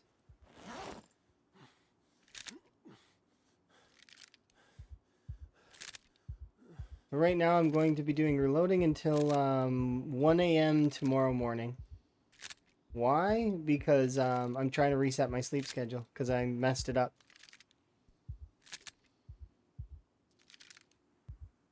So the best way to do that would be using the time for fitness and or strength. Arguably, you could do fitness and strength. Like you could do, and then you can, while you're resting, reload. Like if you really, really want to squeeze out every ounce of XP that you possibly can get. But like, I mean, that level of min maxing is a bit ridiculous. It's a little bit too much min max. There is a line where it becomes very tedious. Even this is tedious, but it is what it is. I should be able to do this for, well, what is the next several in-game hours. And meanwhile, while I'm doing this, that group that was on the watch bag is spreading out. They're no longer going to be on the watch bag.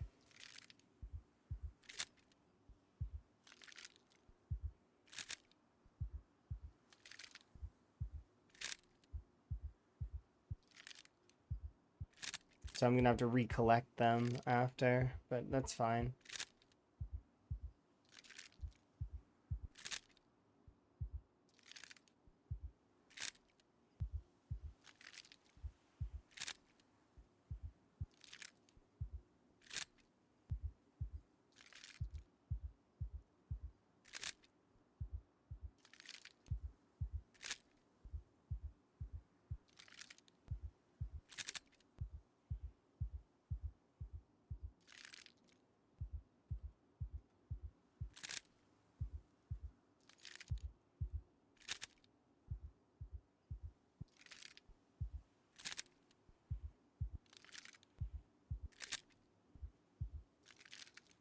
Okay, 5 more hours in game.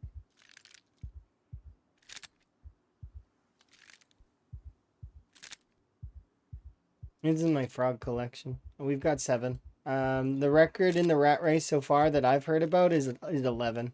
So I need more frogs in order to reach that. Unfortunately, though, the person that did get 11 frogs perished, so they're no longer alive. But hopefully they manage to find frogs in the future. Also, it doesn't count frogs that have been eaten, obviously, because if they've been eaten, then they're not, you know.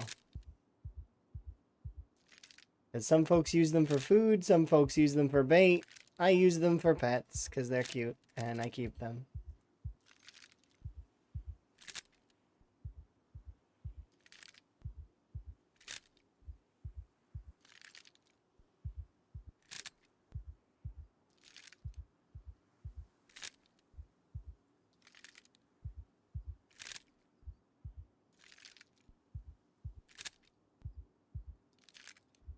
Okay, 2 more in-game hours.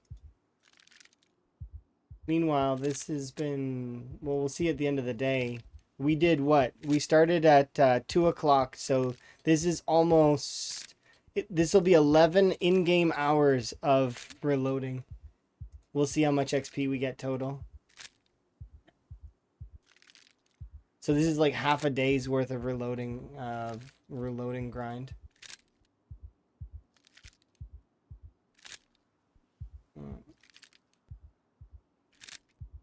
And then I could net out how many days it would actually take me in game how to reach the full amount.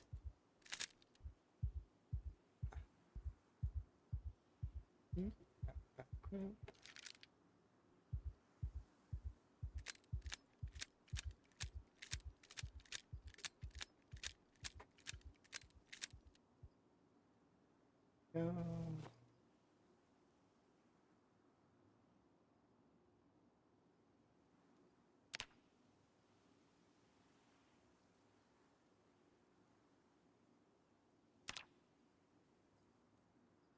So we gain 12,000 sneaking XP and reloading 138 reloading XP. And over 3k in light footed. Like I said, it's been like it was like a 4 times gain in on the sneaking versus the light-footed. There's nothing wrong with that. It's just it's time consuming. Okay, let's go get food.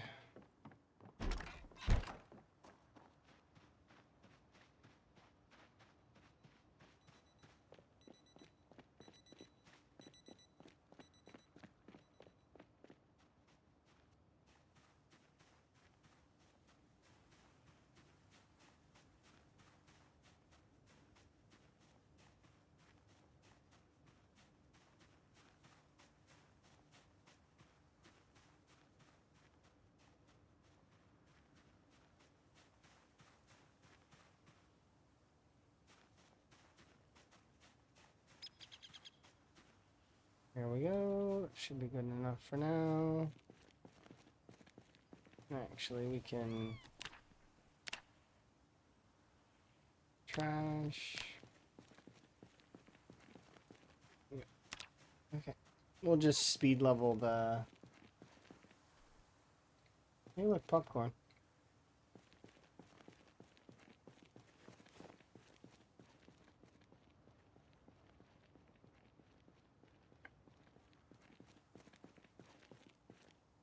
Habanero.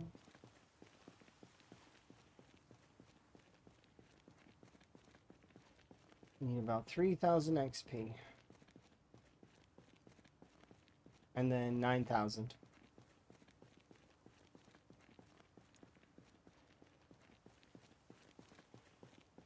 Shouldn't take too long though.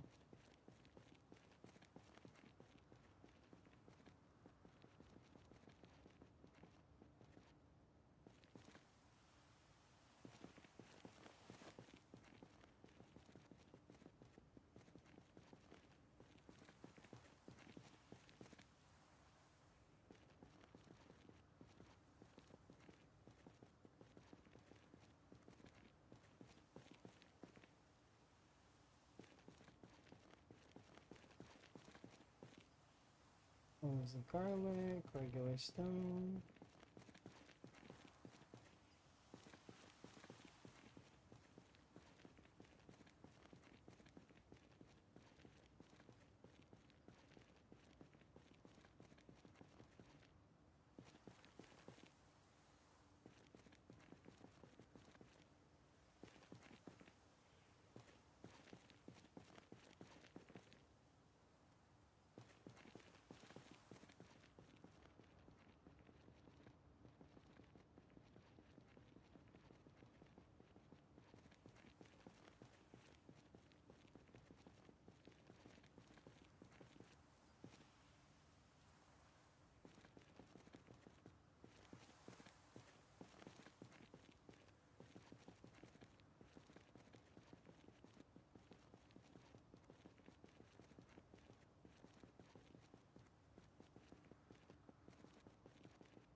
There are trash piles in town that I can go and search in as well. Over by the boat club.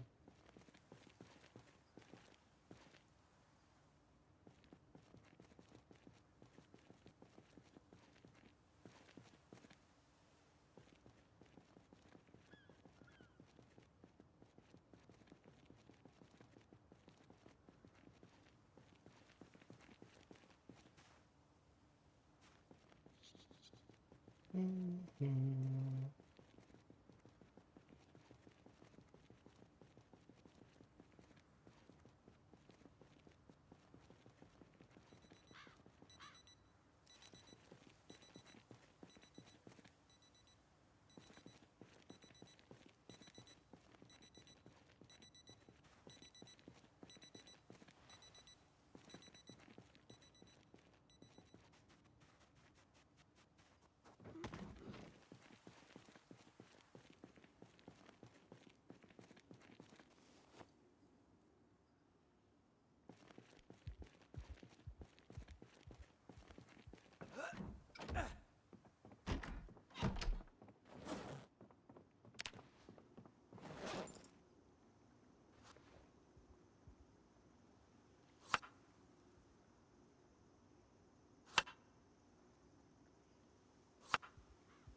Joe Frog? I have frogs, yes. They're not in my pocket though, they're on my bed. I also have a happy face pillow. See? 7 frogs.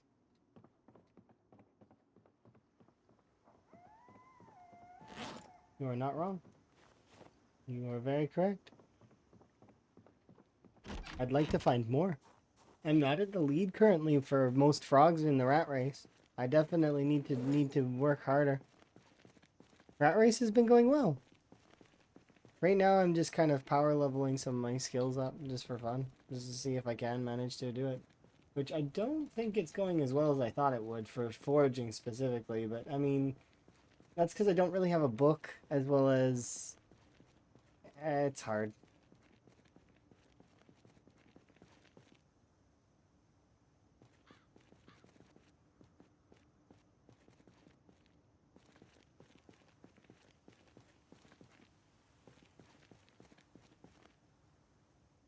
I'm getting like 1 XP per.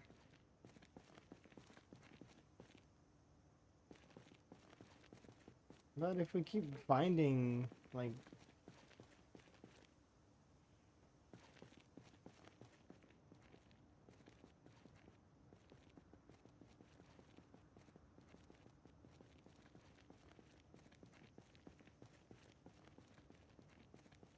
Nah, this is not what I want.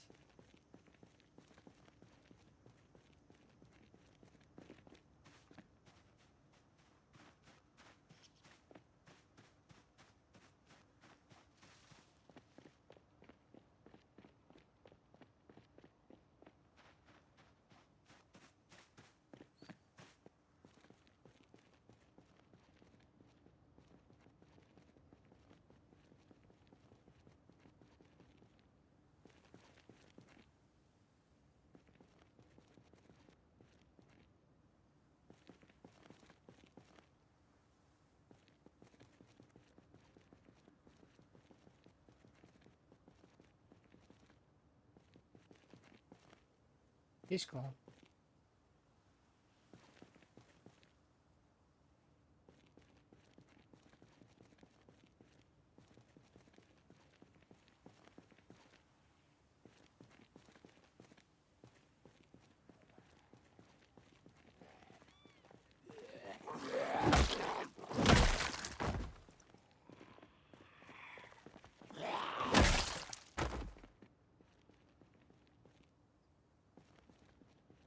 Yeah, let's go over to the boat club.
What?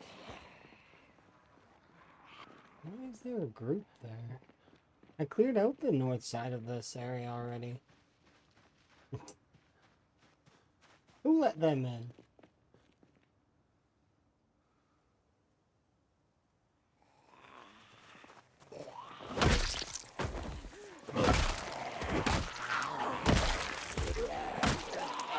The answer is me. It couldn't be anyone else.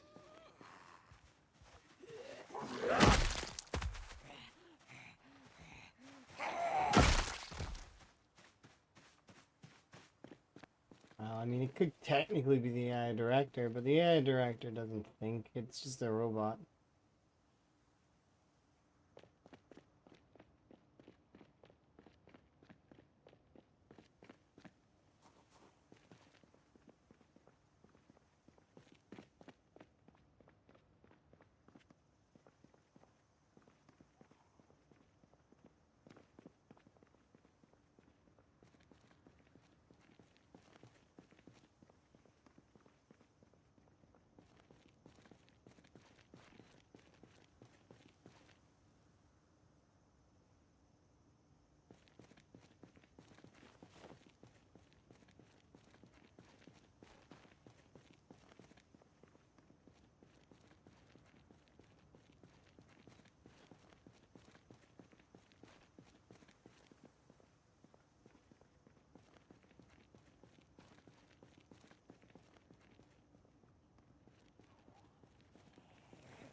Paperback book. Mind first, body second.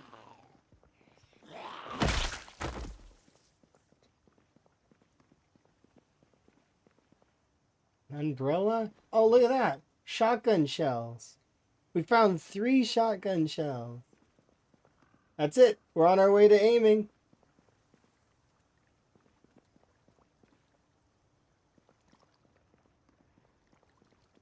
You're gonna be a professional.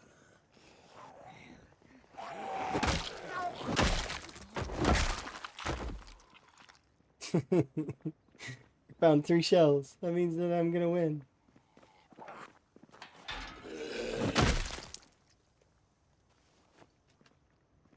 Totally. That's how that works, right?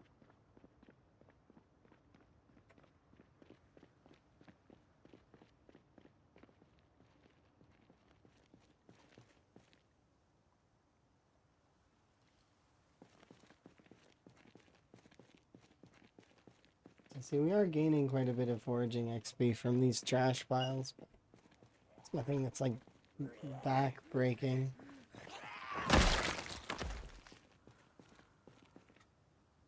Yeah, I did see the photo of Kate. There are some other photos that I've seen as well. I hope that we can all find them all. But the photo of Kate is it's the most common of the photos that I've seen. But it is still super duper rare. It's like one you usually find maybe 1 or 2 in a playthrough. It's very very rare. But there are some other photos as well, like of Dr. Coulson. I seen one that was Sarah something, and there's a handful of other ones as well. I think there might be a picture of Bob as well. But yeah, it certainly is interesting. I hope that we can find them all. Because Karumi showed me like a full suite of them, like all of them, in a screenshot.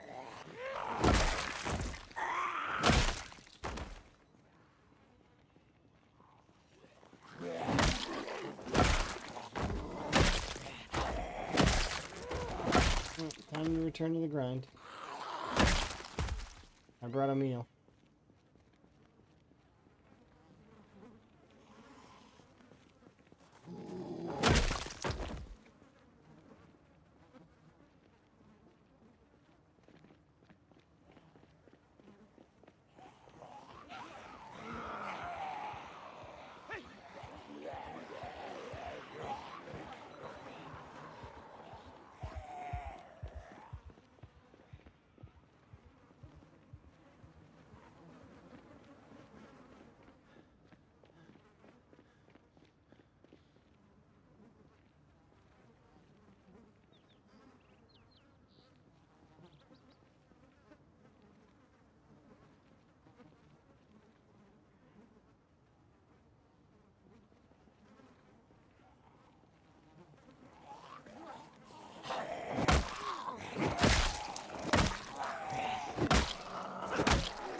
There are 2 behind me.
Back off again.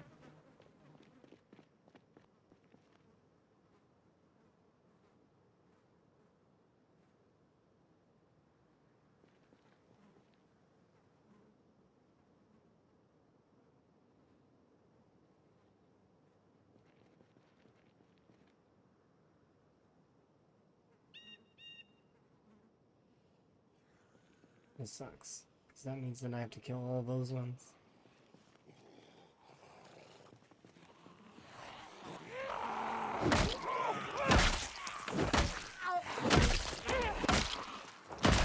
That means I'm gonna make more noise and kill more. See? So now I've got to kill all these ones. Blah.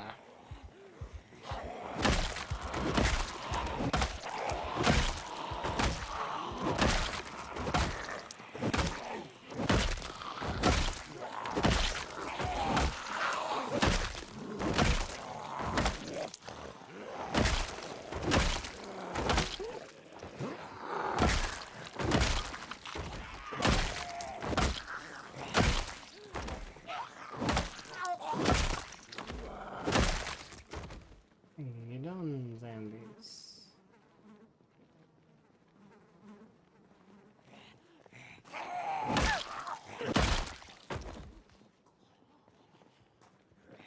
You on me?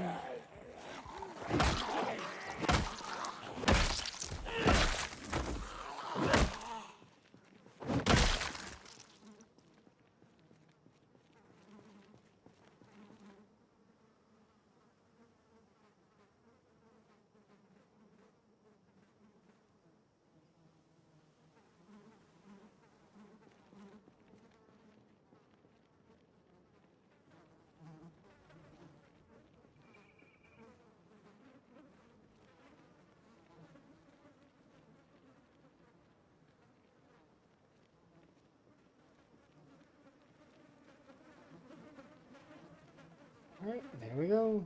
Back up you go.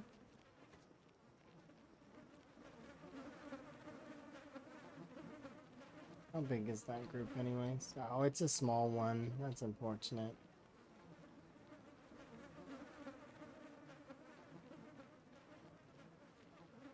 I can go try and pull more. Nah, I shouldn't.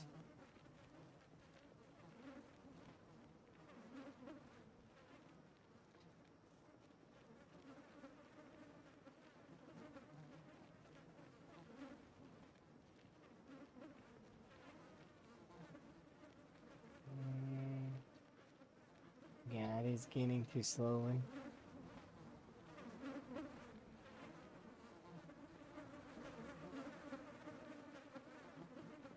There's some zombies that are there that are not getting clustered properly. Maybe they will here in a moment.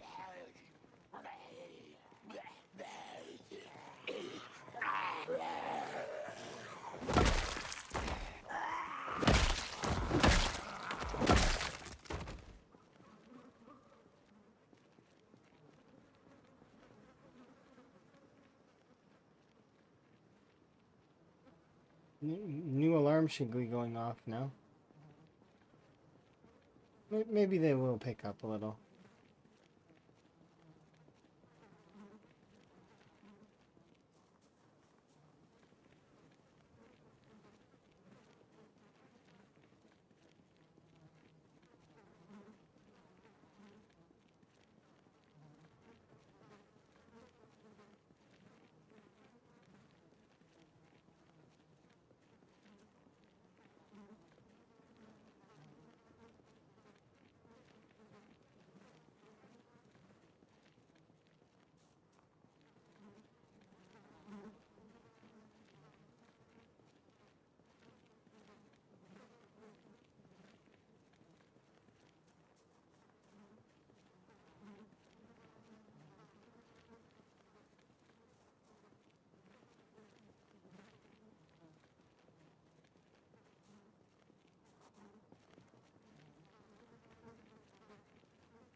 Yep, this is gonna be like this for quite some time. But, I mean, once it's done, and I don't have to do it again for a long time, so that'll be nice.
Thank you for wellness.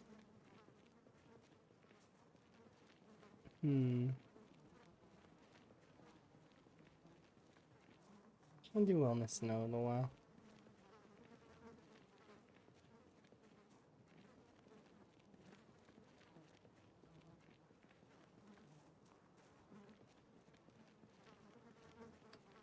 I remember to do it in like 15 minutes. Actually, I think the wellness cooldown comes off of and goes again every 15.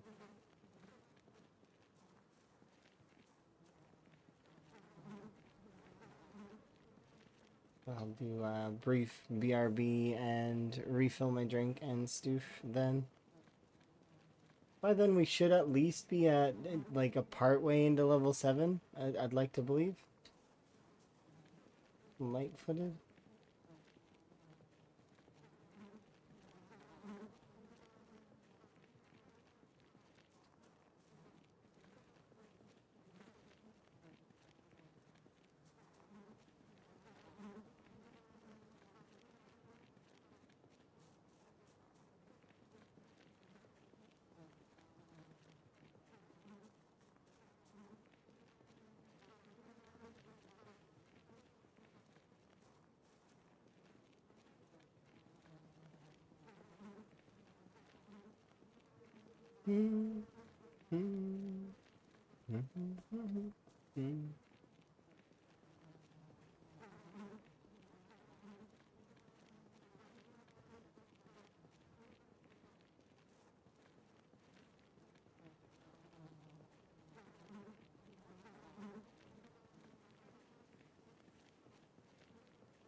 Oh, I just remembered that it's that the leveling first aid is gonna mean that for like a whole month, Van's not gonna be combat ready.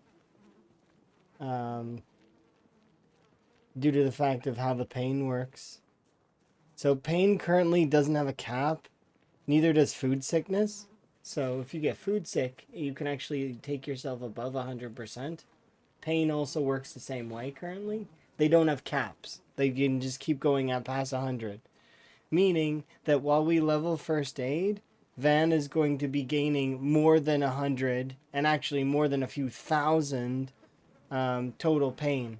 And actually is going to even have it even more because I don't actually have the books. I had the books before when I leveled him on Apocalypse.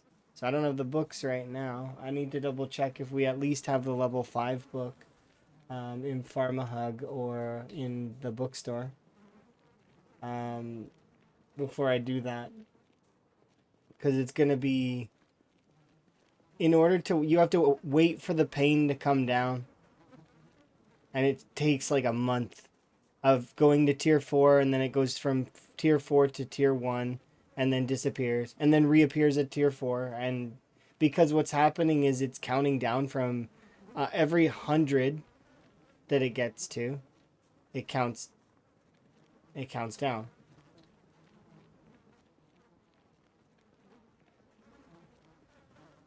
So let's say it's at 2800, right? When it gets down to 2700, well, you're back at tier 4 pain until it counts down, and it'll count down to 2600, and it rolls over every 100. I'm not sure why they uncapped it, but maybe it's something to do with the muscle strain. Maybe it requires to be uncapped or something. I'm not sure. But I hope that they do reinstate the caps at some point, because it's a bit ridiculous that it goes to like your character ends up hurting for months, like a whole month. So for anyone who's leveling first aid, yes, it's natural. It'll come down eventually. It's just gonna suck because it's gonna because I've leveled it already once, and it was unpleasant, but I let it come down over the course of a few weeks, and eventually it went away.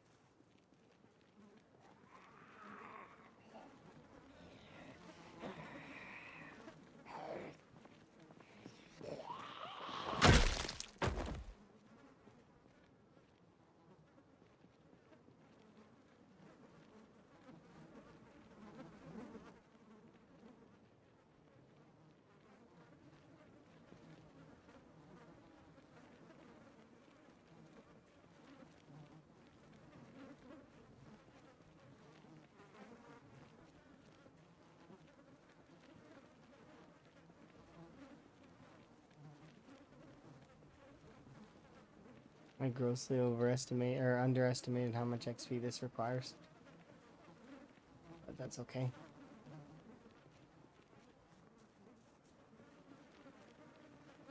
We will get to 10. It's just a matter of time. It just means it's going to take longer than I thought it was. It's because our pool of zombies is not that big. It's okay, though. I would rather be safe and not have a really big pool of zombies for this.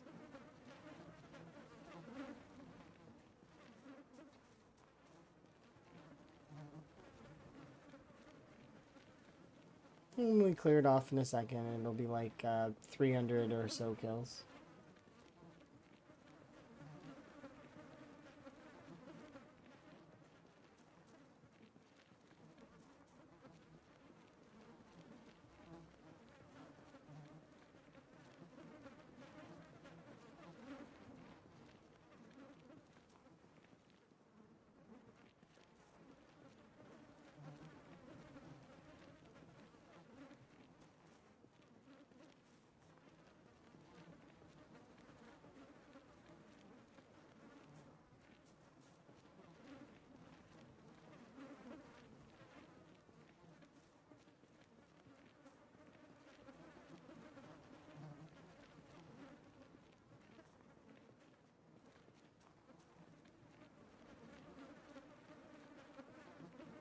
Hi, Barry. How goes?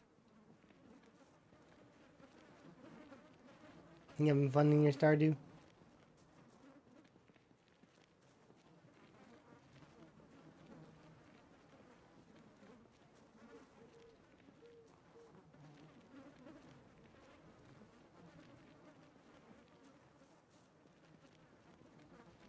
It's going well. I'm having a good day. I'm still kind of coughing, so I'm hoping that that goes away eventually, but, you know, it is what it is. I can't really make it go away faster. That said, I am doing my...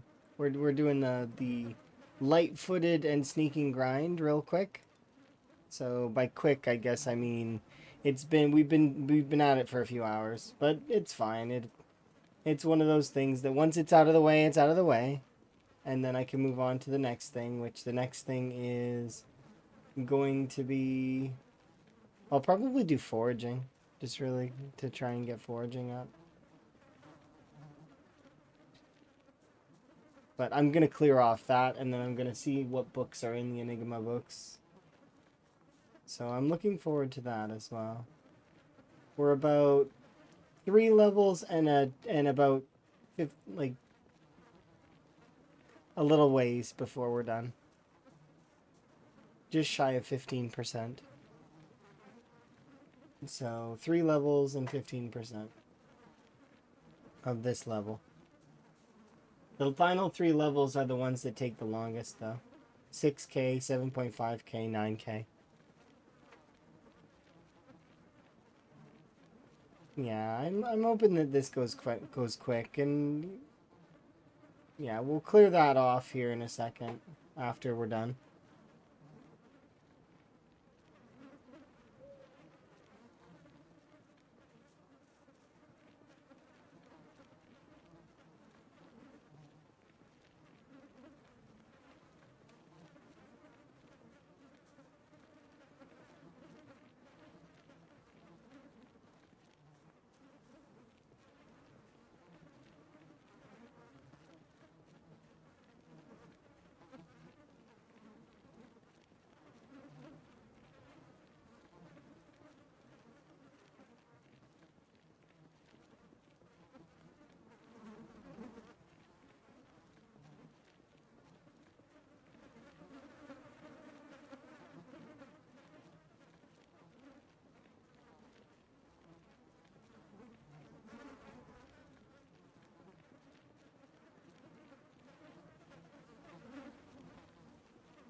Yeah, once we pop this level 7, I'm gonna do a brief BRB and get myself some new tea, cause.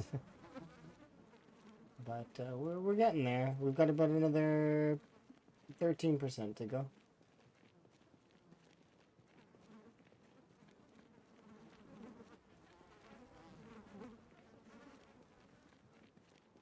And then that'll be 2.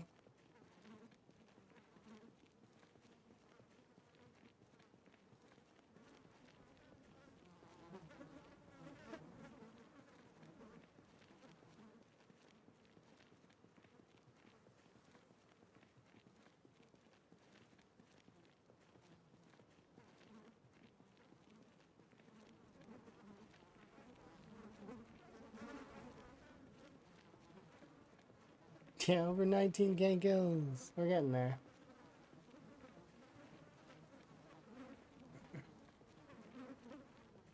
I'm hoping that by the end of next week, or well, by the work stuff, because I got work things that are coming up very soon.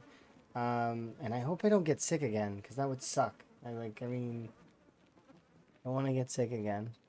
I'm still not quite fully recovered, but it's okay. I don't have to.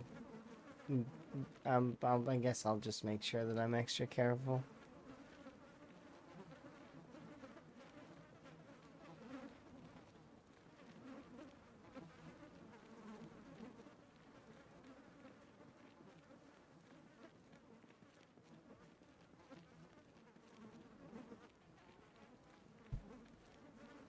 Yeah.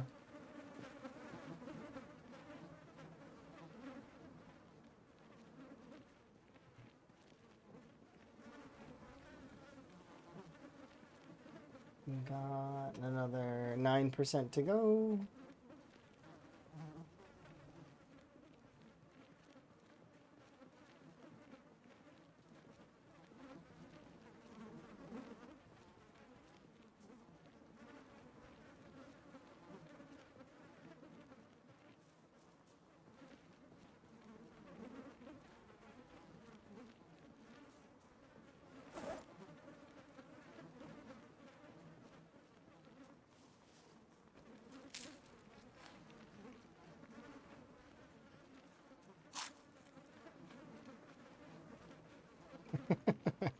It's like waddling.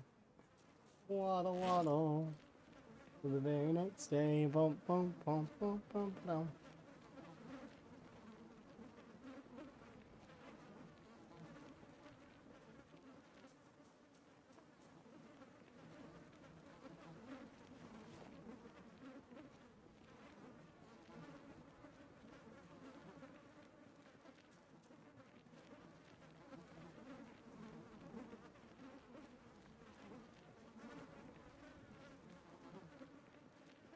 Another 5% soon.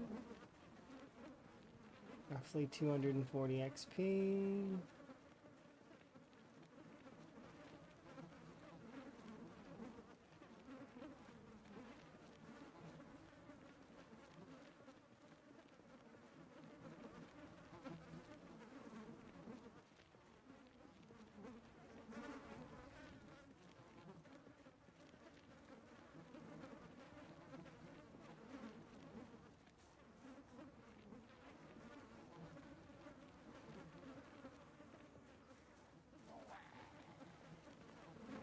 Too close to there.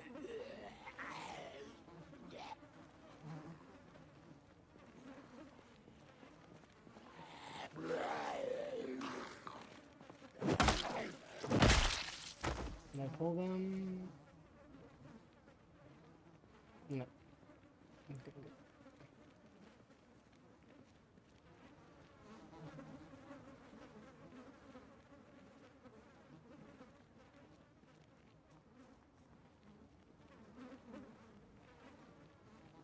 Another 100 XP.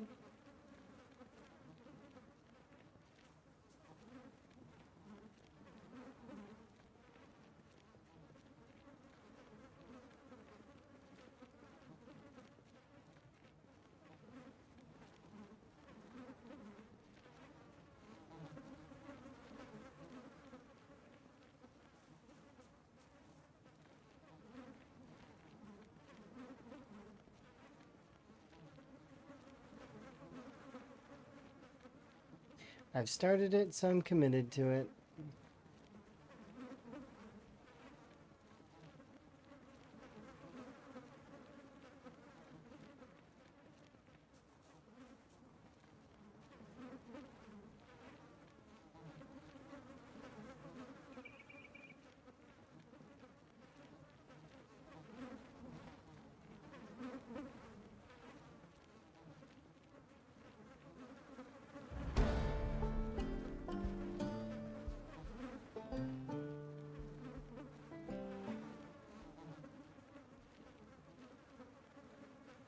Yep. All right, I'm gonna pause there for a moment, and we have 3 more levels of this to go, and these are the 3 larger of the levels. So we need 6,000 XP, 7.5k XP, and then 9k XP. And then it's done, and then I don't have to do it anymore, because it's finished. But I'm a BRB, I'm gonna refill my tea.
Let's get back to it.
Patience is going to be key for this.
Mm, it's too hot. I can't drink that yet. Shouldn't have drank that. It's too hot. Bad call.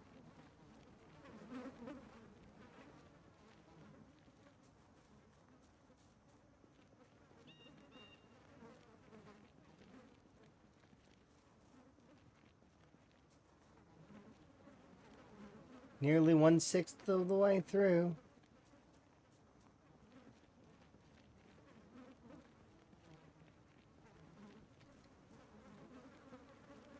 From 7 to 8. And then I have 8 to 9 and 9 to 10. And then that's it. No more light-footed. I can go back to killing the zombies, as well as breaking into the Enigma bookstore. That is literally right there. And we'll probably go to the school as well.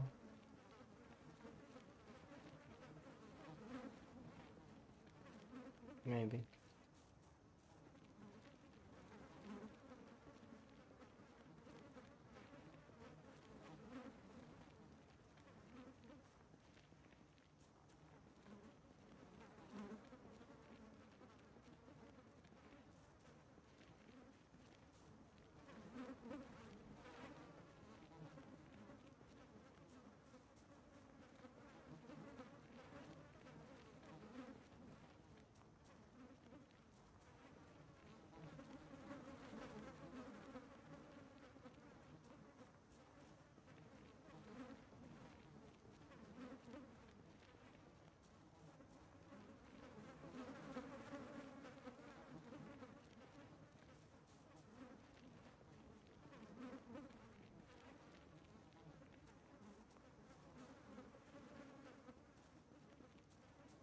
It's just too risky. I don't want to do it.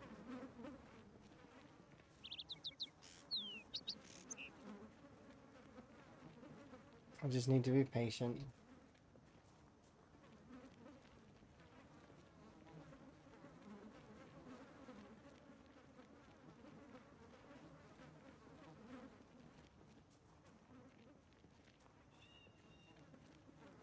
It is going up, so I should just wait. And just wait it out.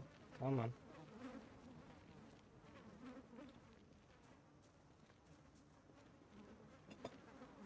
It's not that bad anyways. It's something that can be done in a few hours, as opposed to mechanics, which takes 20 hours.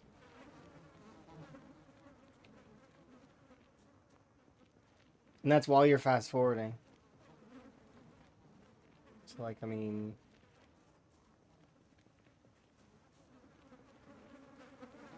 Probably could be done faster. It's just, I'm not very fast with it myself, because I constantly am checking to make sure that my character is not super duper over encumbered while I do it, because I often do it in risky spots.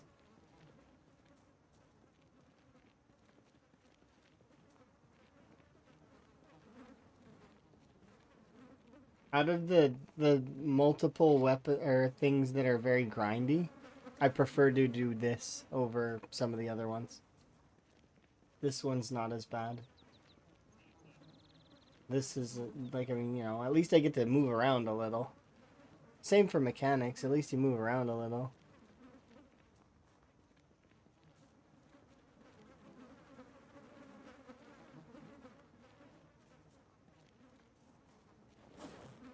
I wonder. No.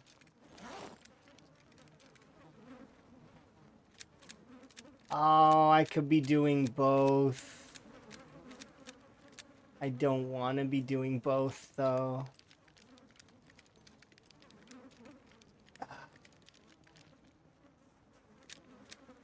Why did I have to think about that?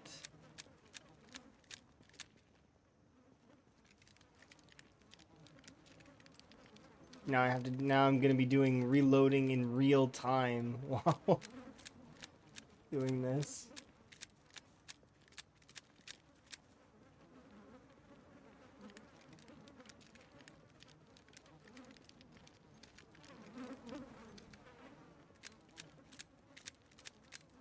Uh,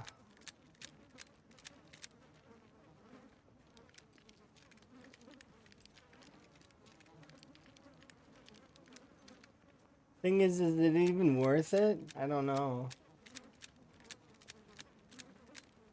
Arguably not.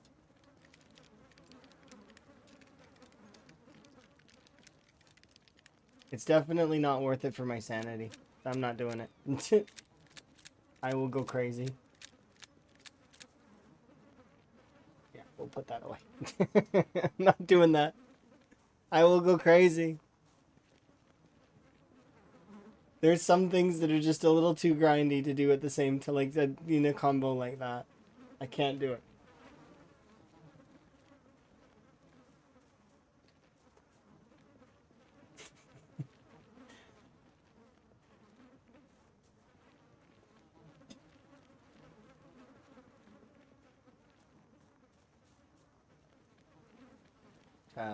30%.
I'm just doing that as a break from... It's no faster. It's about the same speed. Arguably, this is faster. I'm pretty sure this is too loud. Right? No.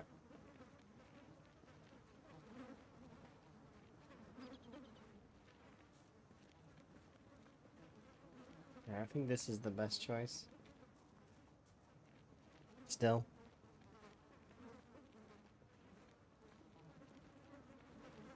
I like how the corpses are disappearing beside me. In here for so long. Walking back and forth. It's like 3 days, 4 days.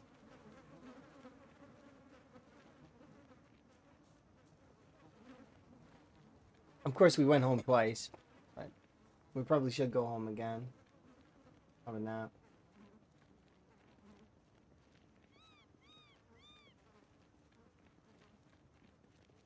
If enough corpses disappear, I'll just camp right here.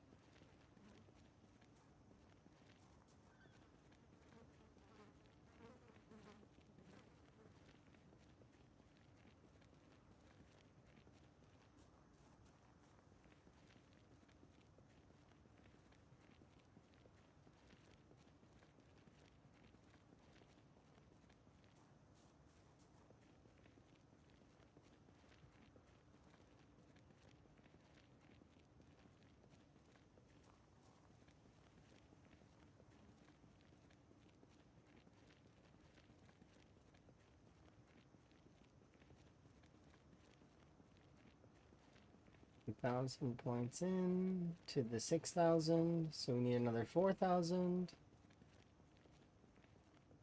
and then we still need a 7.5 and the 9, but we're getting closer.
Why did the van cross the road? It gets sneaking in Lightfoot XP, that's why. I'm lame, I know. That's all I've been thinking this entire time. The entire time. The whole thing. Why did the van cross the road? For light-footed and sneaking XP.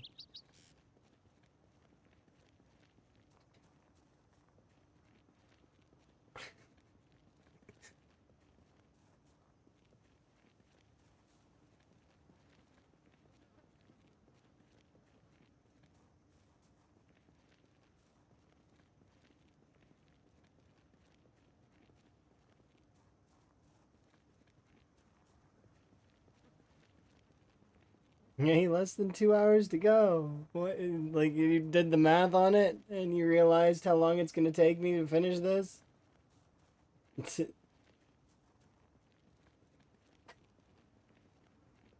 I don't think it's gonna take 2 hours.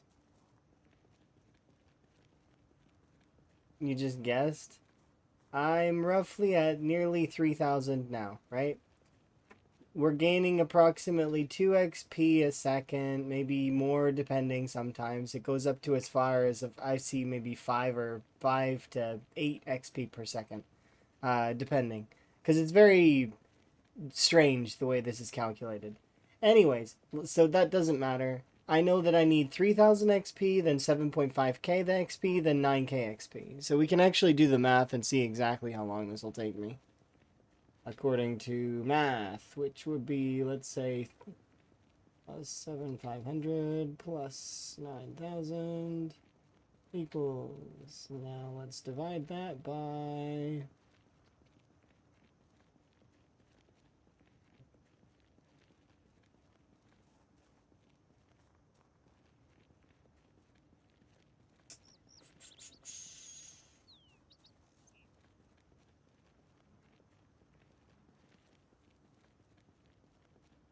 I would need to know the XP per minute, which is hard to gauge at the moment, but let's say it's 60 XP per minute.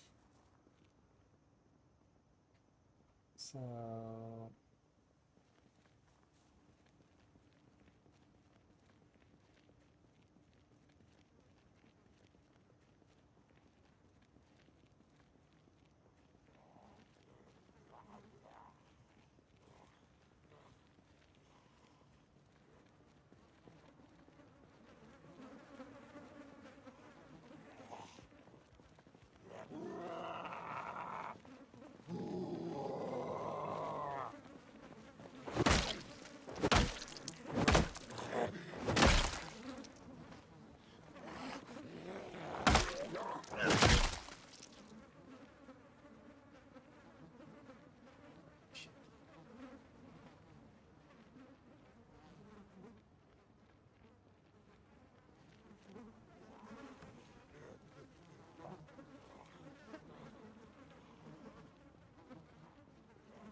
we're going to continue.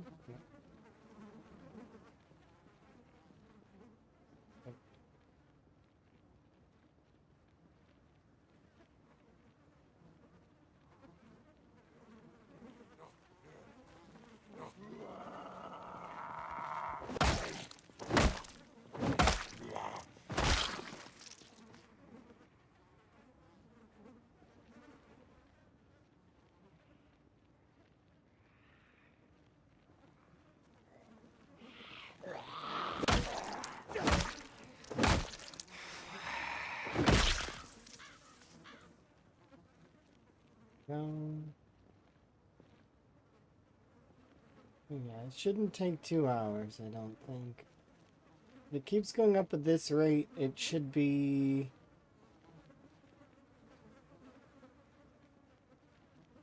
Well, it'll be relative.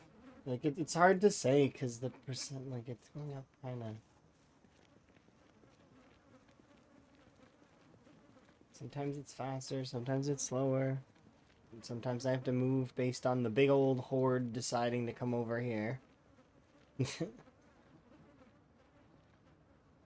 it wants to come over here sometimes because what happens is there, although it's the sound of one of the types of attacks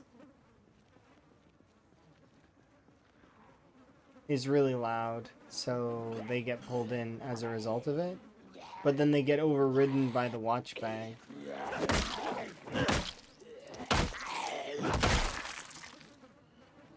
So let's see, are they moving over here? No. See, so none of those attacks were the noisy attack.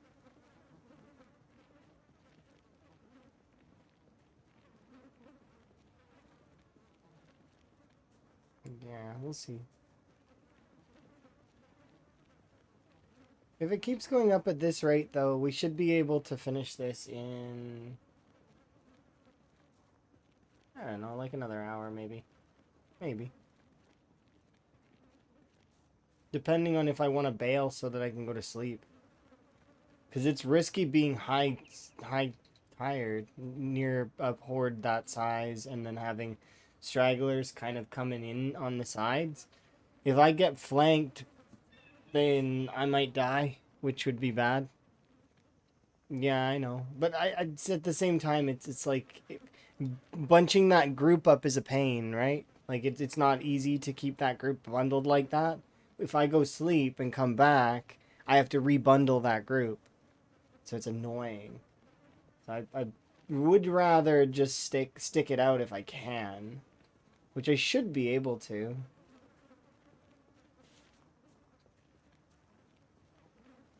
But I agree that it's a good idea to go sleep.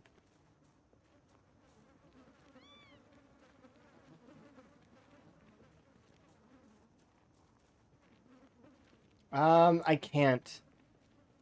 The reason why I can't just go sleep on that couch right there is because there are too many stragglers in the area, and chances are what's gonna happen is a couple of stragglers could just surround me while I'm sleeping, and then I would have to do a run, right? I'd have to run away from them and it's just too much of a risk to sleep. I might as well just stay awake.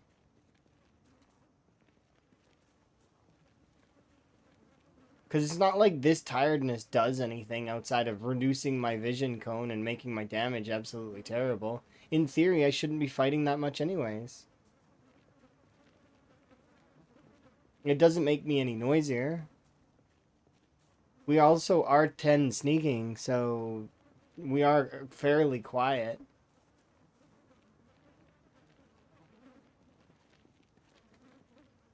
So I just need to kind of keep going, I guess. It's not worth the risk, though, but it is at the same time. I'll make the decision whether or not as soon as we level again and or we get closer to being like it being really late. Like closer to bedtime. Because I think I could get more. Yeah, I'm working on light-footed. I've already got maxed out sneaking. I maxed it out just a bit ago.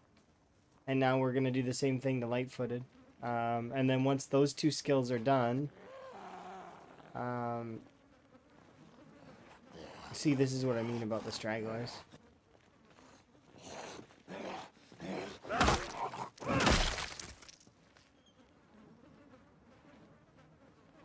Was that a loud attack?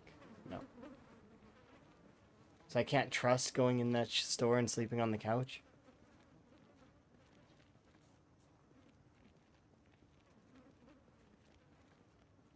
I mean, yeah, if we can get the remaining XP that I need. Like, we're actually about to hit 4K as well. And then we just need another 2,000 XP, and that's level 8. And then I only need 2 more levels. 7,500 XP and 9K XP. Totaling 16.5K. And if we keep this up at the rate we're going, I don't think it'll take an hour. I think it'll take less than an hour to get this done. And then it'll be finished and stuff. But we are quite tired.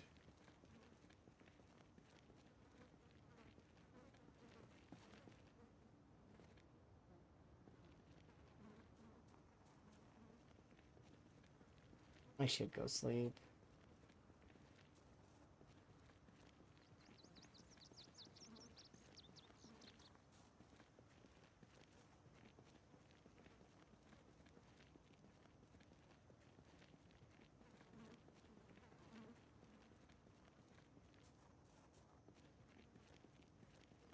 I'll wait for this to get to 4K and then I'll go.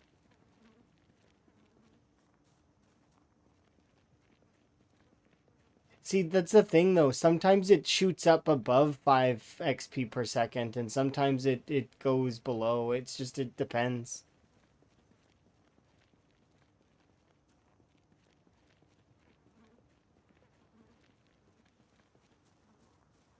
So I figured out what one of those trunt logs weighs roughly in those silver maples.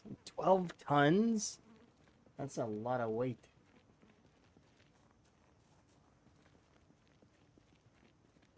Each of them.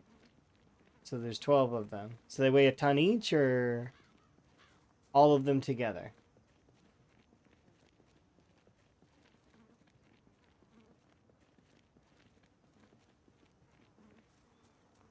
Does it affect? Probably. I don't know. The trees, I don't want to cross into the trees. I'm happy without.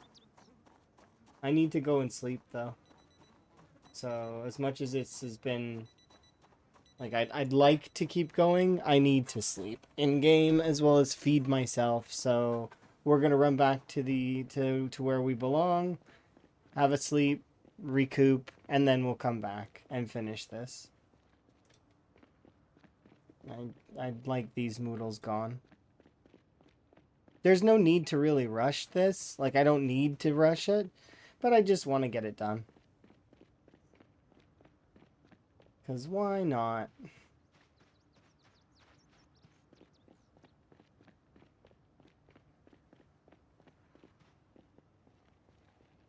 Are there always zombies here when I come back?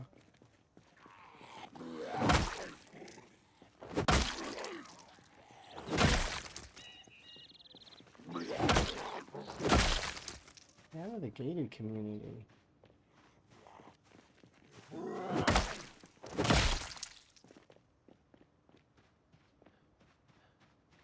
Why are they congregating? Oh, because I put a bag of watches there. Yeah, there's a bag of watches there. So, yeah, they like that spot very much. It's their favorite spot. Whoa, I didn't even see you. I wasn't even looking at the screen. Rude. This is why I don't like being at this stage of tiredness. This stage of tiredness, super dangerous. They're set 30 minutes apart, though, not... Yeah, that would have been a brutal way to go. Could you imagine? I just get bit right there. Thankfully, I heard the noise, so my brain said, continue moving. So, despite me not looking at the screen and not paying attention, my brain had already committed to the movement. So, didn't manage to die that time. But it's those kinds of maneuvers and not paying attentions that cause mistakes like this in the first place. So you end up getting very much injured as a result. Why? Because you're tired. Because let's be fair. Me walking back and forth there is fatiguing. Imagine me it's going back and forth. It's tiring in reality.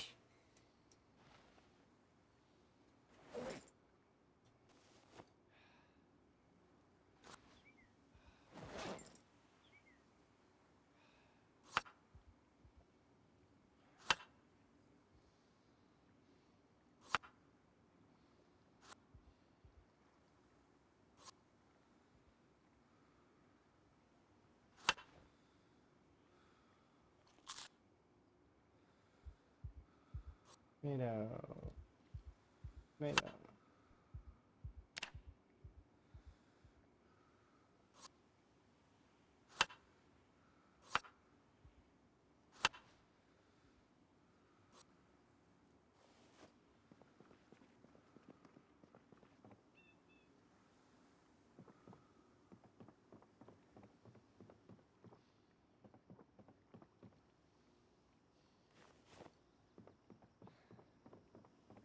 All right.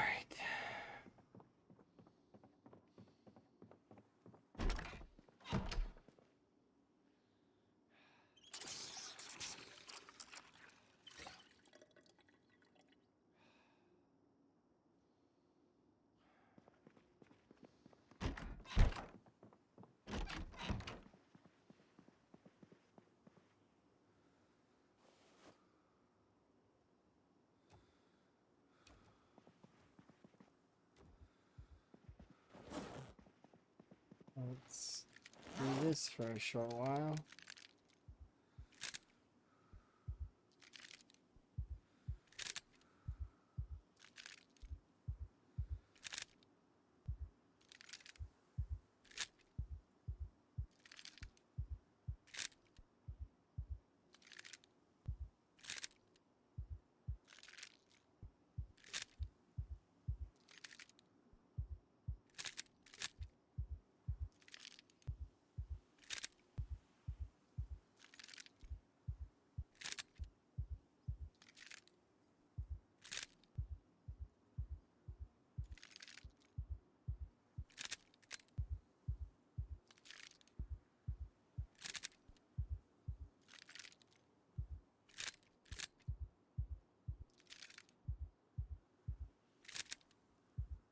A little while longer.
All right, we've got 4.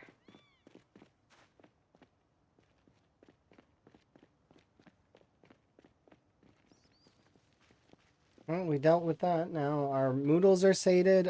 We've got food in our bag. We're ready to go again.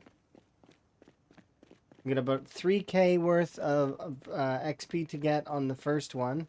Or 4K? No, 2K. Can't remember. What exactly? Yeah, 2K left to get on...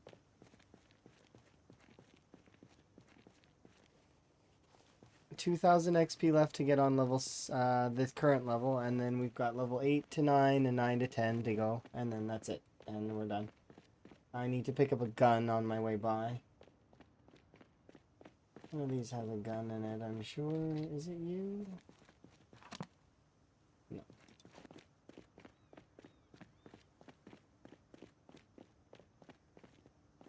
I don't think it's you. I think it's the next pile.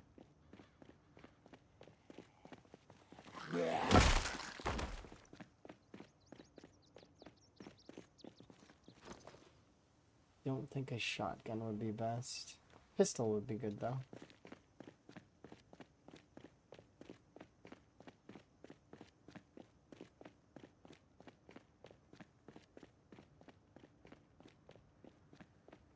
It's so strange, there's so many of you. just like wandering around the gated community and like little teeny zombie like one groups.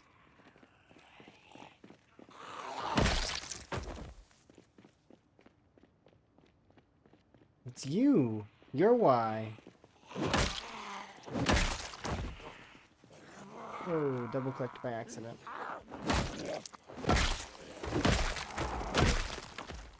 What's with this?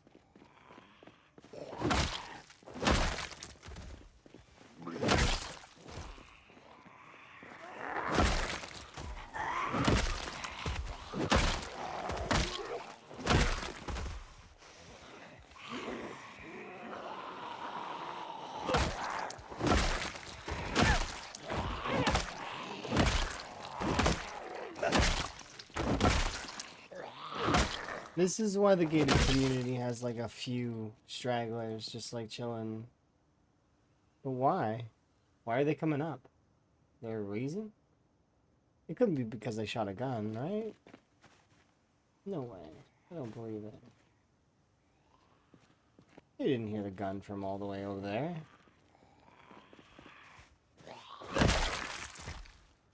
You're amazing! Could they have? What's the distance on the firearms? Pinpoint hearing zombies ×3. I fired the gun over here. The school I could see coming up. This neighborhood coming up in this direction doesn't make sense. This neighborhood should be coming up towards the commercial district. Not towards the gated community. That doesn't make sense. You don't make sense. You and you and you. None of you make sense. Why are you here?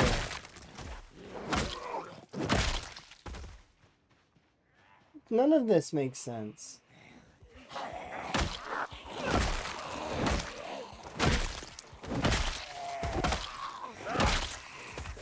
Because if they were going directly to the commercial district, they would have pathed directly towards it. They wouldn't have pathed this way. Unless the migration caught them while they were in the cell, but it's unlikely. Well, then again, migration is set to every hour.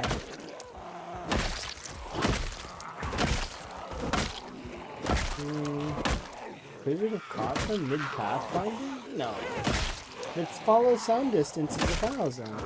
Unless they hit the edge of the player's square.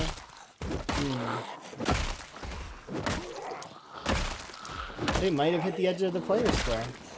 And that could be why. It stopped them. Fork.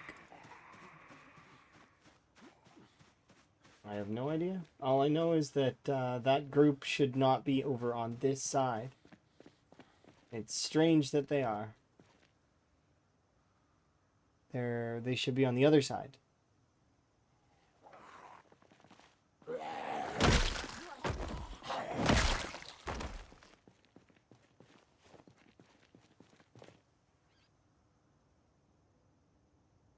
Let's recoup stamina.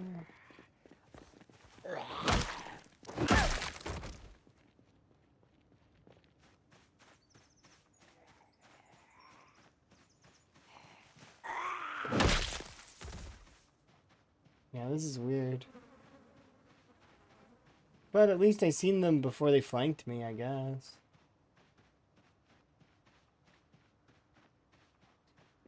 Yeah, because look at you.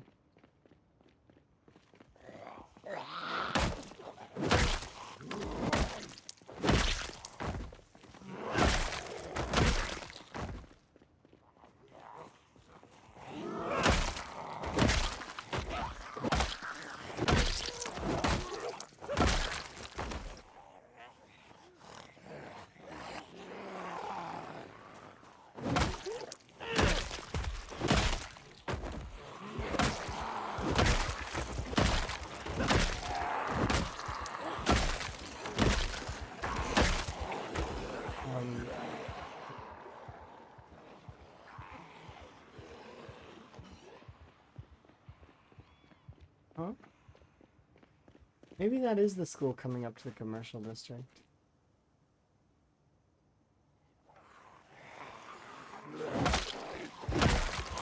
'Cause that's not the commercial district. They'll still be over there.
Yeah, I'm gonna double check that back exit area just to make sure.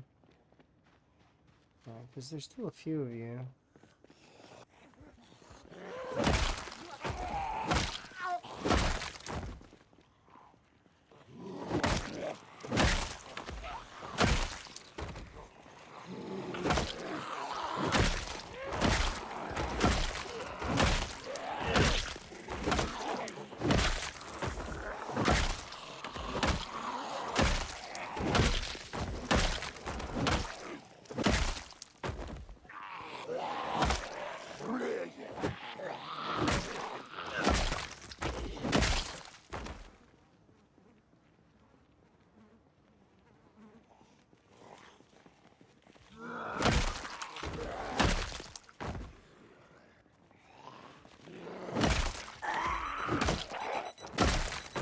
Really?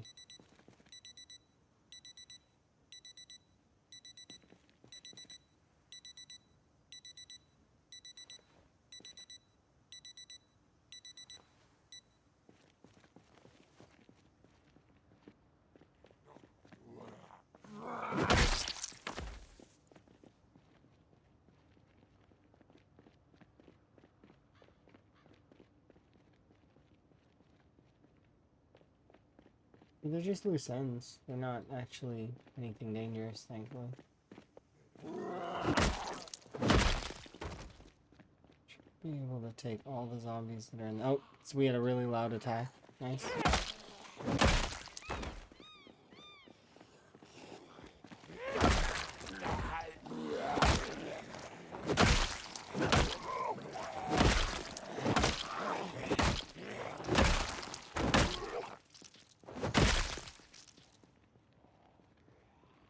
Oops, there's 4.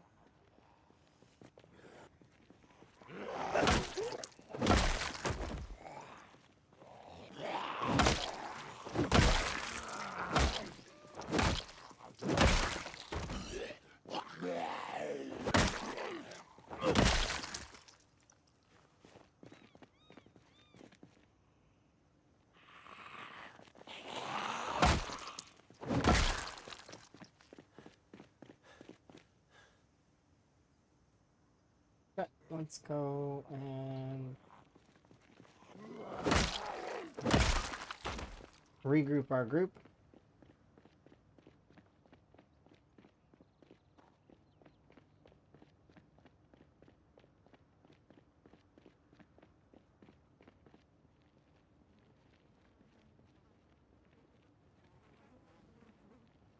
Hopefully they didn't travel too far.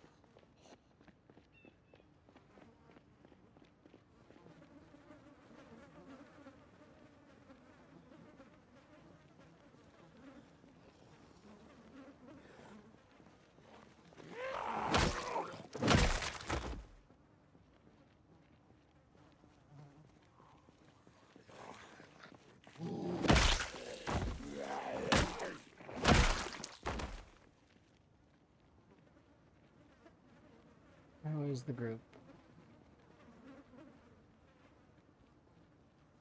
I don't think it's completed.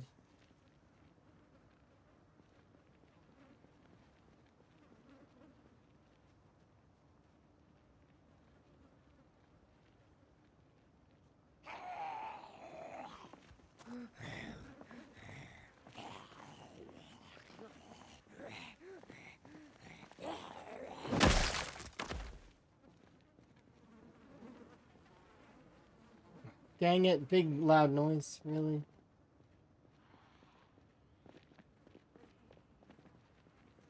It's just one attack.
Loud attack again? Really?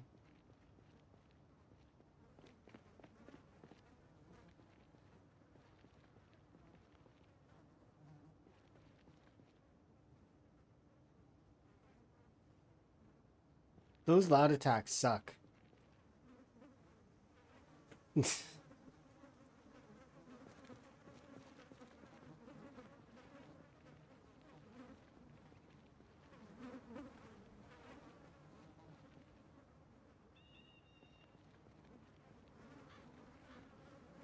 I need to get back there to my spot.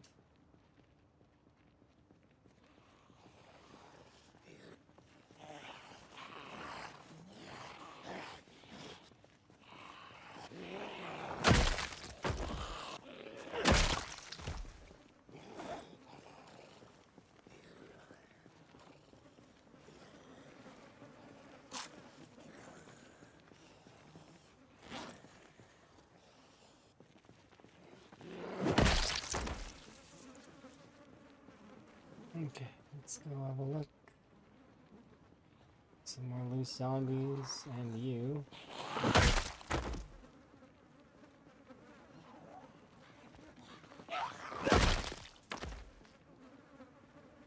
I should be able to take these two.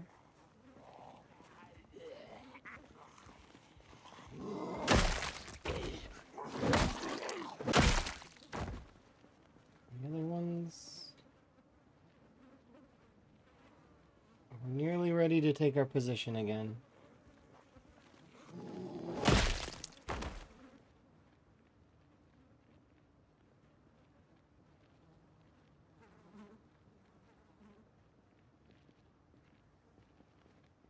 Okay. Back to it.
Go, go, go.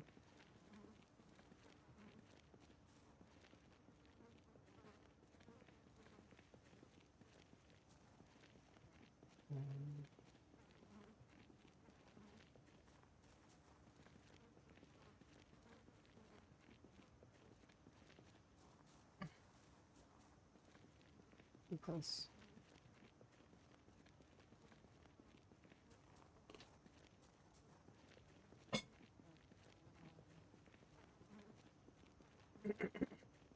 Perfect. Now just keep going. Just keep going. Just keep going.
You forget this game is a game about combat when you do this stuff for long enough.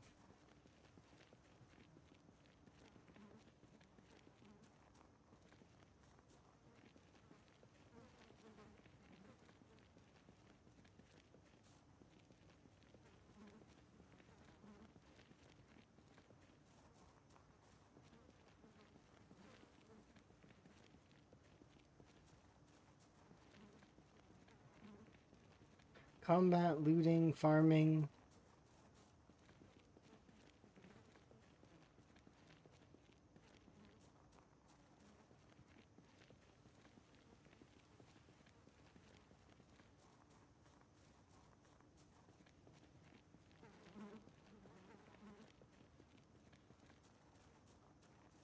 Hmm.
Oh, thank goodness for my playlist.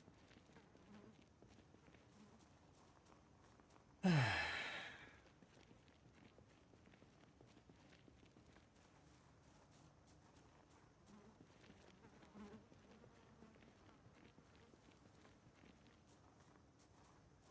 keeping my energy going. What's my plan for the herd of zombies? I'll just kill it afterwards. It's fine. I could kill it now, but the issue is that currently it's feeding me EXP, so I'm gonna just continue to absorb the EXP until I'm capped out. Then once I'm capped out on the two types of EXP that I have, with the gun or the bat, the guns wouldn't be able to handle that horde. There is no way. They, I've got maybe, and this is being generous, 100 to 150 bullets total. Like, if I were to go and grab every single gun I've seen so far, and also grab all of the little bullet packs that I've found. Probably about 100 and maybe 150. That horde there is about 300 or so. Maybe just a little bit more than that. Roughly 300, I would say. The bullets would not even be able to do half that number. And that's assuming I hit and kill with every single one. We've got maybe about... Oh, I don't know how many shotgun shells either. Like, I'd say... maybe 30? 30 shotgun shells? So maybe with the shotgun shells combined, and assuming that I kill, let's say, 2 zombies with each of the shotgun shells, maybe I could do part of that horde. Meanwhile, if I were to just get 2 more bats, I can guarantee that whole horde's dead. All it would take is 2 bats.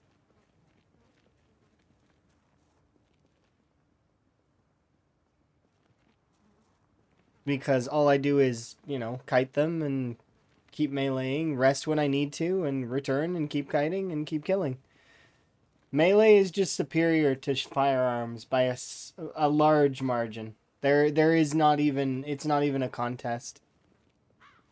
Guns are basically toys compared to melee.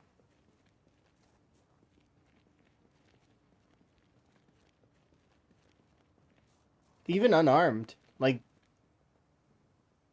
arguably unarmed is better than firearms. You got a good pair of boots. And if you have a fence. Now, if you have that same fence in the firearms, technically speaking, each shot will count for more. So, but you're going to run out of ammo. Your boots aren't going to run out. They may break and you may need to find another pair of boots, but like, they're easier to find than bullets. Even the gun stores, you'd have to check every ranger pocket, every police officer's pocket. You'd have to hope that you get some in foraging, which I did. I foraged up a handful of shells. And you can forage up a carton. If you forage up a carton of shotgun shells, in theory, you can get quite a lot of aiming XP from that. But the odds of it happening are very unlikely. You'd have to be foraging trash piles every single day. And hope.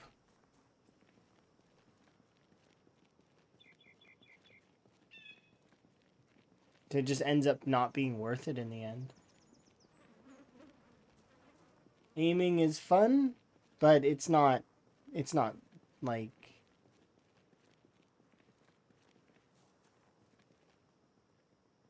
It's not viable as a means of combat.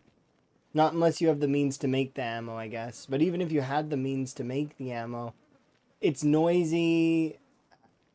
Let's say you could fix that. Let's say you could silence the weapon. Well, even silenced weapons make noise.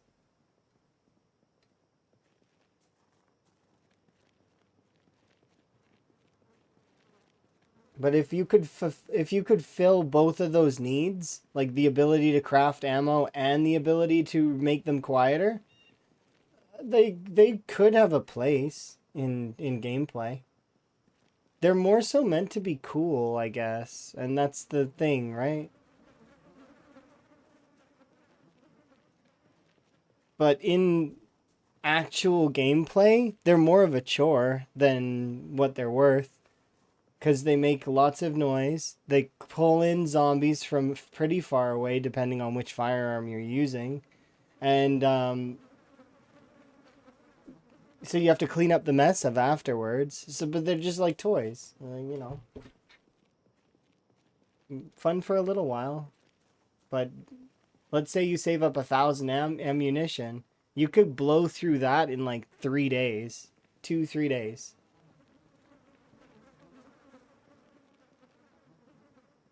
And then you have nothing. You 0 ammo left.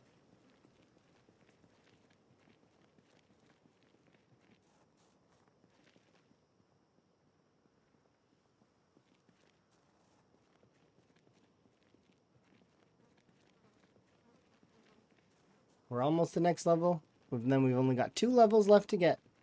Level 8 and level 9. Really long levels to get, but still, like, I mean, we're making solid progress.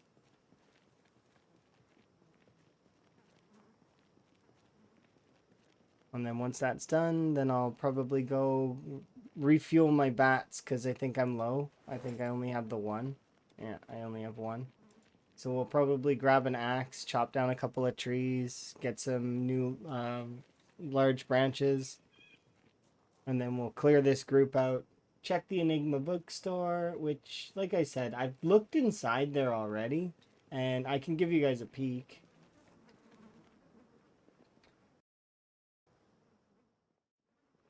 There is one shelf there that's got something, and I can't see the other shelves.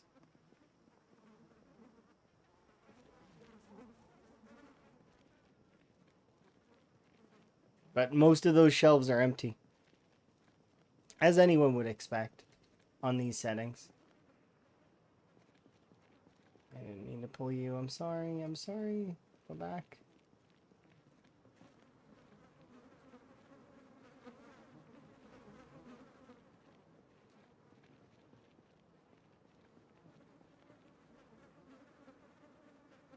Nah, they're not gonna.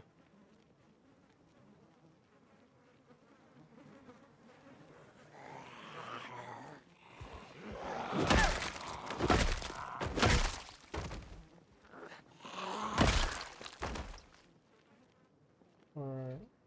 And we probably pulled, right? Yeah. This time, though, I can back off because I've got enough time.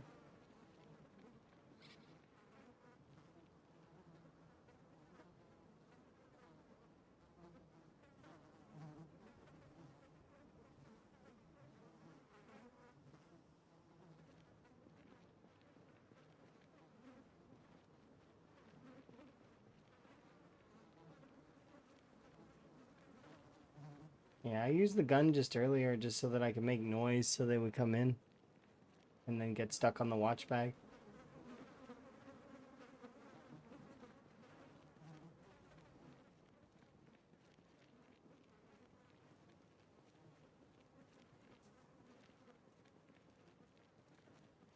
And they did a good job of that.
Well, 7,500 more XP to go, and then we're level 9. 9,000 more XP after that, and then that's it. Done. 2 more levels to go.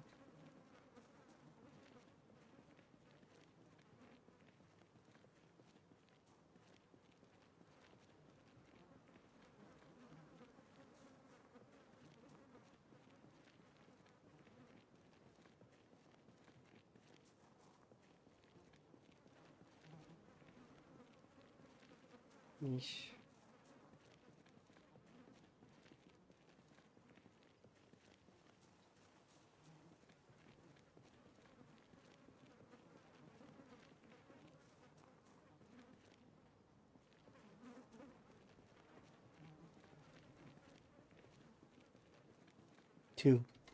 Two more levels.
Yep, that's exactly how I feel.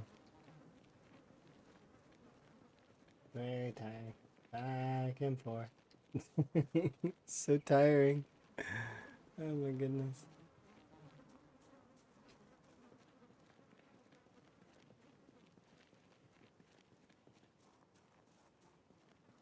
I will get through it though.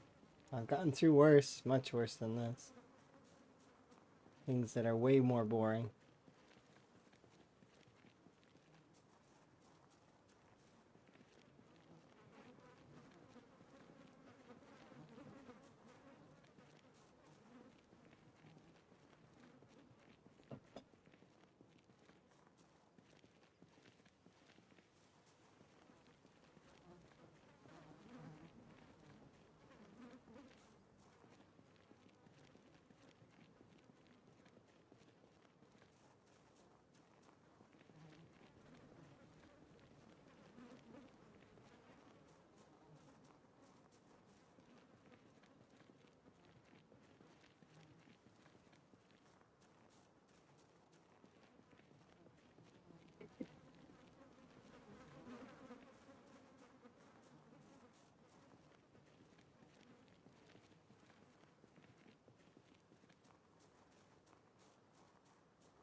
Midnight pacing, skill grinding, that is exactly what we're doing. We've already hit level 10 sneaking. We are currently level 8 light-footed. And I am slowly grinding my way to level 9 and then level 10 light-footed. It's going to take probably another while, but we'll get it done. And then, so how I'm doing this is that right there. Ta-da! These are my friends, and they stay there and give me XP.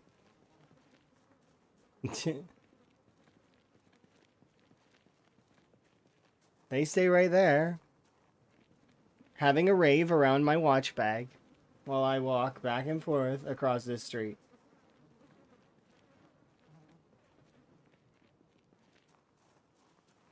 And that's how that's the joke.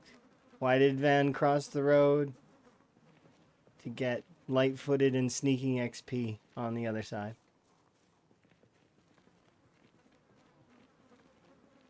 Is it don't wake the neighbors test? I mean, I could wake the neighbors, and so long as I run away before they get vision of me, they'll wander right back towards the watch bag.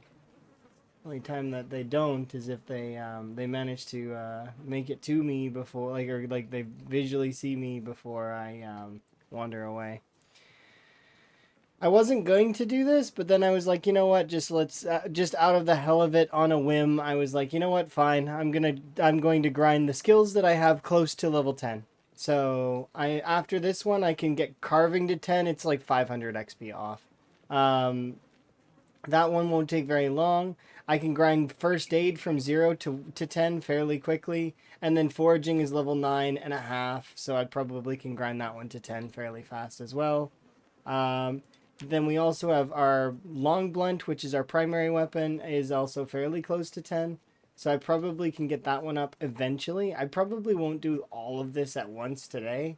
But my thoughts are that I can do quite a lot of this stuff. And then I'm going essentially from no mastery at all, 0. I have 0 currently, to 1, 2, 3, 4, 5, potentially 6.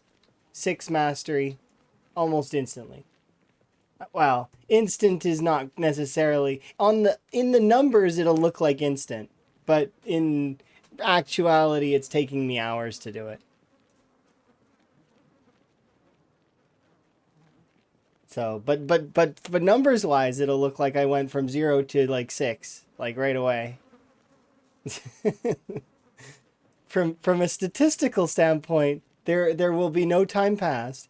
Barely any, actually. A drop in the bucket. But in reality, though, like, I know, and everyone here knows, that it took hours to do this.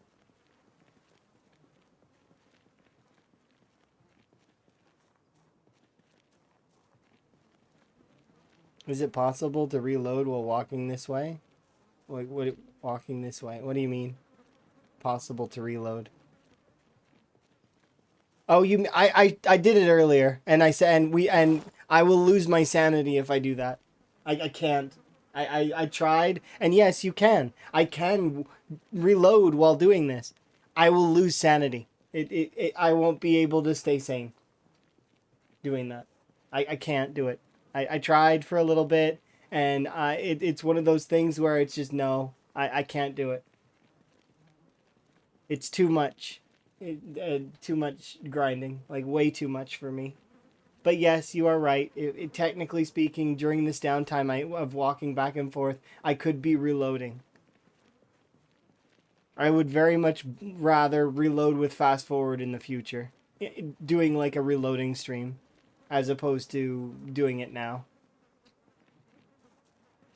I've already been reloading with my evenings ever so slightly. Like, we've been putting a little bit of reloading time in my evenings, so that we can level it a little bit before I have to do the reloading stream, which there is going to be one. Regardless of how much little tiny bits of XP I build up over the course of the time, it's not going to put any dent in reloading. Like, here, I went from level 2 reloading to level 5 reloading fairly quickly. In the same amount of time, I've gained almost 700 XP in reloading that would have been the same as this, the first 3 levels. Because if you go back and watch the first 3 levels of reloading, I on average was getting like 60 XP per reload. Now, I get lucky if I get 0.7 or 2.8, or what is it, 2.6, something like that. I can't remember.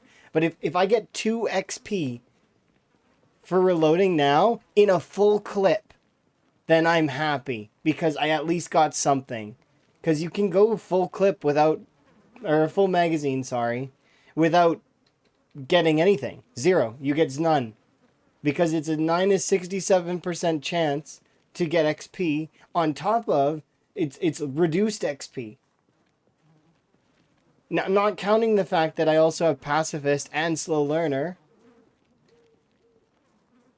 And then also that we're playing with reduced XP to begin with, so 0.8, which is, I mean, that's not that big a deal. The 0.8 and actually, to be honest, the reluctant fighter and the slow learner aren't that big a deal either. The biggest deal is reloading itself after level 5. That enormous debuff that is given to reloading after level 5 is the big problem.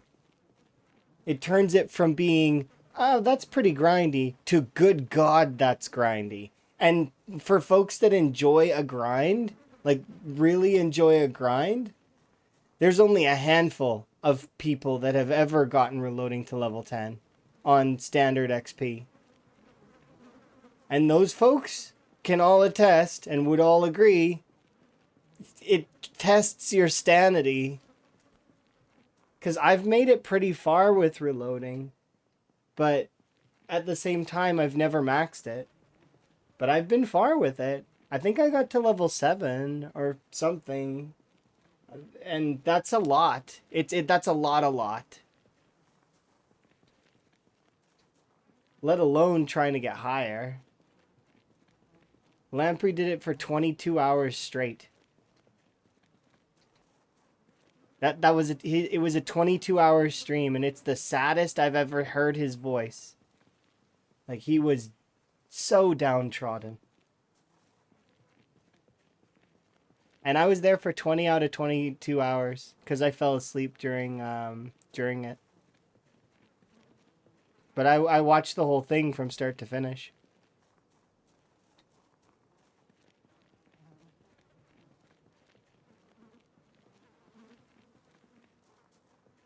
I think he stopped at like level 9. Like 9.5 or 9 and something. It was just, it's so hard. It's the worst thing.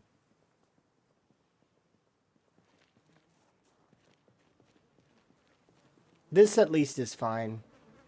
Oh, and aiming's the same, by the way, but the reason why aiming is better is because you can get more XP for aiming. Aiming has the shotgun, which can get you more XP. Even in build 42, it can get you a sizable amount of XP. And yes, they have the books now. I don't actually know what Reloading 5's book does to your reloading after level 8, 9, and 10. So I'm willing to bet that it definitely helps. But I remember the aiming books being not, so they're like combat books. They're not quite like the crafting books, which give you times 16 XP for level 5, and times 12 XP for level 4. They work differently. I don't remember what they give, but I know it's less.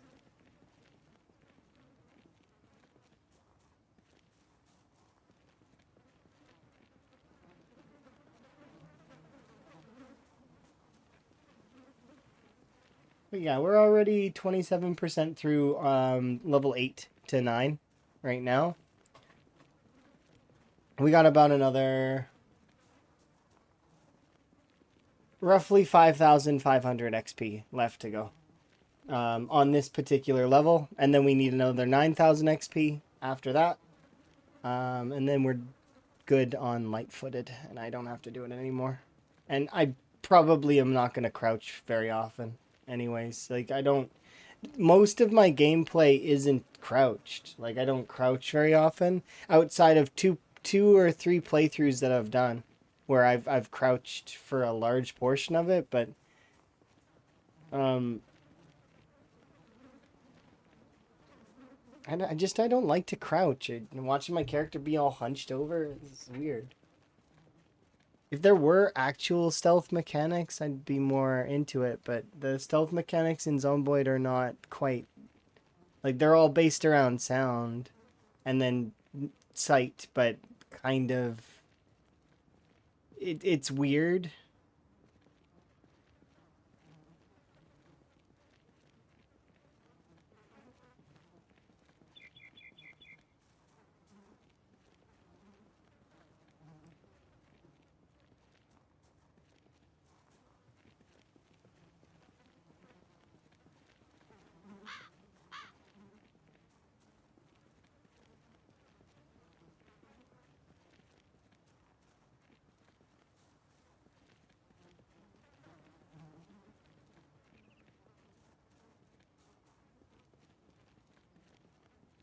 5,000 XP to go.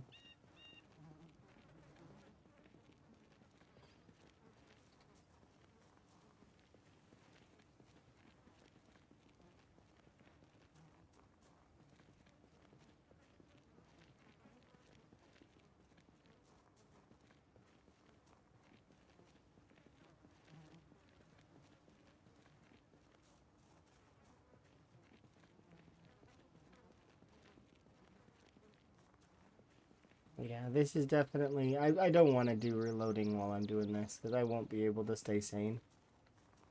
Hello.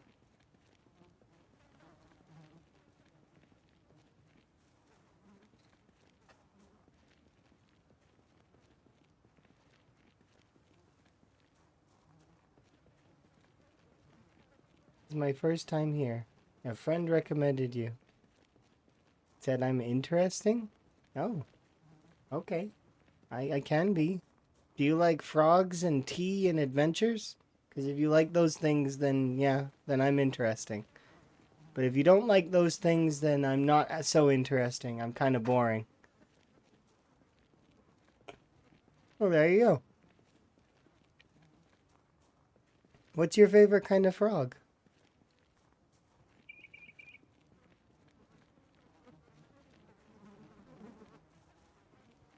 You only like black teas, really? That's okay. Are you like partial to a good chai, or like what kind of black tea? Are you good for...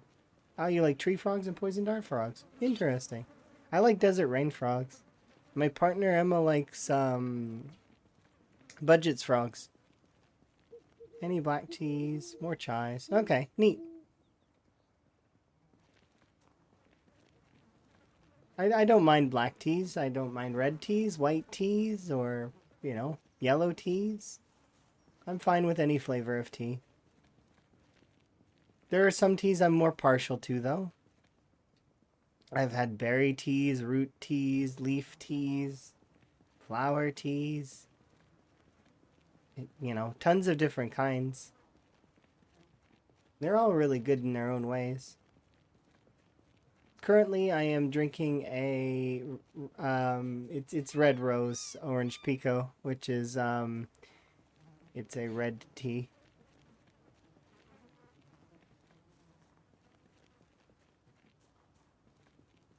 But I do have a few different blends behind me that are pretty good. Most you make is okay. See, that's not too bad. You don't know that you don't have to know the time to boil. It's okay.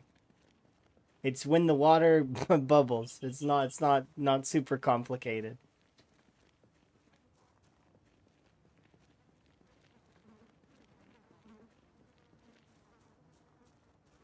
Oh yeah, that's nifty that your friend recommended me.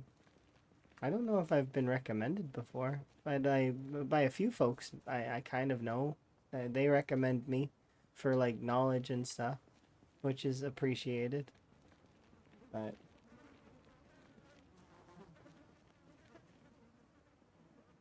yeah, I guess like you get recommended sometimes. I'm quirky and cool. I'm quirky. Maybe. Maybe that is a good word to describe me. I'm very... To describe myself, I would say I'm relaxed most times, but I can get excited.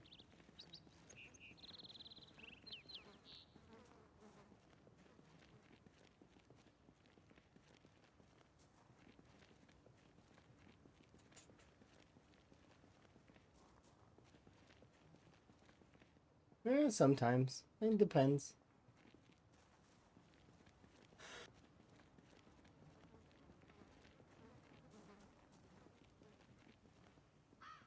Yeah, I suppose I do get recommended by quite a few folks. And they're all really great people. And I recommend them too, because they're awesome.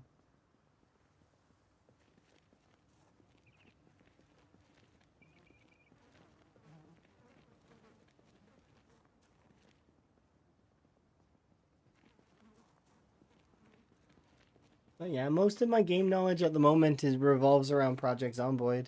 But there are some things that I know from other games and other styles of play, from BRs to MOBAs to MMOs to a bunch of different things. I've played tons and tons of stuff. RTS, board games, card games. I'm a big fan of playing lots of different things.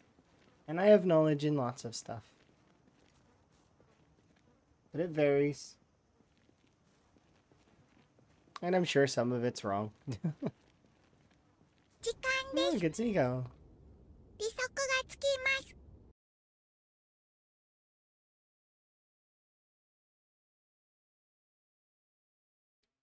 Hopefully you're having a good day, Nico. How goes? Did you grind? Did you grind out some stuff? Your back is... I was gonna go longer, but your back is killing you? Oh, I can understand. You work really hard, you know. You need to take it easy. Make sure that you're, like, hurting your... Not hurting yourself. So, like, you know... Self-care. Build Legos and watch a movie? Okay, that's fair. You flew away. I don't know what that means. Right now I'm grinding XP. I hit You're level... amazing. I hit level 10 in a skill. Wanna see? It's sneaking. And then I'm trying to get light-footed right now, and I'm going to grind it up to 10. It's gonna happen. And then I'm also gonna do carving really quickly. Yeah, it wasn't carving, but carving's close, so I'm just gonna finish that one off real fast. And then I'm gonna do foraging, and I want to do first aid as well. Just a fair warning to anyone who is going to level first aid. Your character is going to be in pain for a month. 1 full month of pain. Tier 4 agony for a month. Why? Because pain doesn't have a cap right now, meaning that your character is going to build up, if you're standing on broken glass, up to like thousands of units of pain, and every 100 is tier 4. So that means that as you're lowering your pain down, you're going to, last time I did first aid, I did 2,800 worth of pain to Van. And it took a month for him to come back to not being in no pain.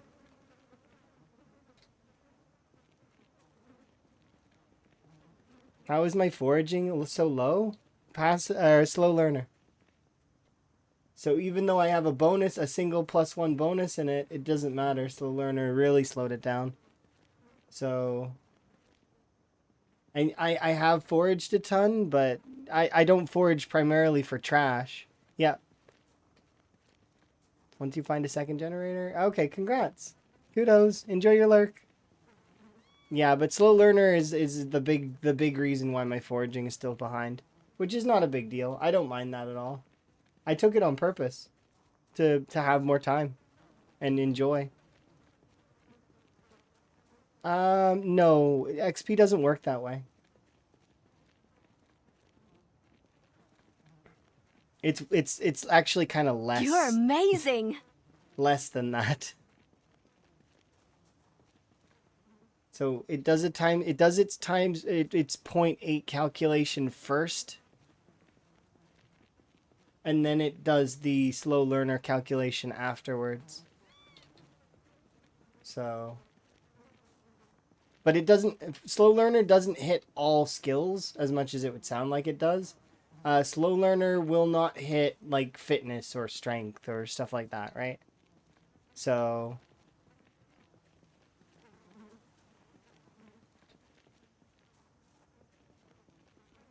Oh yeah, it's gonna make things like aiming and reloading pain to level. Like absolute pain.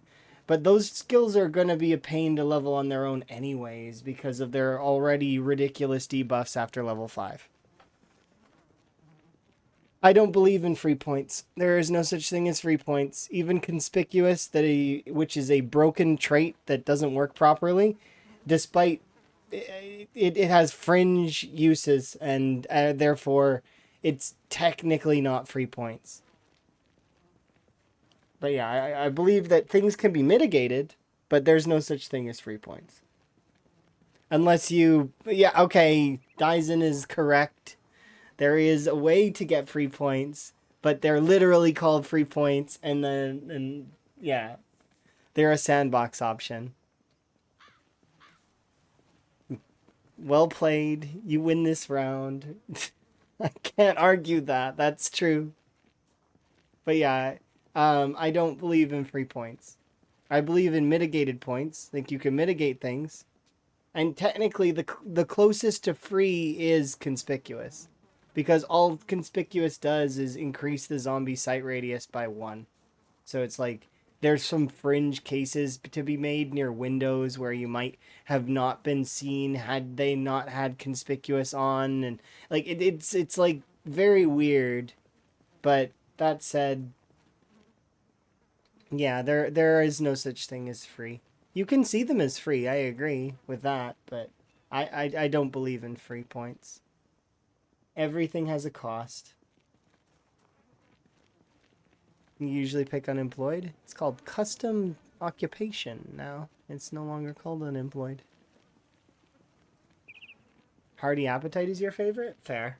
You like to eat then.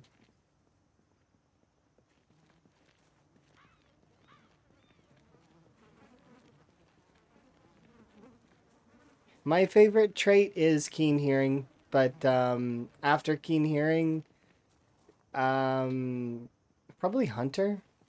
I really like hunter.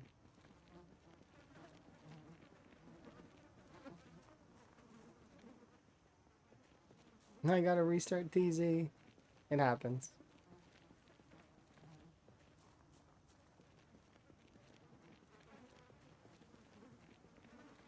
I'm up to 4,300 XP. Yeah, but you can hit the calorie cap really quickly without having to worry about the total amount of foods that you're eating. It's only 3,700. At least that's the last time I seen it. It's plus 3,700. Brave is a good one. I agree. Yeah. I took cowardly this time because I was testing, like kind of. I wanted to see how bad it was. So I took a panic build. I took cowardly and claustrophobia. But if I could take back something and get something else, I would take back cowardly and I would pick up masonry if I could. I would find something else that I could take that isn't cowardly, or I would give up one of my other traits for it. Eagle Eye is good. Yeah, good trait. Strong immune system? Oh, you're talking about resilient, I think, right? Or are you talking about outdoorsy? Do you mean like the one that looks like a leaf or the one that looks like a tin can?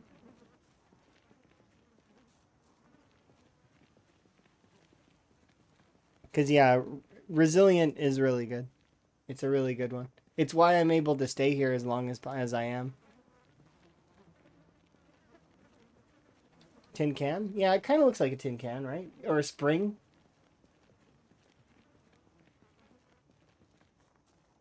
Might be a spring. Or maybe it's an oil drum. I don't know.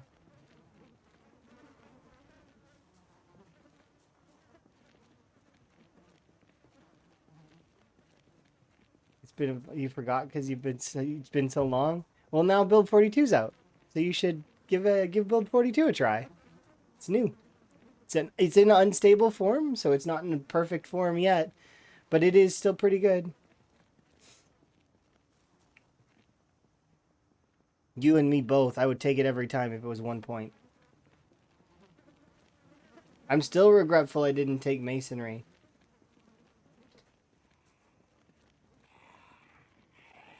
Hello.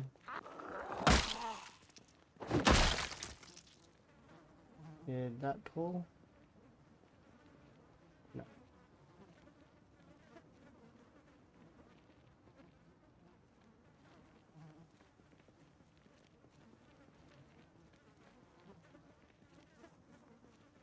Yeah, the only reason I'm regretful that I didn't take masonry is that masonry is going to take a while to level, and then the second part is that masonry is, yeah, you're more likely to ram into every tree. On these settings, Speed Demon is actually also a negative because your RPMs and your vehicle is going to be louder.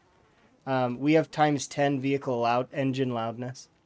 So the second I sit foot in a car, it's going to be really noisy. Like really, really noisy because I have Speed Demon. Which is why whenever I do that, I know that I'm going to be pulling every zombie in the area. So I'm going to be doing it in an area where I leave the car behind and then I just walk away. And let the car absorb all the zombies so that I can then clear them.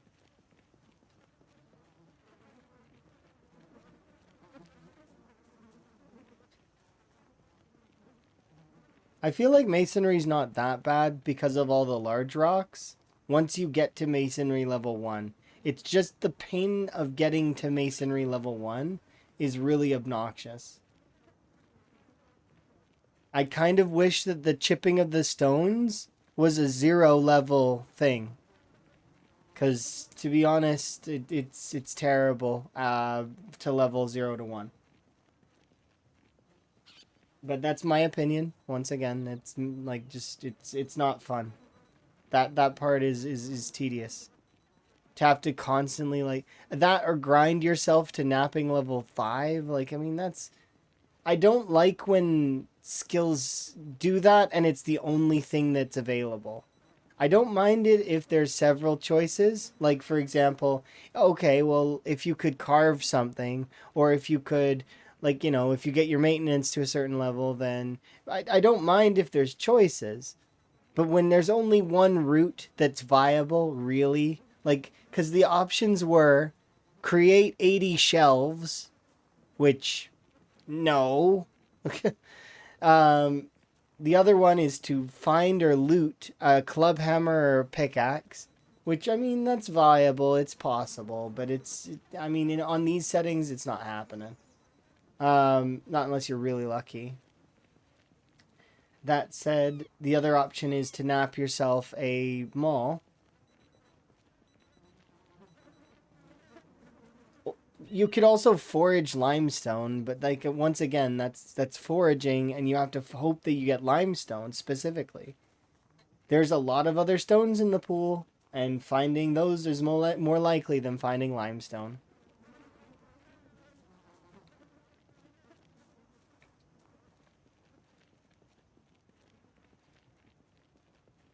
Yeah, Sunday Driver is not very good because of its fuel consumption, not necessarily because of the speed it can go. In my opinion, it's a bad trait because it uses more fuel. Thank you for the wellness check.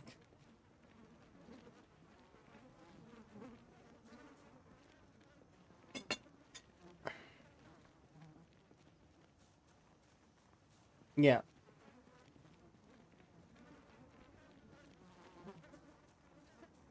We're almost at level 9, by the way. We're like a couple of thousand away now. 2,000 away from level 9, and then I only need 9,000 more XP after that, and then that's it. We're done. We're done grinding this.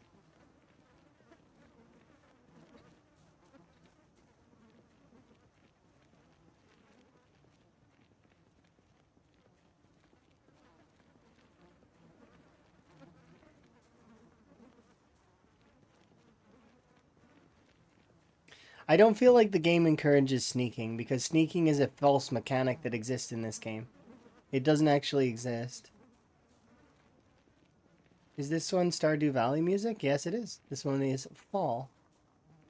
The smell of mushrooms.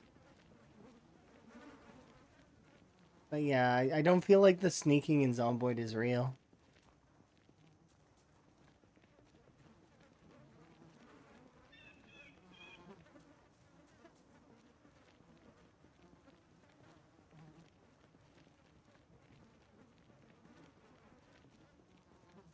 Not yet, anyways. Maybe they will make it real eventually. They've been working on it, like with the cars and stuff. The zombies can't quite see on the other side, but neither can you. So, like, I mean, they've been working on it in terms of sightlines and stuff. Okay, so the stealth killing is kind of I know this is gonna sound weird, but stealth killing in Zomboid has nothing to do with stealth. That and hunting knives are my favorite weapon in the game. So just to put it plainly, I'm saying that stealth kills have nothing to do with stealth. Not really, no. It's about not being seen and not being heard and managing to get in behind a zombie fast enough to execute an animation. So essentially, it's not. It sounds like stealth, but it's not really stealth. Sneaking skill does assist with it, yes, because it lowers your sound radius. And if you have graceful combined with the low light-footed level and high sneaking and high light-footed, you have low sound radius, so your character makes less sound. However, the zombie can still turn and see you, and because the way that zombie sightlines are rolled, it's rolled based on frame rate. So if you have 60 frames, which is the game's standard, that means that the zombie has 60 chances to see you. Regardless of how stealthy you are, their eyes and regardless of how poor their vision is, they still have a fairly high chance to spot you. Because all they have to do is see you once within those rolls. So, like I said, it's based on frame rate, which means that they have 60 chances and they only need one yes to have seen you. Meaning that the stealth in Zomboid isn't really stealth. Not really. Not quite the same as like an Assassin's Creed or any of those kinds of games. Skyrim. It does have potential to have its own style of stealth system, and I'm curious to see how they go about it. But currently, with the way that zombie sightlines work, it's not. And then trying to lose the zombies afterwards, they get wall hacks for several seconds afterwards, after you've escaped their line of sight. So it ends up being, well, you see? So there's not really stealth.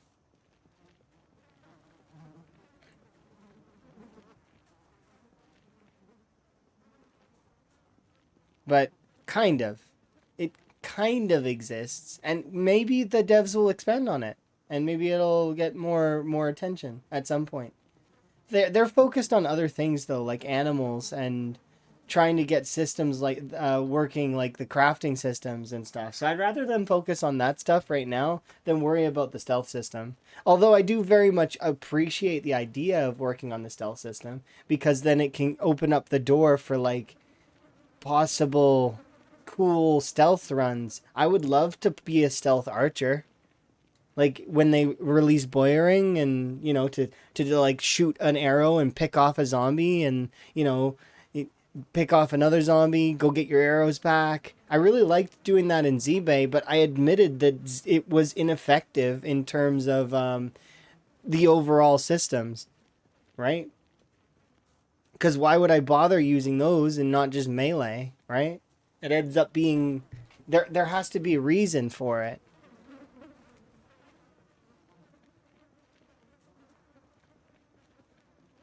We're so close to the next level. We've got like 1,000 XP to go, but I really am tired and I'm really hungry, so we gotta bail as much as I want to stay. That sucks. We gained a lot of XP though, like almost 6,000 XP. So we need about another 1,000, and then on top of that we need the 9,000. So it'll total amount out to about 10,000 XP.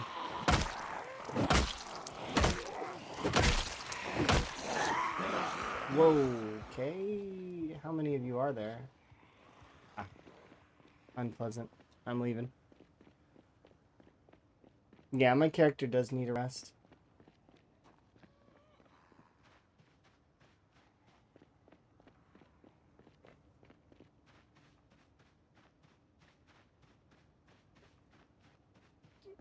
Yeah, like I currently I have a mitt full of vehicles access at the moment.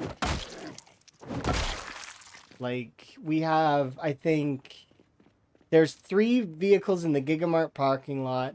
There's 1 vehicle in the church parking lot, and there's, hey look, a raccoon. There's 1 vehicle in the other parking lot.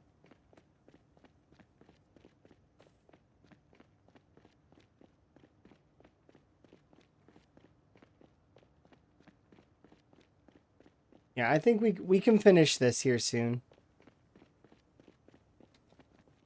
Do I have a farm? Not at the moment.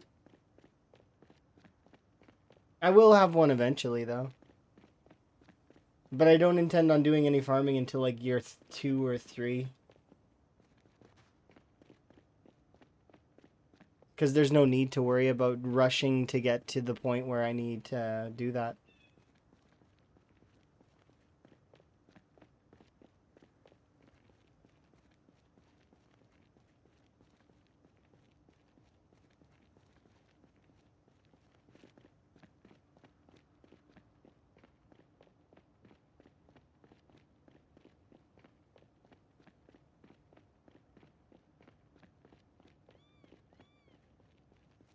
Yeah, there's no need to do it.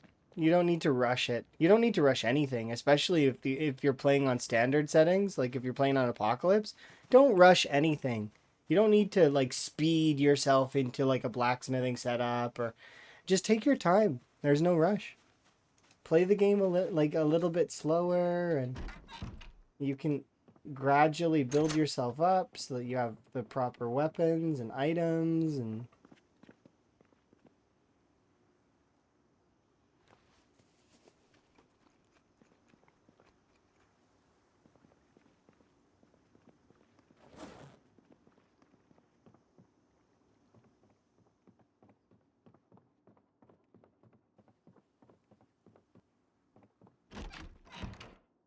there we go.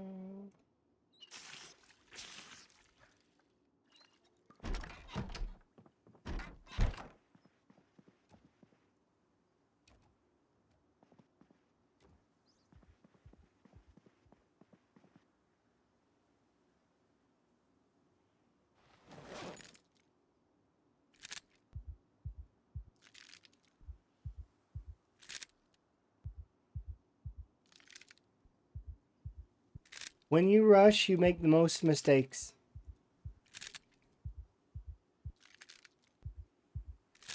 It's best to kind of just take it at a pace that is comfortable. You know your own pace. So whatever is comfortable. You don't have to go, and then you can push your limits as time goes on until eventually you know your limits. A good idea is to stay within your limits, and then you can push the edges of your limits, but don't there's no need to go above and beyond, especially in a game like Zomboid, where when you push your limits and you go a little bit too far, you die. So you have to start over.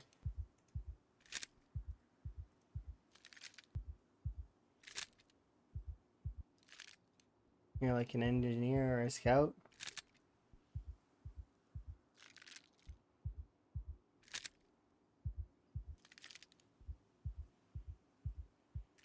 Yeah, if you like farming, then that's fine. It's fine to start a farm right away. There's nothing wrong with that.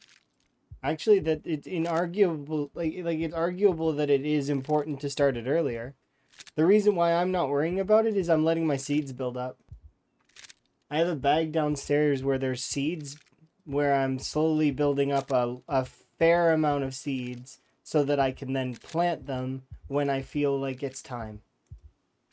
Which might be this upcoming year, probably after year two's winter.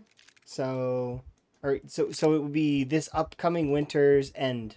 So next March, depending. Because I want to make sure that I understand where my agriculture is. So I'm hoping that I get the farming books before, or the farming magazines before then, which means that I need to siege down some of the Doe Valley zombies and hope that one of them has the farming book. Because I don't think I know the recipes, right? Lavender. No, I only have zucchinis and the flowers. So you see, I have two turnips. So, and the thing is, I could look them up, and I know when some of the months are just passively, but I'd prefer my character to know them when I'm planting them in the ground. Just sheer something that I enjoy. So if my character doesn't know the grow times, I don't like the idea of me putting them in the ground early.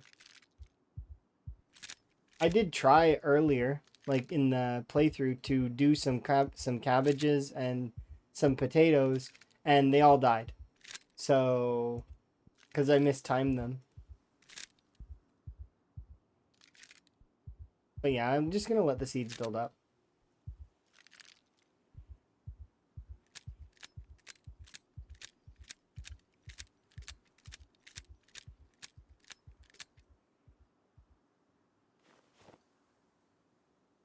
All right.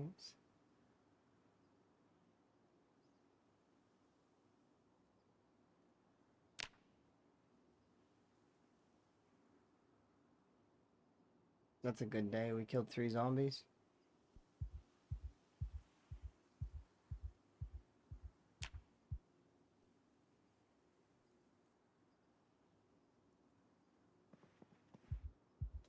And 6,000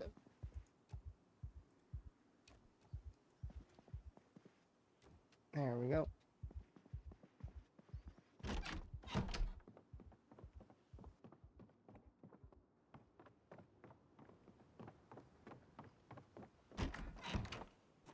Okay, let's go forage some food.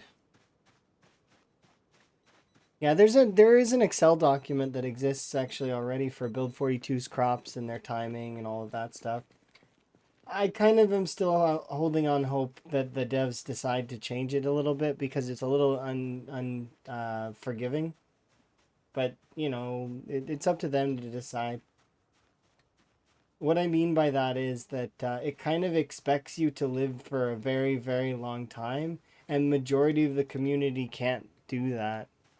Although survival times have been at an all-time high in Build 42, even still, it's still like on the average, I'm still only seeing players lasting about 2-3 months currently. And if you look at the amount of time it takes to grow some of the crops, um, they are only barely seeing them. So, yeah. I'm hoping that we get greenhouses. That's been seen in the code, so it's something that they will be working on eventually. And if we can build our own greenhouses that are like a Stardew Valley greenhouse where they they are unaffected by the seasons, it'd be cool. And if you could set up like a little bit of even without hydroponics, sprinklers were a huge thing in the 90s. And I know that they're not trying to focus on stuff that's from the 90s, but sprinklers were huge. I would love sprinklers. Cauliflower.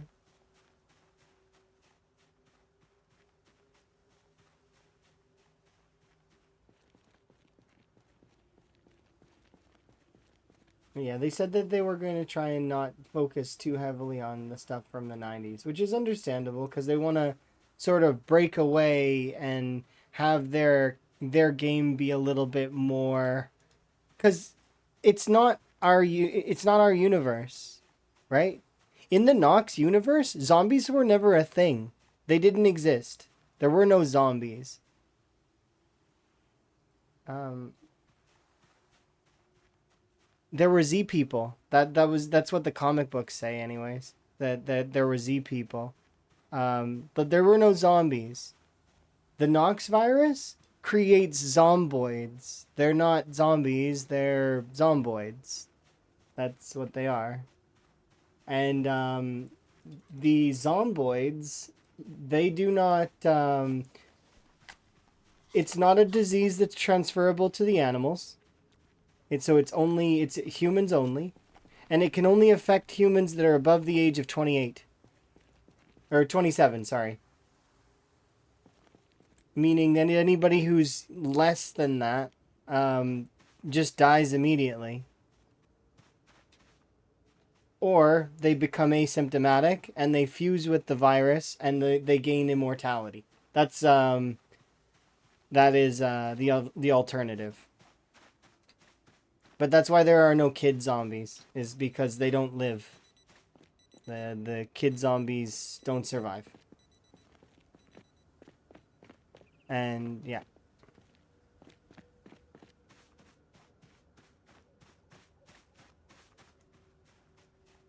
There we go.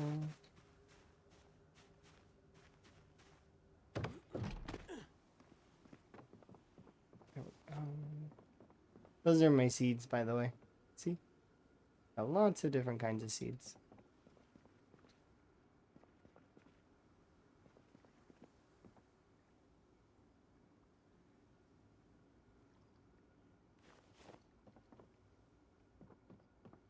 I don't like the weather, so I'm gonna give it a day.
You take 2 rounds of burpees.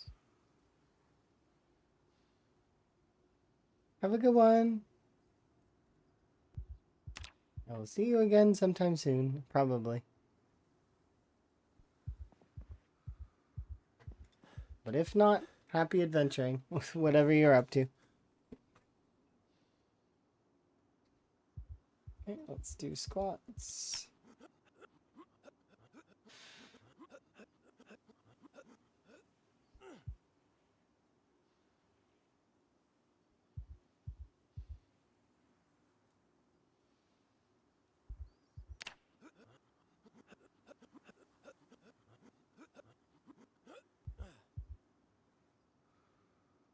I just don't want to deal with the foggy day. I want it gone.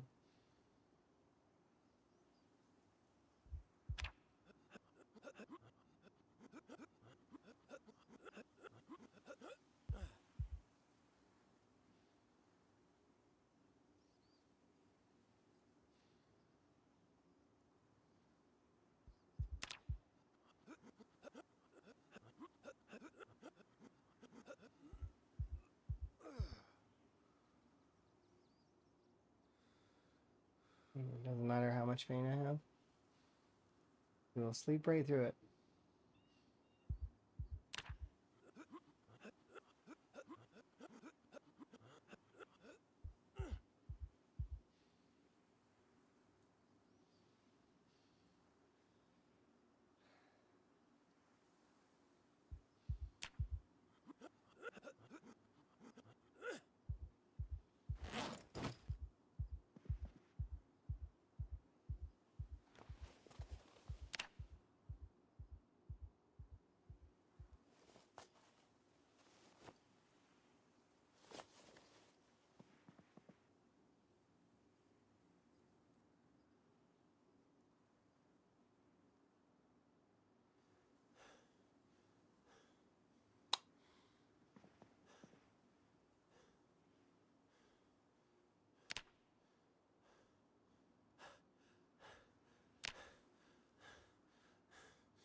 Okay, gained 1,000 fitness XP, 500 strength XP.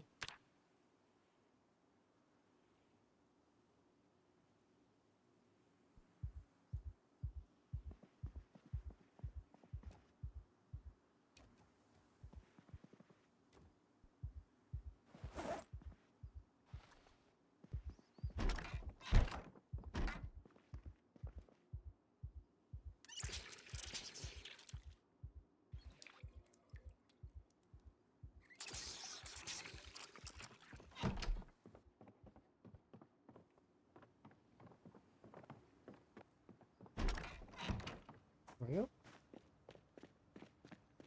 Alright, let's go finish this. Roughly 10,000 XP needed. And then we should be good to be finished with that group. Light-footed will be leveled. And then that'll be 2. I'll do carving really quickly. I think I'll hold off on first aid for right now, because the pain's going to be too much of a pain to deal with. I wanted to do it, but I'm still clearing Riverside, so it'll just end up being hampering. That's what's going to happen. So yeah, I think I'll do carving.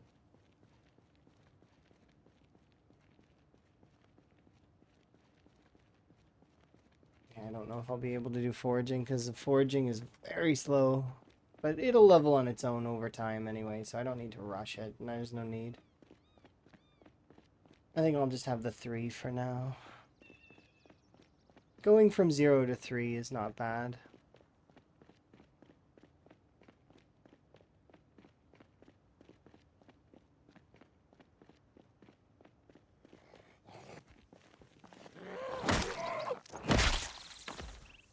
I may need to grab an axe, though, and chop down a tree.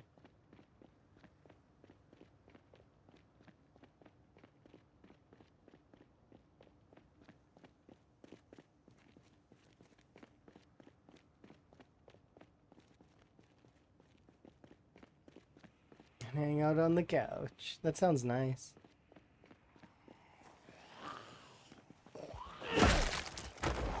Happy weekend to you.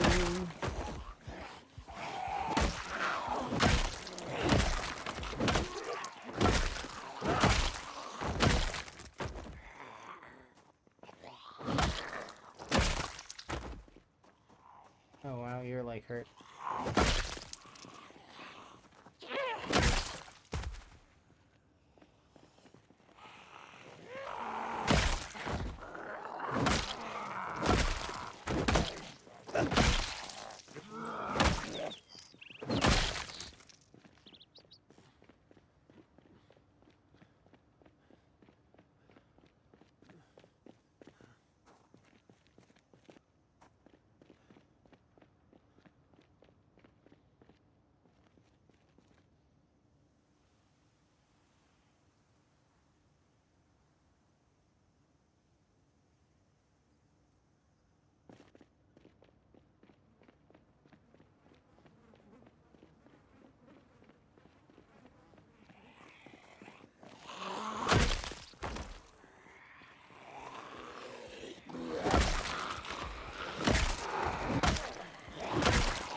Back off.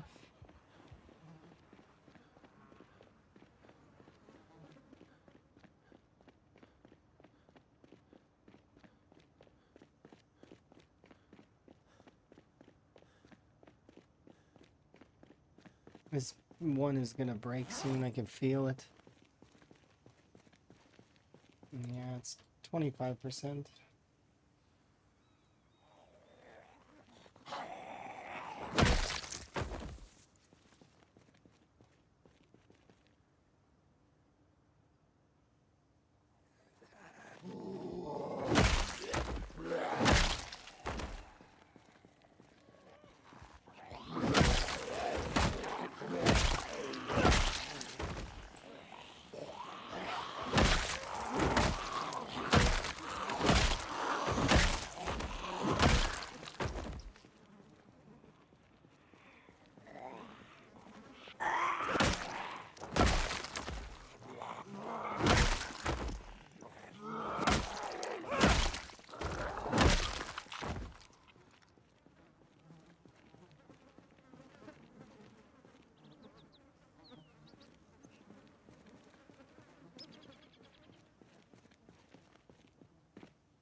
I need to make another weapon, otherwise this one's gonna run out.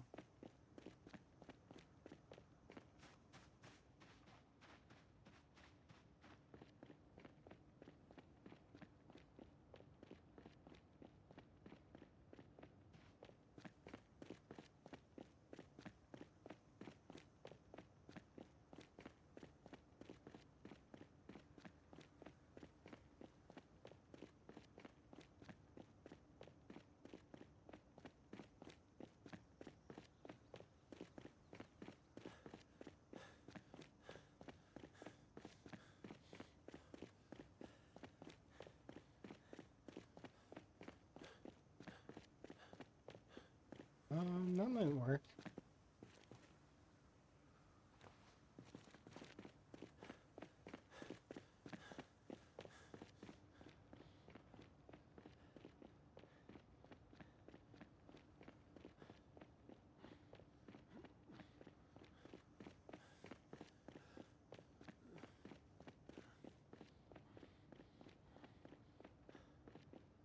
Too bad none of these trees count. That one does. This tree is the only one that counts.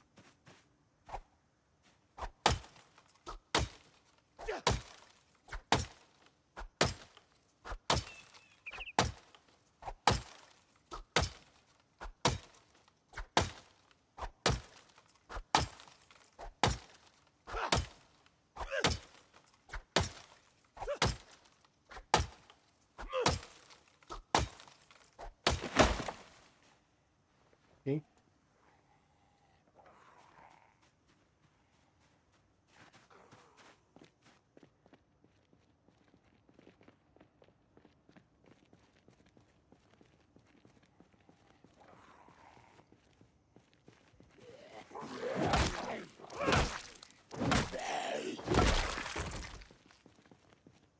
Thankfully, though, that's all I needed.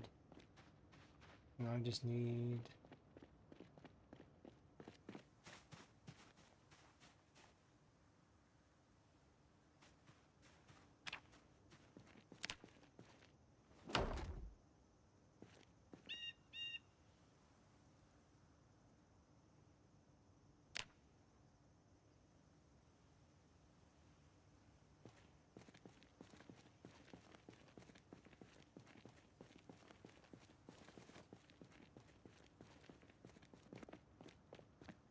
No. Carving is like right there. All I need to do is grab like a mitt full of wood and just carve it, and then it'll be done.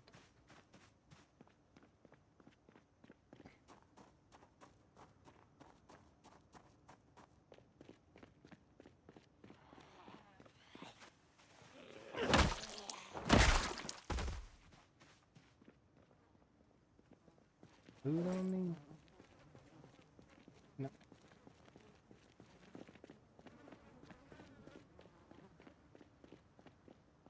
What about in McFudgingtons? There's literally nothing in here. Money in the till. That's all. There's just money in the till. Let's drink 2 liters of ginger ale. Can I do it?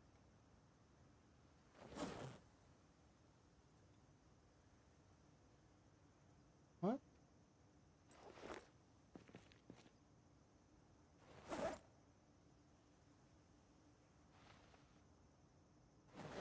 Yeah, ginger ale.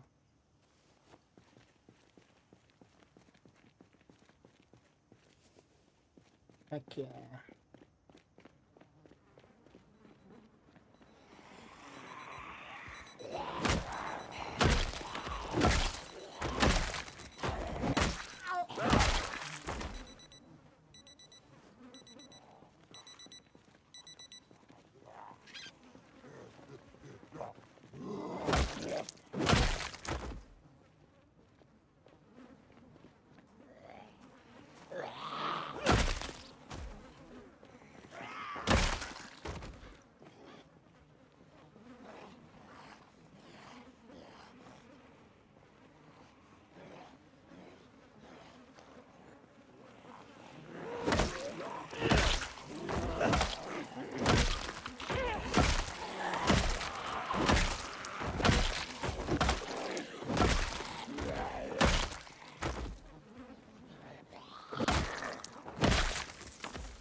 Alright, back to it. Needed sleep, needed food, got it all. We're good.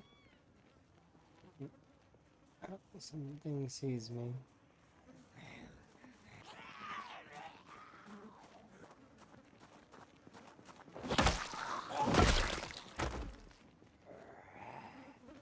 And that right there is why I don't believe there's stealth.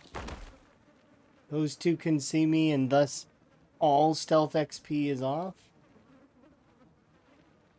And I think a handful of those seen me right just now. So now they won't lose me.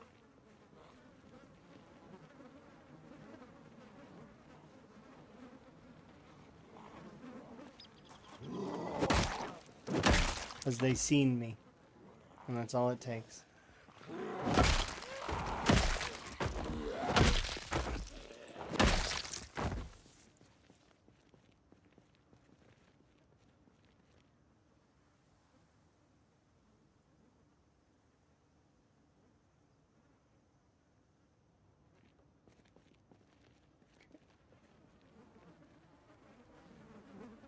Alright, time to return to the return to my pile.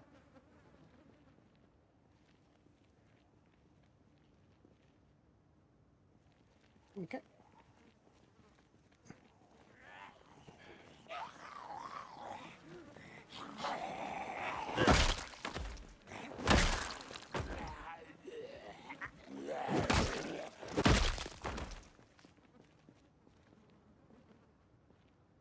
Okay, they're not being pulled, good.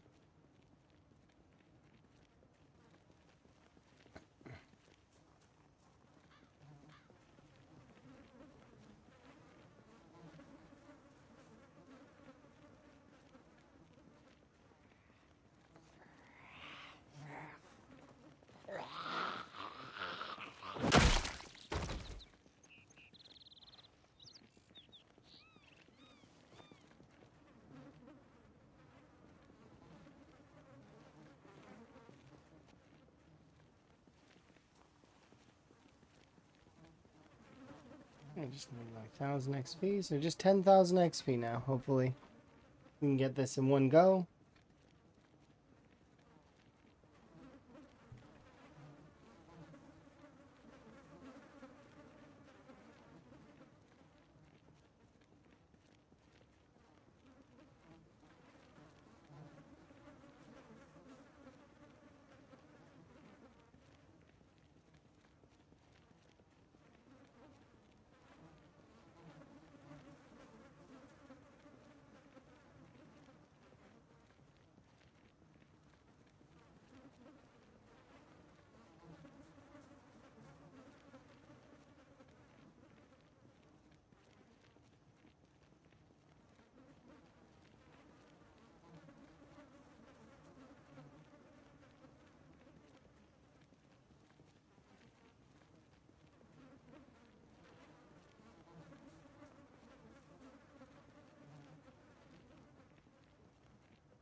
Mm-hmm.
Nice,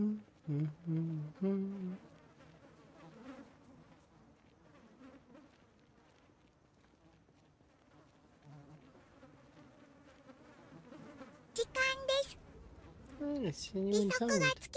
Hello. Hopefully you're having a good frog day.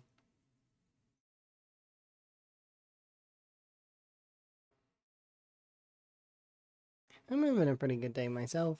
I'll do my little intro. Hello.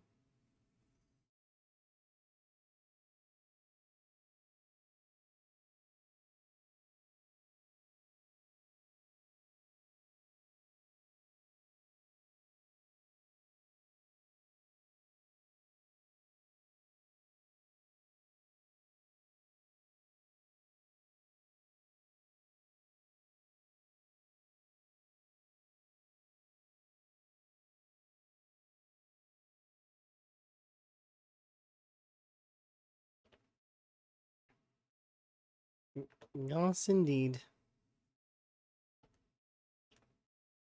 Go. Hopefully you had a good stream and you enjoyed. And I've got maybe about one more level in the, well, just one, after we get this level, for light-footed. And then I get to move on. But yeah. Hopefully you had a good time. I've just been walking back and forth on this road for a little while. This is super cozy, yeah, a cozy place, yeah. Lots of chill vibes. You like the emotes? The frogs? Yes. Frog emotes are the best emotes. I'm glad that you had a good stream. Probably playing the Zomboid, but maybe playing some other games, because I do know that you do enjoy a good bit of variety sometimes.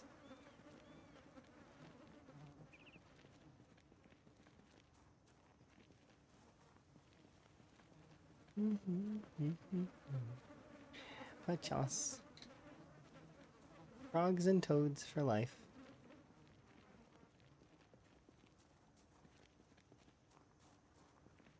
It was Zomboid. Yeah.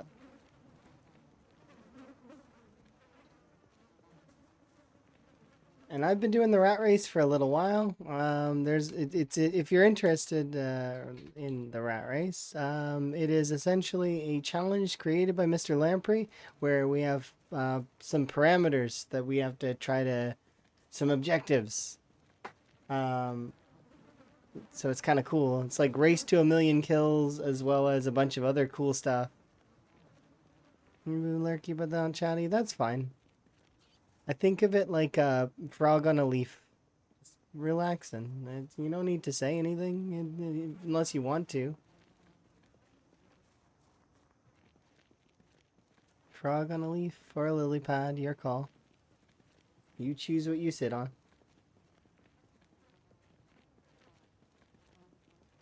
We are all frogs in the pond.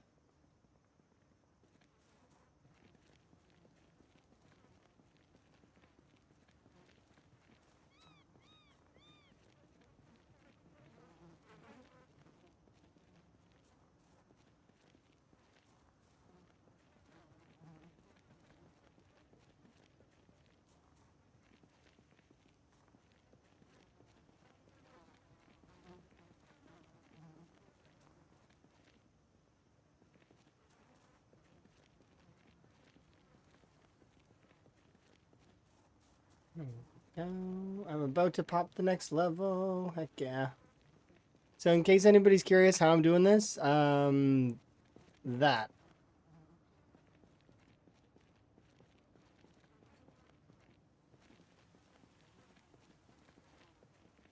Enjoy your lurk. Enjoy your food and your rest. It's always good to make sure to get self-care after a stream. I am going to enjoy mine as soon as I am done the things that I set out to do today on a whim.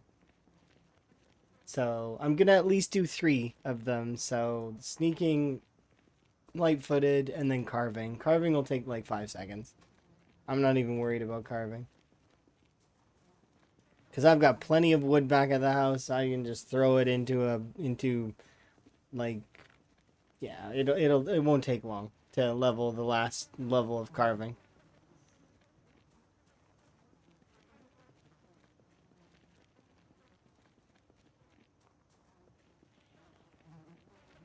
There's a zombie chasing me.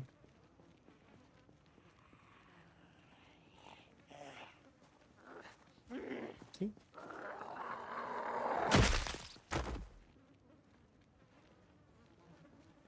I pull? Nope.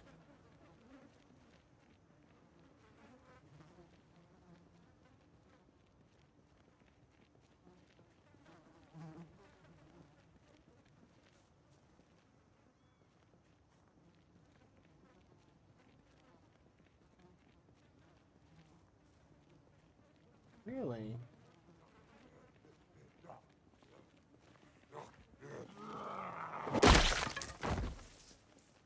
There goes my baseball bat.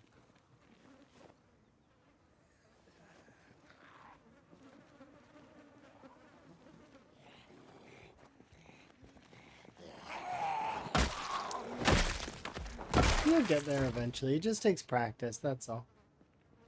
And then eventually you will be able to level all skills to level 10 at least once. But some skills are harder to level than others. And that's just how it is. That's how it always is in Zomboid. Some skills will take a lot longer. And some will be not worth it to level. Like they're there to level and they're not worth it. Like reloading. Reloading is an example of a skill that's not worth it to level it all the way to 10. Because you only get to reload ever so slightly faster. So it's like, it's not worth it. But yeah, it just takes time, that's all. Time and practice, and then you'll mitigate all of those mistakes that you're making, and eventually you'll reach a point where you're not making very many mistakes anymore. And you can live essentially as long as you want. We've all been there in the learning phase, where we die a bunch. And, you know, that's part of learning, is to make mistakes. And it's okay to do so.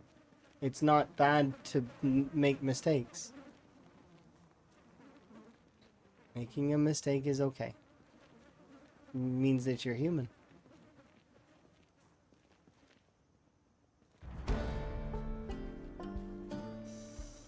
Alright, here we go. Final stretch. Level 9 to 10. 9,000 XP remaining. Rapidly approaching being done.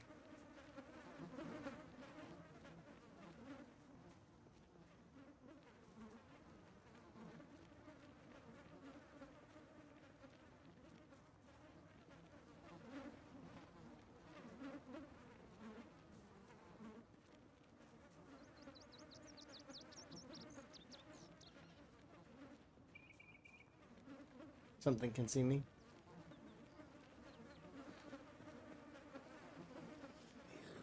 The reason I noticed was because my XP gain stopped for a second.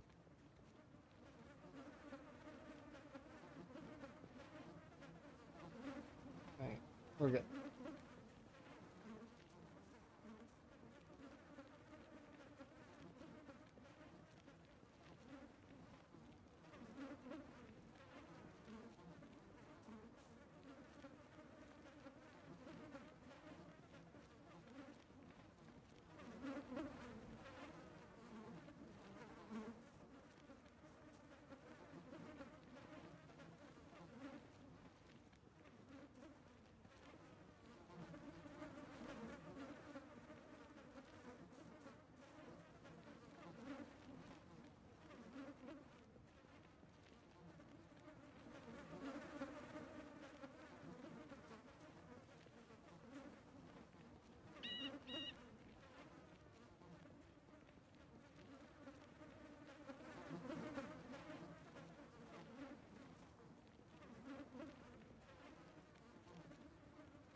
I am gonna go into the Enigma books after, because I want to see what That's a big glob of zombies. I mean, kind of. It's my stealth slash light-footed training ground.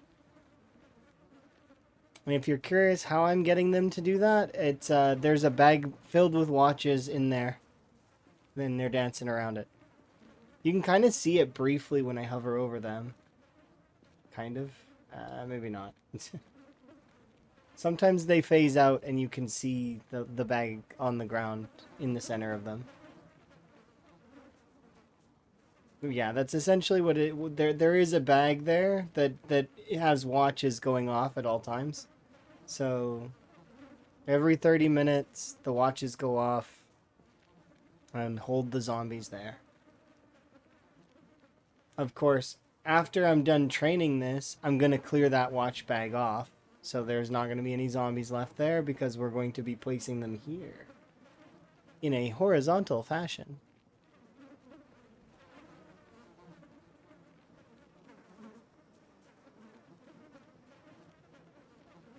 But you can kind of see the exact distance that I'm allowed to travel close to that group before they start bothering me. It's so brilliant. It's a good strat, but it's not my strat. I wouldn't be so bold as to claim it as my own. It is something I have used, but it is not. I'm not the only one. It is a strat. I did not invent it. I don't actually know who invented it. It makes sense that it works. But there's a lot of us that have used this strat before. Corndock, Twist has used it as well. Like there's quite a lot of folks that are very privy to using this strats for the early game at the very least. So I don't know who created it.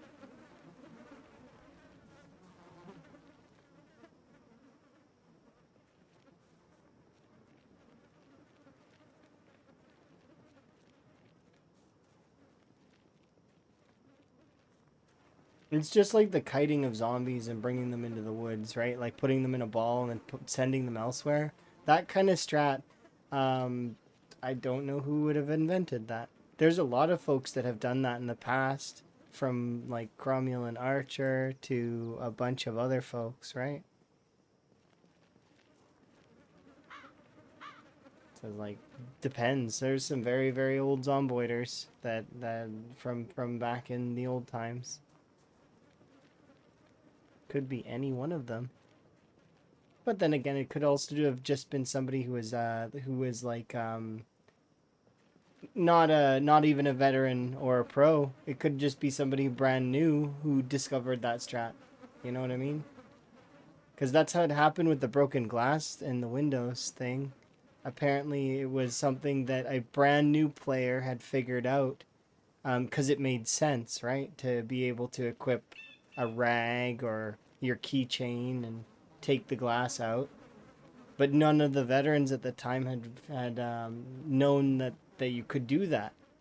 None of them had tried. It's just kind of interesting the way things can be discovered. You don't need to be pro to discover a strat. You just need to, play the game.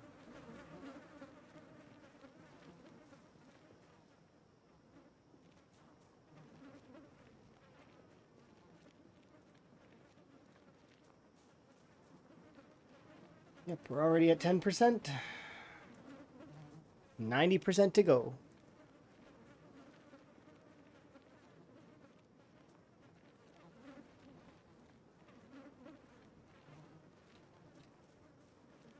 But it's so much less than the total that we put in. Because we put in quite a lot today in terms of that. We went from level 1 sneaking to level 10 sneaking, and level 0 light-footed will soon be level 10 in a single session. And then, yeah, like I said, I'll do carving as well, just to kind of have the 3. Part of me wants to do foraging and first aid, but I don't think I'll have the energy to do that at the moment. Doing this is enough. I will finish this.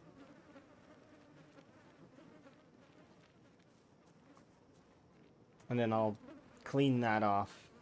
Probably. Oof. That's getting big.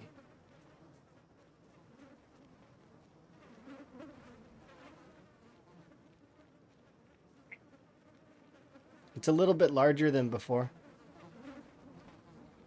That's, I think, closer to 400 zombies, at least.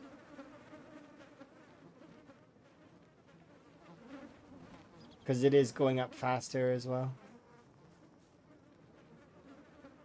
And the thing is you can notice that the zombies are struggling to stay around the watch bag a little bit. Because they're pushing each other away from it.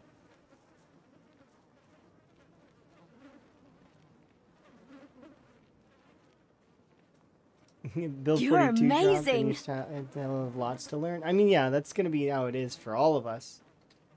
Veterans and new players alike. Because Build 42 is constantly changing and there's always new stuff. Thank you for the follows, by the way. I do anonymous follows so folks can enjoy their lurk. You know, hang out and stuff if they want to. No pressure to talk. Hello. How goes? Doing a little bit of skill grind today. So we went from 1 sneaking to 10, 0 light-footed to nearly 10, and then we're going to be doing the carving, and then we'll get that done too. So we'll have done a fairly solid XP gain session. I mean, that's a sizable jump from 0 mastered skills to 3. So, but we're right now on the back half of it. We're at 14% out of the 90 that, or sorry, out of the 9,000 XP that I need. About 7,600 left. Yeah, it's not bad. In fairness, these are some of the easiest skills to level up, so you know, it's one of those things that's it's like okay, but same for if I were to do first aid and finish off foraging. I mean, they are all easy skills to level overall. At least I feel. But, you know, it still does take time. Like we've put in what, nearly a 9-hour stream to get these leveled up. Of course, it's because I'm not fast forwarding as well, because I'm trying to be safe. And we've also disengaged a few times to go and fix our character so that we're rested and we're fed and stuff like that. That's important to keep us going, right? And we actually had one near-death experience today because I was not paying attention. And I almost ran directly into a zombie.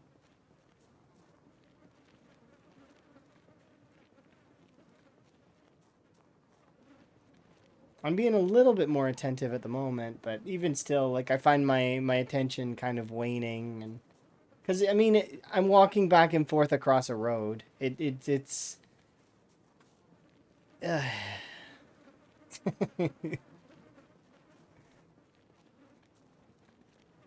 I'm getting there. We're getting there. Very slowly, we're getting there.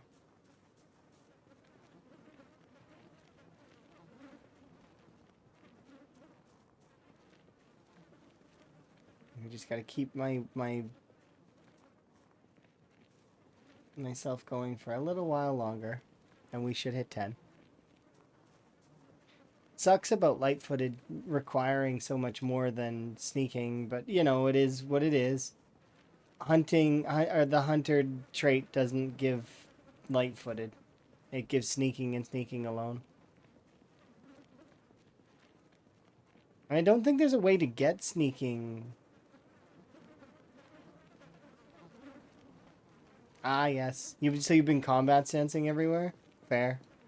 Be careful with the combat stance and tracking. Like if you're crouched, and because you can get some ridiculous nimble XP gains from that at the moment. I don't know if it would count. I'm not sure. It seems exploitive, but I'm not sure. It's better to grind it afterwards, like in my opinion. So that's what I'm gonna do. I'm gonna grind nimble all the way to 10, and then I'm gonna do tracking, so that I don't have any exploitive XP in that way.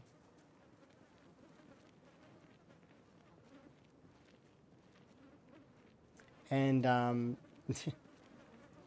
can we really say that this would be exploitive at all? I don't think it would be, because I put like hours into this. It's, I know one person said jokingly abuse, but it's like, nah, not really. Just gameplay.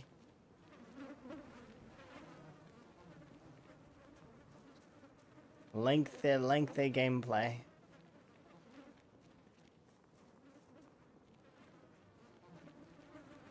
It's as abusive of fence strats. I mean, fence strats are dangerous, though. We've all seen the clips, haven't we? Of the fence strats failing people and causing many deaths. I don't like using the fences if I can avoid it, because I really don't. It's a feature. Yeah, it's a feature. Even like super duper skilled zomboid players mess up on the fence. It's how it goes. Fences are hard. Like bonds, the tons of really skilled zomboid players. It's just because fences themselves are janky. And sometimes you connect and sometimes you don't, and it's not. I don't like chancing things so heavily with that.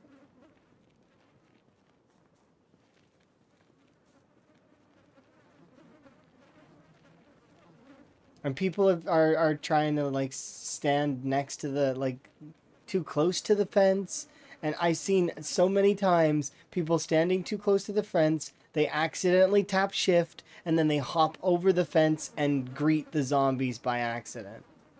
It's so, and you know, cuz there's a lot of accidental stuff that can happen with fences outside of the regular jank. And there, that is kind of like player problems, right?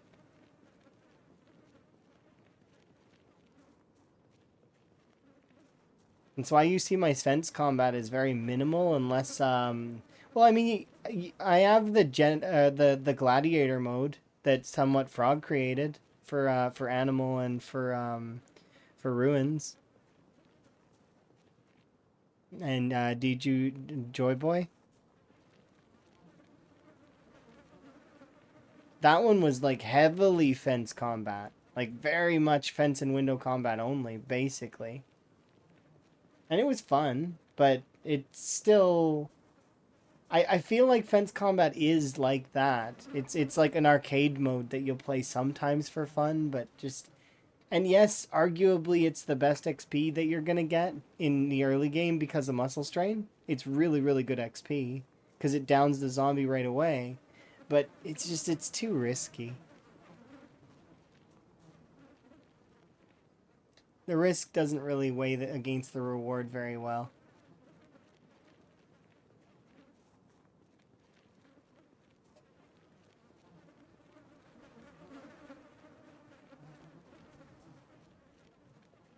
I like somewhat Frogs mode. I'm probably gonna play it again at some point in the future. I hope it gets it. I'm pretty sure it's been updated for 42, but hopefully, like, we'll give it a go at some point. I'm sure. Super duper tough.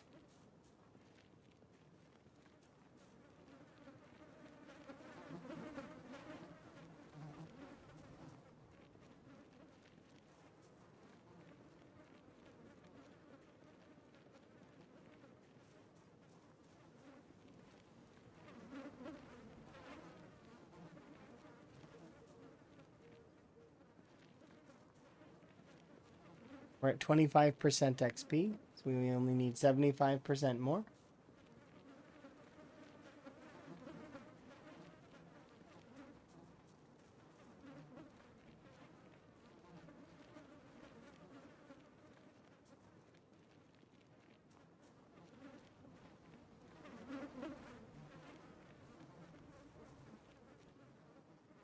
Oof.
You're looking forward when I go and attack the zombies? Soon.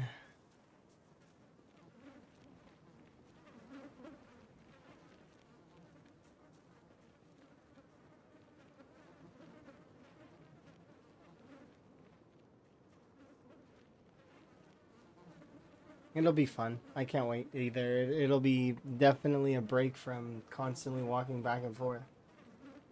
It's like we're pacing in preparation. Higgins is building himself up mentally. I can take these zombies. I believe I can, and that's what he's telling himself. It's like that's the lore of why he's walking back and forth like this whole time. I can do this. I can do this. I did the gated community. And he's like patting himself on the back and really thinking it through for several in-game days. I can do this. There's only half of Riverside left. There's the school, there's the rest of the residential area, and then there's the rest of the commercial district. That's all. And then afterwards, we got to go to the steelworks, and the trailer park, and the self-storage unit. I swear my contact was right here. I can't find it. It's literally like looking back and forth. But he doesn't wear contacts. He wears glasses. Actually, he wears the funny glasses too. The retro gold-framed prescription glasses. And then in his vest, there is a horned-rimmed prescription glasses that he started with.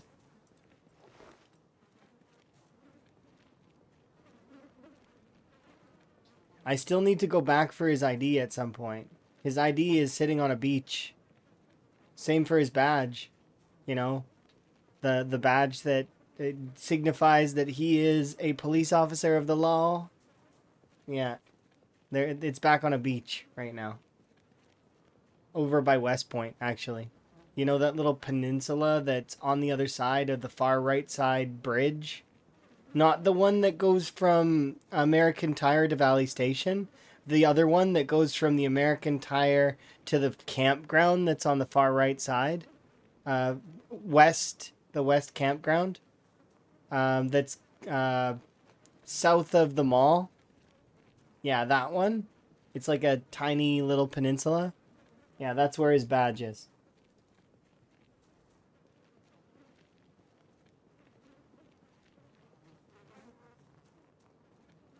And his ID's there too. I hope no one steals it. Could you imagine? Hello, thank you for the fireworks. Random survivor steals Van's ID and starts pretending to be him. I'm the real Van Higgins. Here's my badge and ID.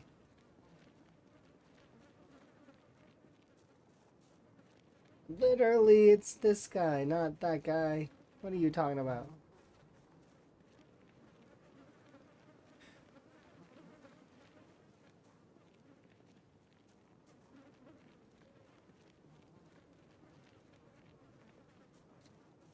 We're on the XP grind, by the way, in case folks are wandering in and not understanding what I'm up to. My light-footed is going up, up, up, and it's because of this.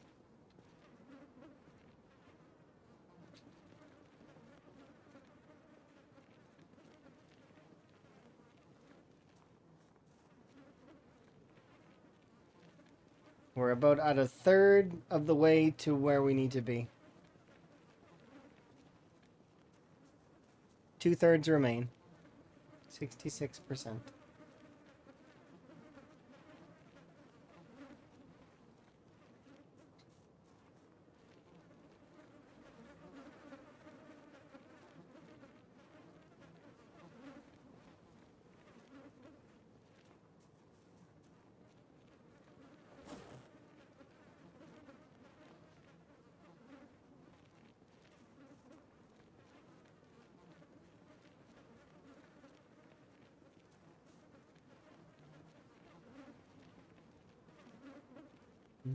Mm-hmm.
Oh, actually, it might be about 500 now. I think I've seen one or two of them phasing.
You found it.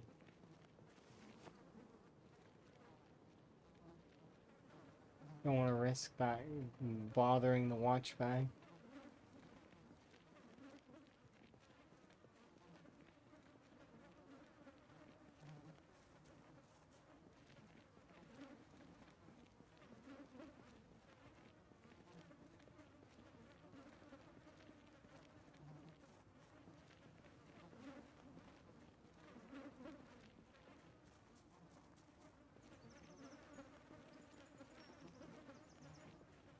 $3,500.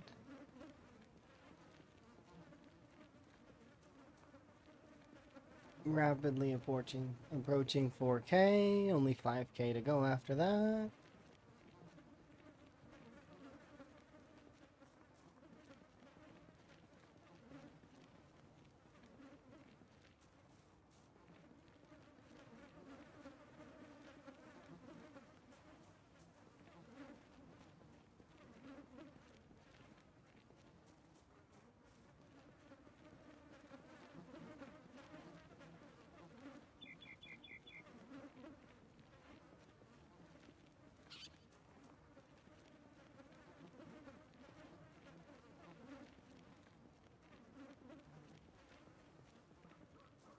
I don't want to reset the watch bag again for like the millionth time, so I'm just gonna try and power through.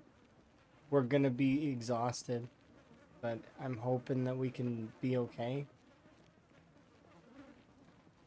We're way too close.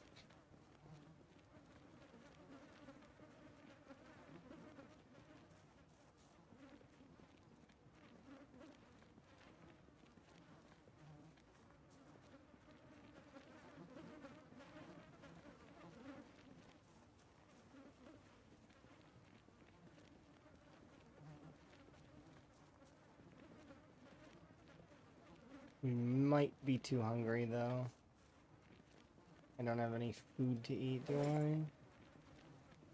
Usually I carry emergency food. Not this time though.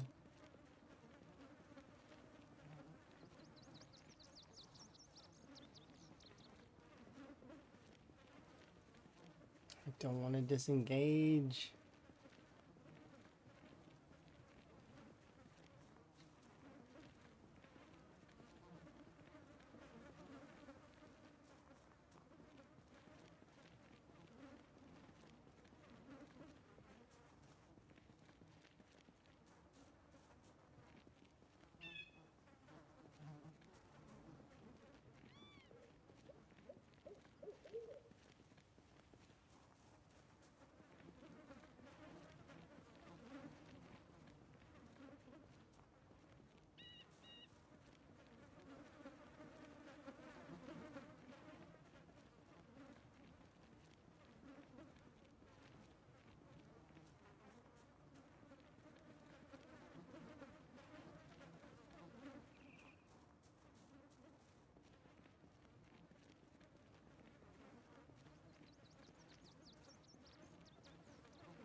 I haven't moved yet, so that's good.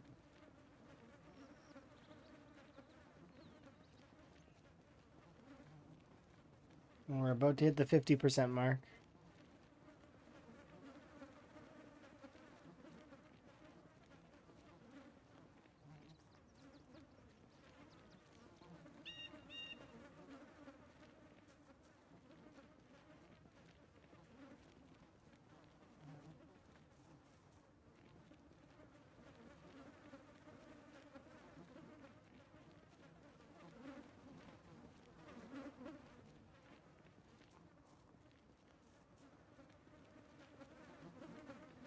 Halfway. Come on.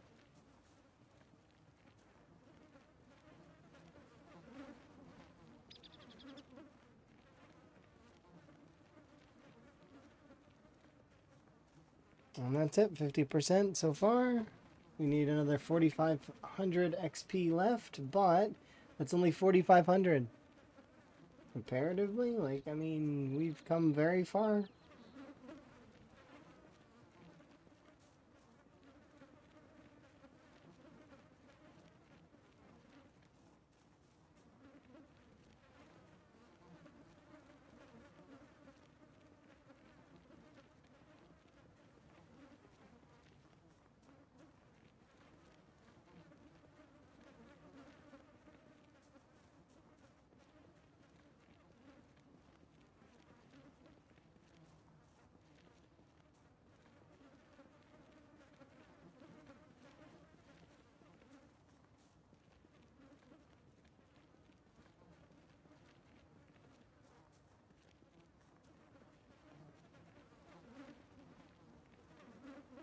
And sometimes we're getting 2 XP, sometimes we get 1 XP, sometimes we get several. Either way, we're about to be down to only 4,000 more XP to go.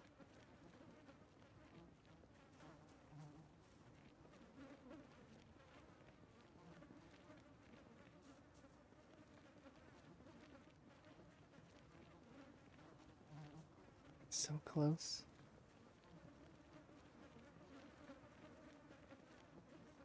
Then we go have an in-game nap. Feed ourselves. Max carving. Then come back here and we get to kill some zombies. Which it feels like we haven't done in forever.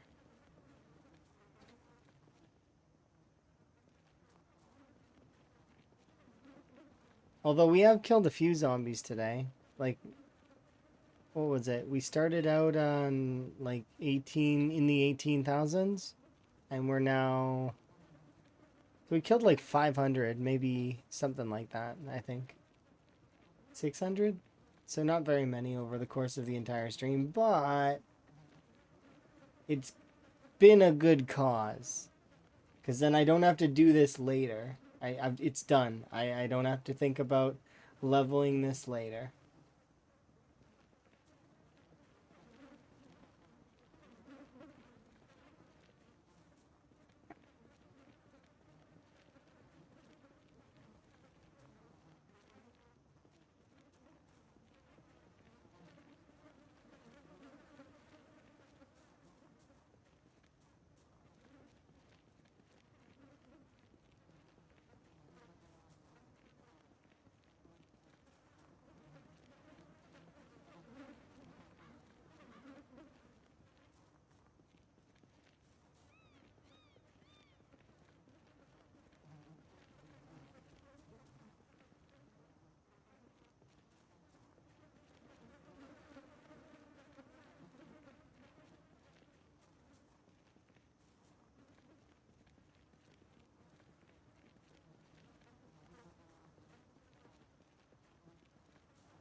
Nearly at 6K.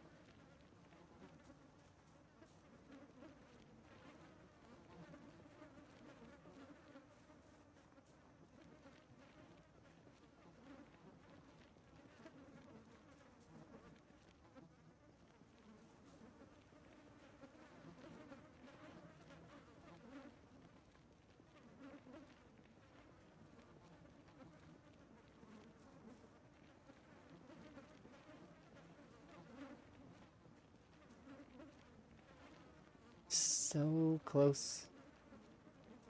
Oh,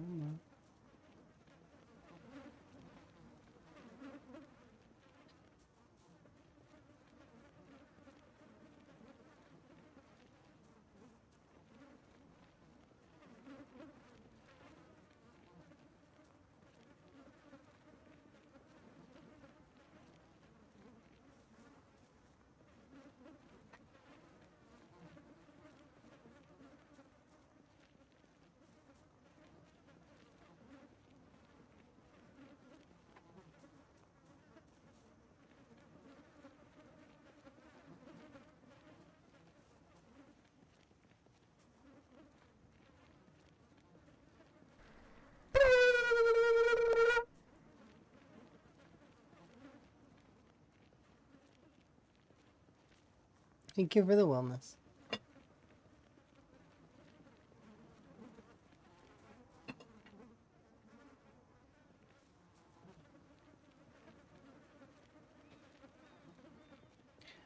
I heard that the wiki actually is directly like set up with the code now, but I could be wrong. I don't know. I have no idea. You get a chopper go until 2 a.m.? I've never seen that happen. How's the stream going? It's been going good. I'm making progress. As soon as we hit this 6K, we'll be on our way. We need another 3K XP on top of that. And I've never seen a chopper go that late. I've usually the chopper happens between, is it 9 a.m.? I don't remember. I think the earliest I've ever seen the chopper is 9 a.m. and that it goes until up to 4 passes. Maybe it was a bug. Maybe it was because you have a mod installed. I don't know. I'm not sure. I just know that it can go up to 4 passes usually, and that's the maximum. The minimum being 1 pass, which means that it just flies over and then it leaves, which is the ideal chopper scenario. You're playing with minimal mods? Well, mods still could interact with it. I have no idea, though, how. Spaghetti code? I'm not sure. I don't know. All I know is that I try to run as few mods as I can, outside of visual mods that help with UI or other such things, like, you know, like the kill counter and stuff like that. Yeah, no, I don't expect you to know. I know you don't expect me to know, but I expect me to know.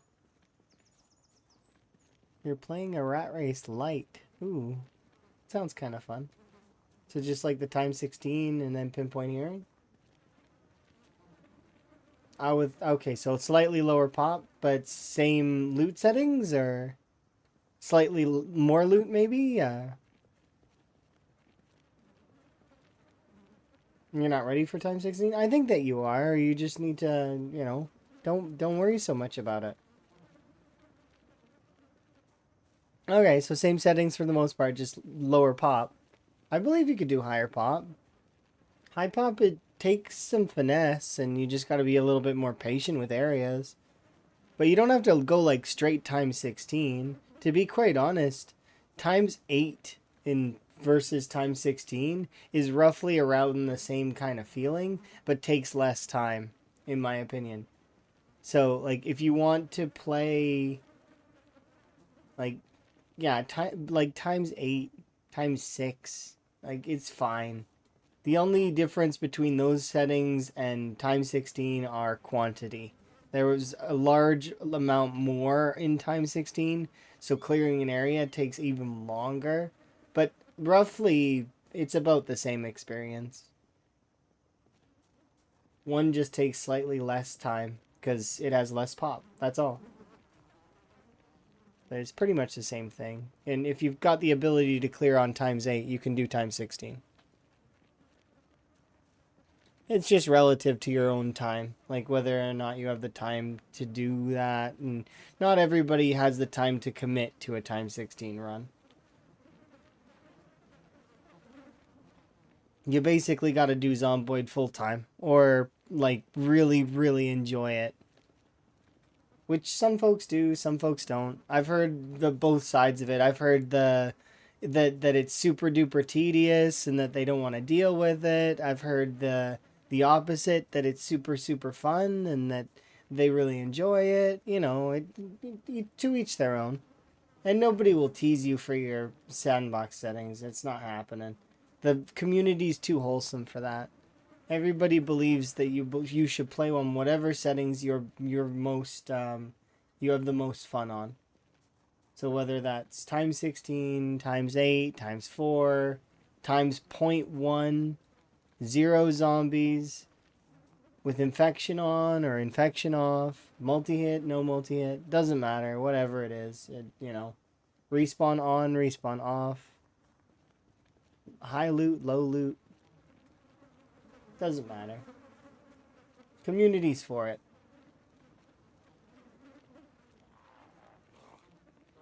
Your best run, you died walking over the fire. I could teach you a trick about fire. Are you coming this way? No. So, I have my walk to set to T, but if you do the walk to command, this one here, right? You can make sure that you don't step on the fire because your character will center themselves on whatever tile it is. Just make sure don't ever walk to onto the fire, right? So let's pretend this grass here is the fire. If I press walk to on these here, just don't go across, right? Because if you go across, your character's going to walk through the fire, right? So you just make sure that you're using it near the edges. And then that's it. And be very, very cautious around the fire. Treat the fire with the respect it deserves. Because it is fire. It is able to kill large, like, fire can kill in an infinite amount of zombies. There is nothing in the game that is stronger than fire. Fire is the strongest. It can kill all the zombies on the map instantly. It is the strongest weapon in the game. That's why it takes its kills, though. So, it's an entity that takes the kills that it collects.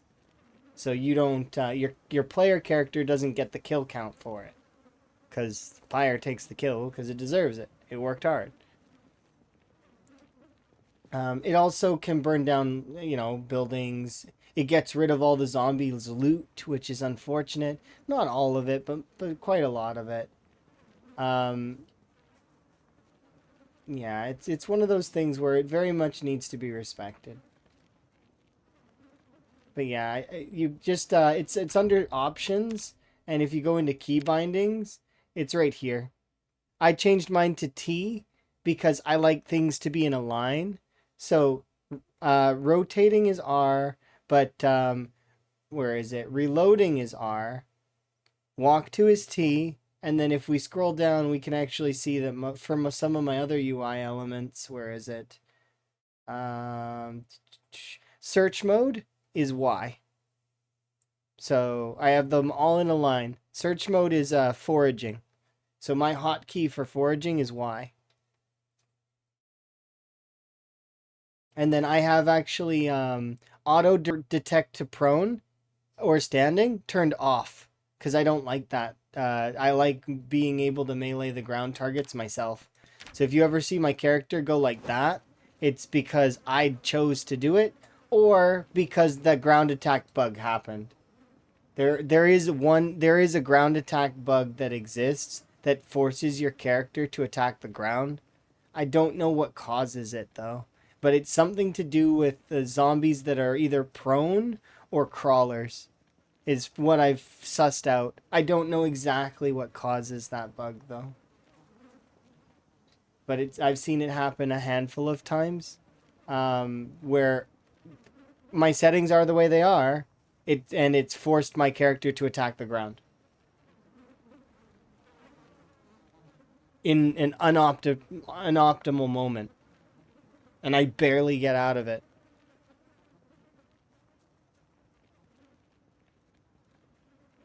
Some folks don't even get out of it. Some folks that I've seen, they straight up get killed in it.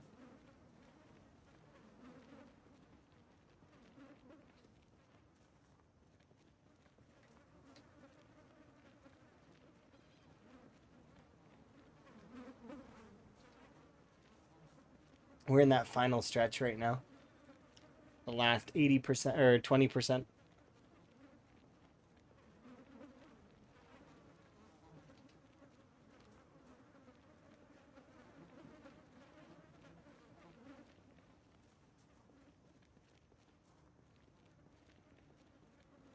We're taking it a little close to the wire.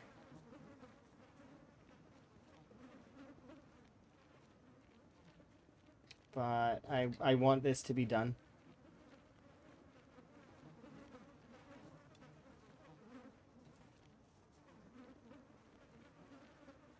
Wow, 1700 XP.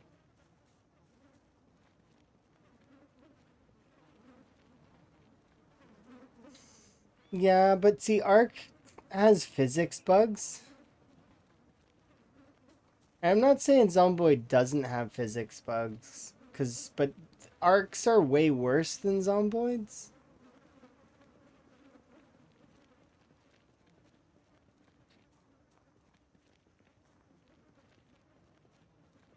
I'm not saying that we don't have our own physics bugs that are pretty bad. Like we have like the vehicle slingshot bug. That one's a fun one. Launch a vehicle to space. Sometimes it can kill you. But yeah, definitely I feel like Ark's way buggier out of the two. If I had to point a finger at which one is more, which one has more bugs. I mean, just the main menu on Ark was the worst thing ever. Is it still bad? I've not played it in quite a long time. Is the main menu still like the most resource intensive thing ever? Because I remember loading up that game and my computer was like really having a hard time with just that menu. It was like the most resource intense thing I think I've ever seen. And I played like very heavily modded Minecraft. Like over 1,000 plus mods, and it used to take 20 minutes for those mod packs to load up. Just for it to crash, and then I have to wait another 20 minutes for it to load up again to see what happened. You're still relatively new to Ark? I haven't played very much Ark at all since the last dinosaur I seen released was a crocodile looking thing. I don't remember what it was called, but it was like a large crocodile, essentially. Emma would know what it's called, because Emma's very much into dinosaurs, much more than I am.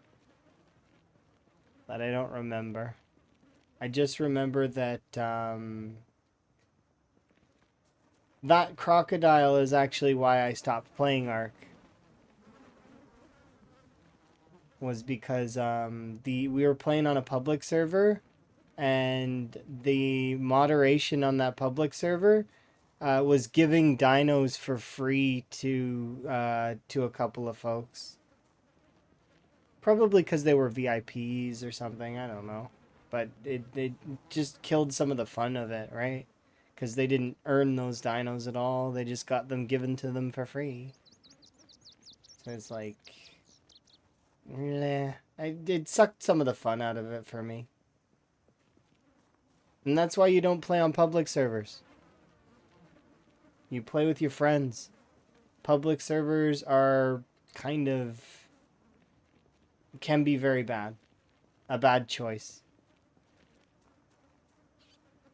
It's same what happened with that same server. We went to war with one of the folks, and we all lost our dinos, and it was really fun. And then the admins gave them back their dinos, but we didn't get back ours. So like, you know, yeah, it's better to play with friends in those situations. Because playing with on public servers will just end up getting you kind of sour with something, you know, and not you won't want to play. Because the game itself was pretty fun, and I like dinosaurs, like I really do. I enjoyed the gameplay that I had played. It's just the experience was soured a bit by, you know, the fact that it didn't like we didn't get to keep our dinos, so why did they get to keep theirs?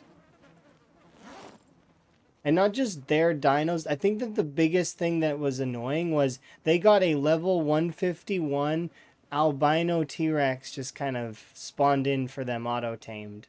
And it was just like, okay, that's not really fair. Especially because during the evening, we tamed a T-Rex like naturally over the course of 2 days. We named it and we had it in our little enclosure, and we weren't going to war with anybody. And somebody on their team came and killed it. Like from a distance over our wall. It's like, yeah, it's just bitter experience, right? But I'm not blaming Ark for that. I don't blame the game itself for the experience. It was clearly the public server that was the problem. And I'm sure that playing with friends would be much more fun. Because you'd actually get to experience the game and level up your dinos, and, you know, it would be more of a wholesome experience to actually, you know, as opposed to that. And then it was because in order to tame that T-Rex, it was natural taming, by the way. Like, so it took like a couple of days, and I actually went to sleep.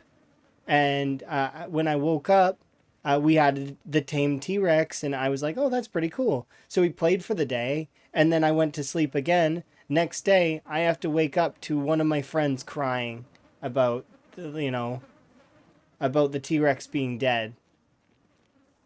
So I was like, you know what? No, that doesn't stand. So prior to that war that we went on, I scouted out the entire island, the whole thing, all of it. I knew where everyone was. I wrote it down in a journal. And I was like, okay, I've got it. I know where everybody is. And then we planned out the war. And the war went good. Like, it was a pretty good fight. Like I said, we all lost our dinos. They lost theirs. We lost ours. It was not a bad time. It was pretty fun. That was probably the most fun I had. Until I went on a raptor and scouted out everything again and seen all their dinos respawned. So I was like, okay, well, that's not fun. And then I watched them spawn in like I said, the 151 albino T-Rex, and then it auto-tame for them. And I'm watching that from the sidelines. Like, are you serious? I went on the server and told them, like, I'm like, this is not fun for someone to see, you know? Like, I mean, I get it.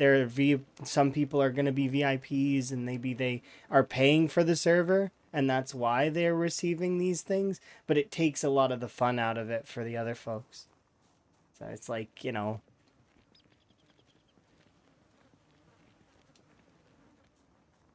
There we go. Only 400 more XP to go.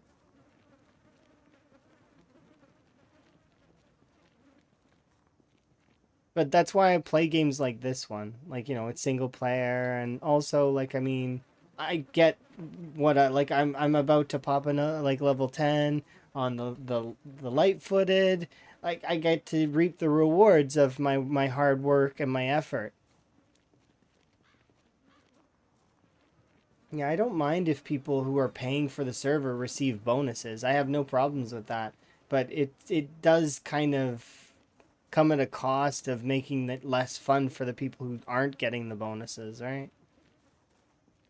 And the argument would be then, well, why don't you pay for the server? Well, I mean, if I was going to do that, why would I not just pay for my own server and play on my own server?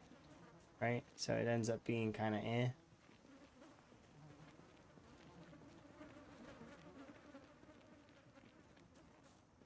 300. Yeah. I like the game and I like the dinosaurs and I think that that like I said, I think I could play on like a more private server. I would play on because it'd be fun.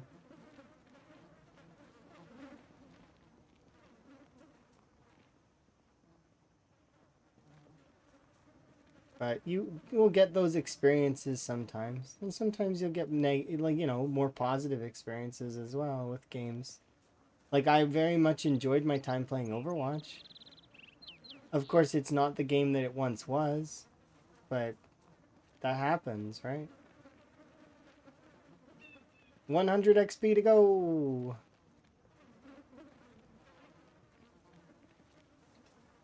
I like that tangent because it helps with the whole walking back and forth thing. Makes it take less time or feel like it takes less time.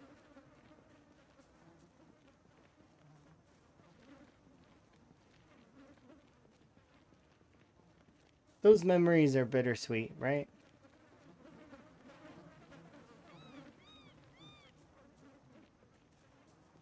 3, 2, 1. No more light-footed. Light-footed is done. Level 10. Straighten your back, Van. No more crouching for you.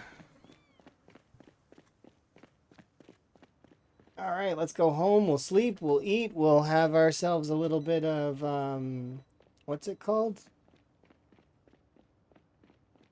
You're in a little bit of a lull with Ark, understandably. Before you found PZ. PZ can be really, really fun. It's definitely got a lot of those grindy sort of elements, but it also has that feeling of accomplishment when you defeat an area or when you find your first pig or like stuff like that. Like it just there's a sense of sort of wonder about the game, and there's some magical moments as well, like when you're first discovering a bunch of things. Hello, chef. um Hello. I'm gonna shout you out really quick. There you go. And do appreciate. How was your run? Your run going good? Do tell. And then if you need self-care, of course, make sure to take care of yourself. But I am curious. I'll do a brief little intro.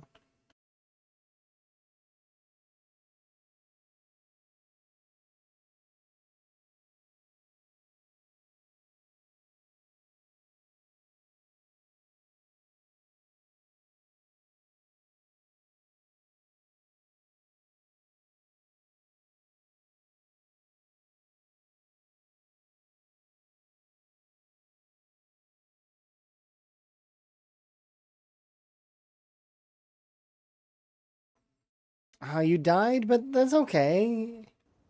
You can start another run. I believe in you. You'll get there eventually. Hopefully you have a good sleep. Currently, we just popped our second level 10 skill, so I did light-footed, I did sneaking. I'm gonna do carving when we get back over to the little homestead that I have. I'm gonna get that up, and then we're gonna sleep, we're gonna eat, and then we're gonna be we're good to go, and we'll be able to start fighting and stuff. Today was mostly a level grind day on some mastery. Oh, absolutely. You have yourself a good one. It's been my pleasure as always. You like my little intro? I wanted it to be the same. That's the thing. No matter how I'm feeling, no matter what things are going on for me, I want my introduction to folks to be the same. Because I prefer that. It takes a lot of stress off of me to have the same intro. So,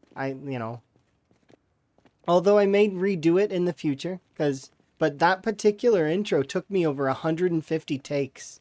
Just so that we're, it was a lot of takes of me trying my very best to say this cue card thing that I wrote up, and I was like really trying my best, but I would mess it up, and I would mess up little parts of it, and be like, like I have probably like, did I even save any of them? I might have, where you can just hear me like say part of it and then mess up a word and swear and just like it's just like being a goof. Yeah. Self-care and you'll see what you can learn. Well, you'll probably not learn very much from me right now because I am coming to nearly the end of my day, kind of. My plan right now is to get some in-game food, get some in-game sleep, and then be ready for future.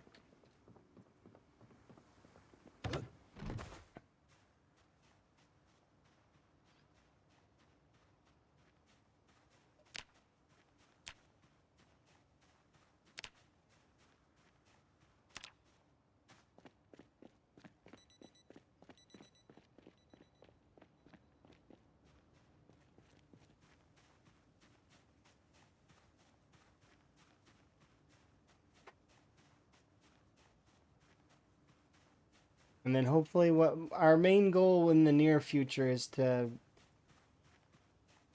well, I didn't really look in the Hello. Hopefully you have good news coming from your run. I do very much appreciate you. How goes your run? Are you still good? You were cured last time I seen you.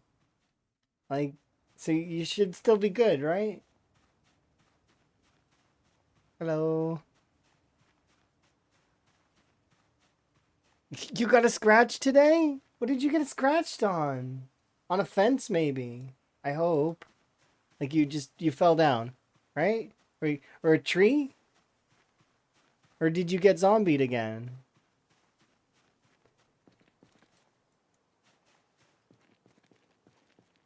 You're playing with fire. Be very careful. Have a clip? Oh, you'd have to send it to me. Here. Um, hello. There. There you go. Now you can send it to me and I can have a look.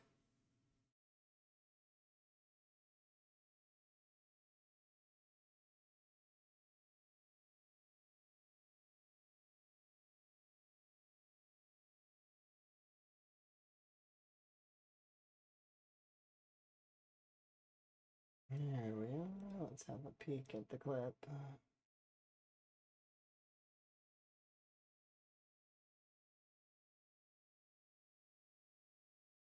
Absolutely. I do very much appreciate you. You're one of the folks in the rat race run. But here, let's have a look at this clip. Okay, so let's see. You're just hitting things, okay? Oh, jeez. Oh, okay. Let's slow that down and see. Did we see the zombie coming up on you on the far side? Slow it down. So it should be coming in here. Yeah, no. Right there.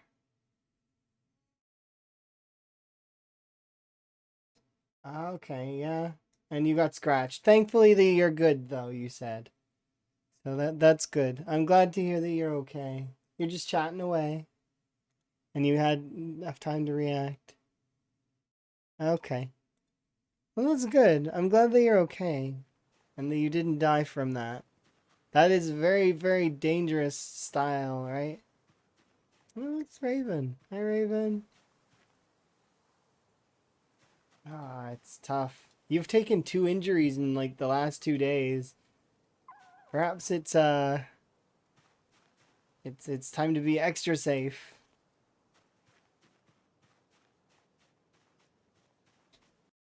Yes.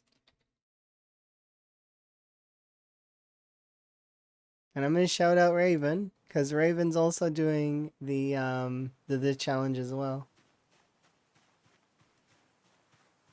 Super appreciate you.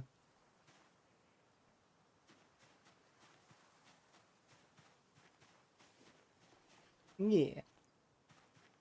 Alright, we ate food and now I can go have an in-game nap. And we can be good for carving tomorrow morning. Which will be solid.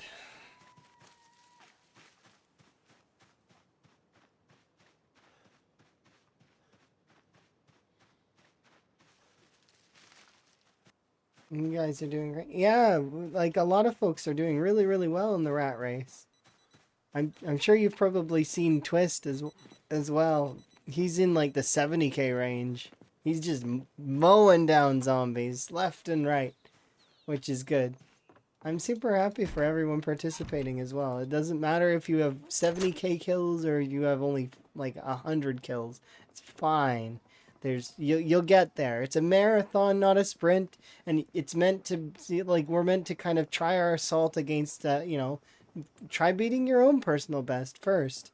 And if you want to place higher on the leaderboards, then do the best you can, you know? It's one of those things where it's meant to be very much wholesome in that way. Your save file got corrupted. That sounds awful. But you're like super duper mod expert. You can fix it, can't you? I believe that you'll be okay there, Rick. Or did it break in a way that's unfixable?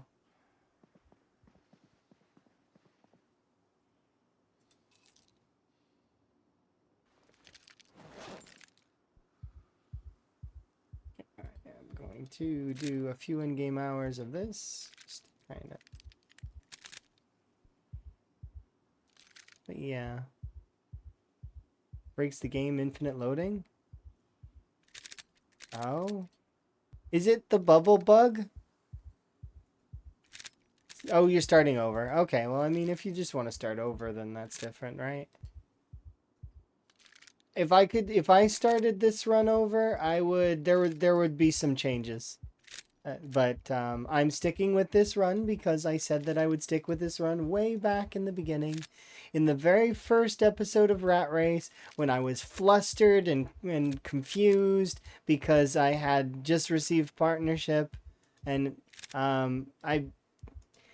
I said I would stick with this run. I said I would stick with this character, this build, and just do the best I can. And that's the intention I had. And I'm going to follow through.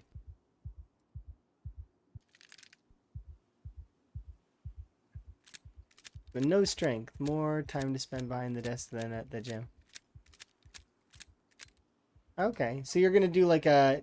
Are you going to do a Nero to hero? It's is what I've heard that term coined, is when it's like you're not quite zero fitness, zero strength, but like you go zero maybe in one of them, but so it's like near. So you have some three, yeah. So you're a Nero to hero.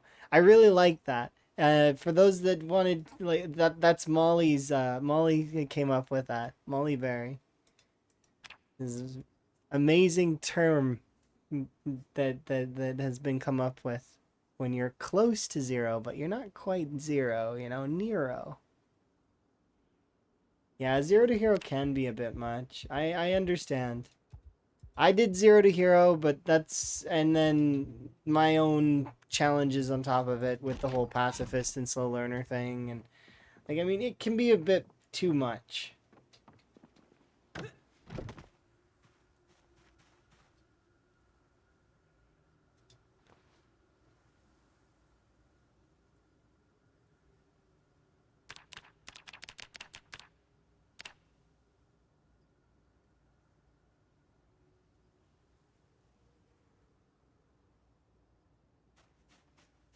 I need any more of that.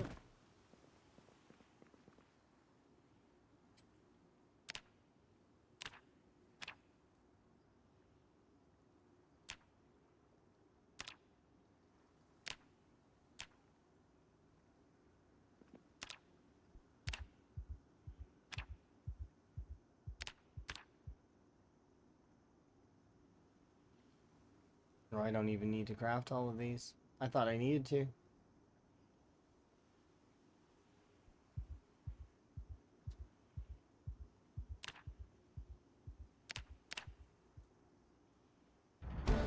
And that's it.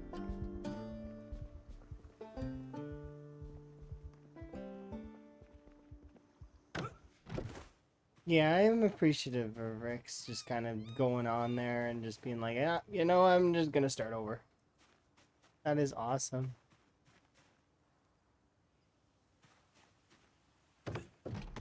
Yeah.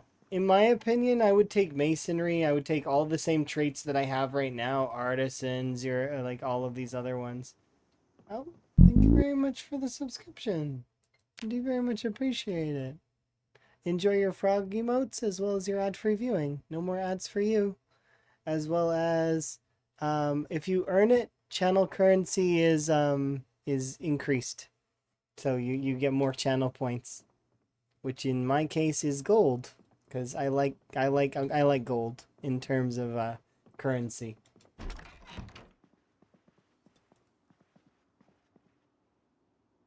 All right, I just want to speed up time and have a nap. Because it's foggy anyways, or it was. Oh, it went away. Yeah, let's speed up time just a little bit. So we leveled up another one, so we've got 3 skills now at level 10. You've been hanging in my streams and your appreciation is mutual. Okay, I'm glad. Hopefully you get some use out of the emotes, as well as hopefully you get some use out of the no ads. So anytime there's ads and stuff, you get to kind of enjoy the, because I don't always stop, by the way, because I get focused on the gameplay and so sometimes ads happen. When they happen, they happen. If I'm playing and I notice that I can take a break, I try to take a break. But if I don't, I'm busy. So like, I mean, the 3 minutes that are missed, I do apologize to those folks that have ads, but there are ways around that. And if folks are interested, then I have a command for that. But that said, you know, that's just to let folks know their options. Yeah. I'm just going to speed along and ignore. Because we'll probably set our weight up. So I'll probably take Van fishing tomorrow. Yeah, I think that would be for the best. So we'll take Van fishing tomorrow. We're going to wait patiently for panic to go down. It's claustrophobia, but not quite claustrophobia as well, because we're not afraid indoors anymore, but outside of when time goes forward. But yeah, I have that command is mostly just to let folks know their options. The first one is if you can find a working ad blocker, you can do that. Alternatively, if you watch more than one stream, I recommend Turbo because Turbo is really good. It will make most of the ads on the platform go away outside of if you watch gaming events, I guess. But those gaming events, they pay extra for their ads, so it makes sense that they should be kind of inclusive, right? If you watch a lot of my streams, subscribing is the best way, but I put it last, well, second to last. Waiting patiently is the best way, kind of after that. You know, just wait patiently. The ads will be over eventually. But they're not as bad as they used to be in terms of, because commercials used to be really, really bad especially when I was growing up. Because it would be like 10 minutes of your programming of a 30-minute program would be ads. And now it's only 3 minutes every hour. So, I mean, that's not too bad, right? Comparatively. Anyways, as much as I would like to continue, this is a good stopping point right before we transition into being able to we're going to go fishing. And then after going fishing, we're going to be what's it called? We're going to be killing stuff in preparation to look for more books, which is what I intended today to be until I got distracted by sneaking and light-footed and stuff. But yes, so I'm going to find a rat racer for us to go and enjoy. I'm sure somebody's doing the rat race, more than likely. So let's go see if I'm about making somebody's day a little bit brighter. There are quite a few folks on. Oh wow, quite a few folks indeed. Let's see.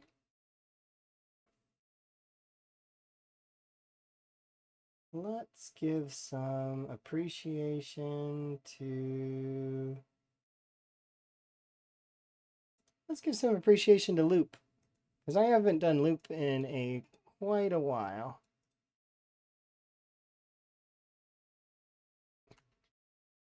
You really wanted to see me attack hard? Well, you'll have to see me next time. Alright? I don't know when I'm streaming next, but it'll probably be tomorrow.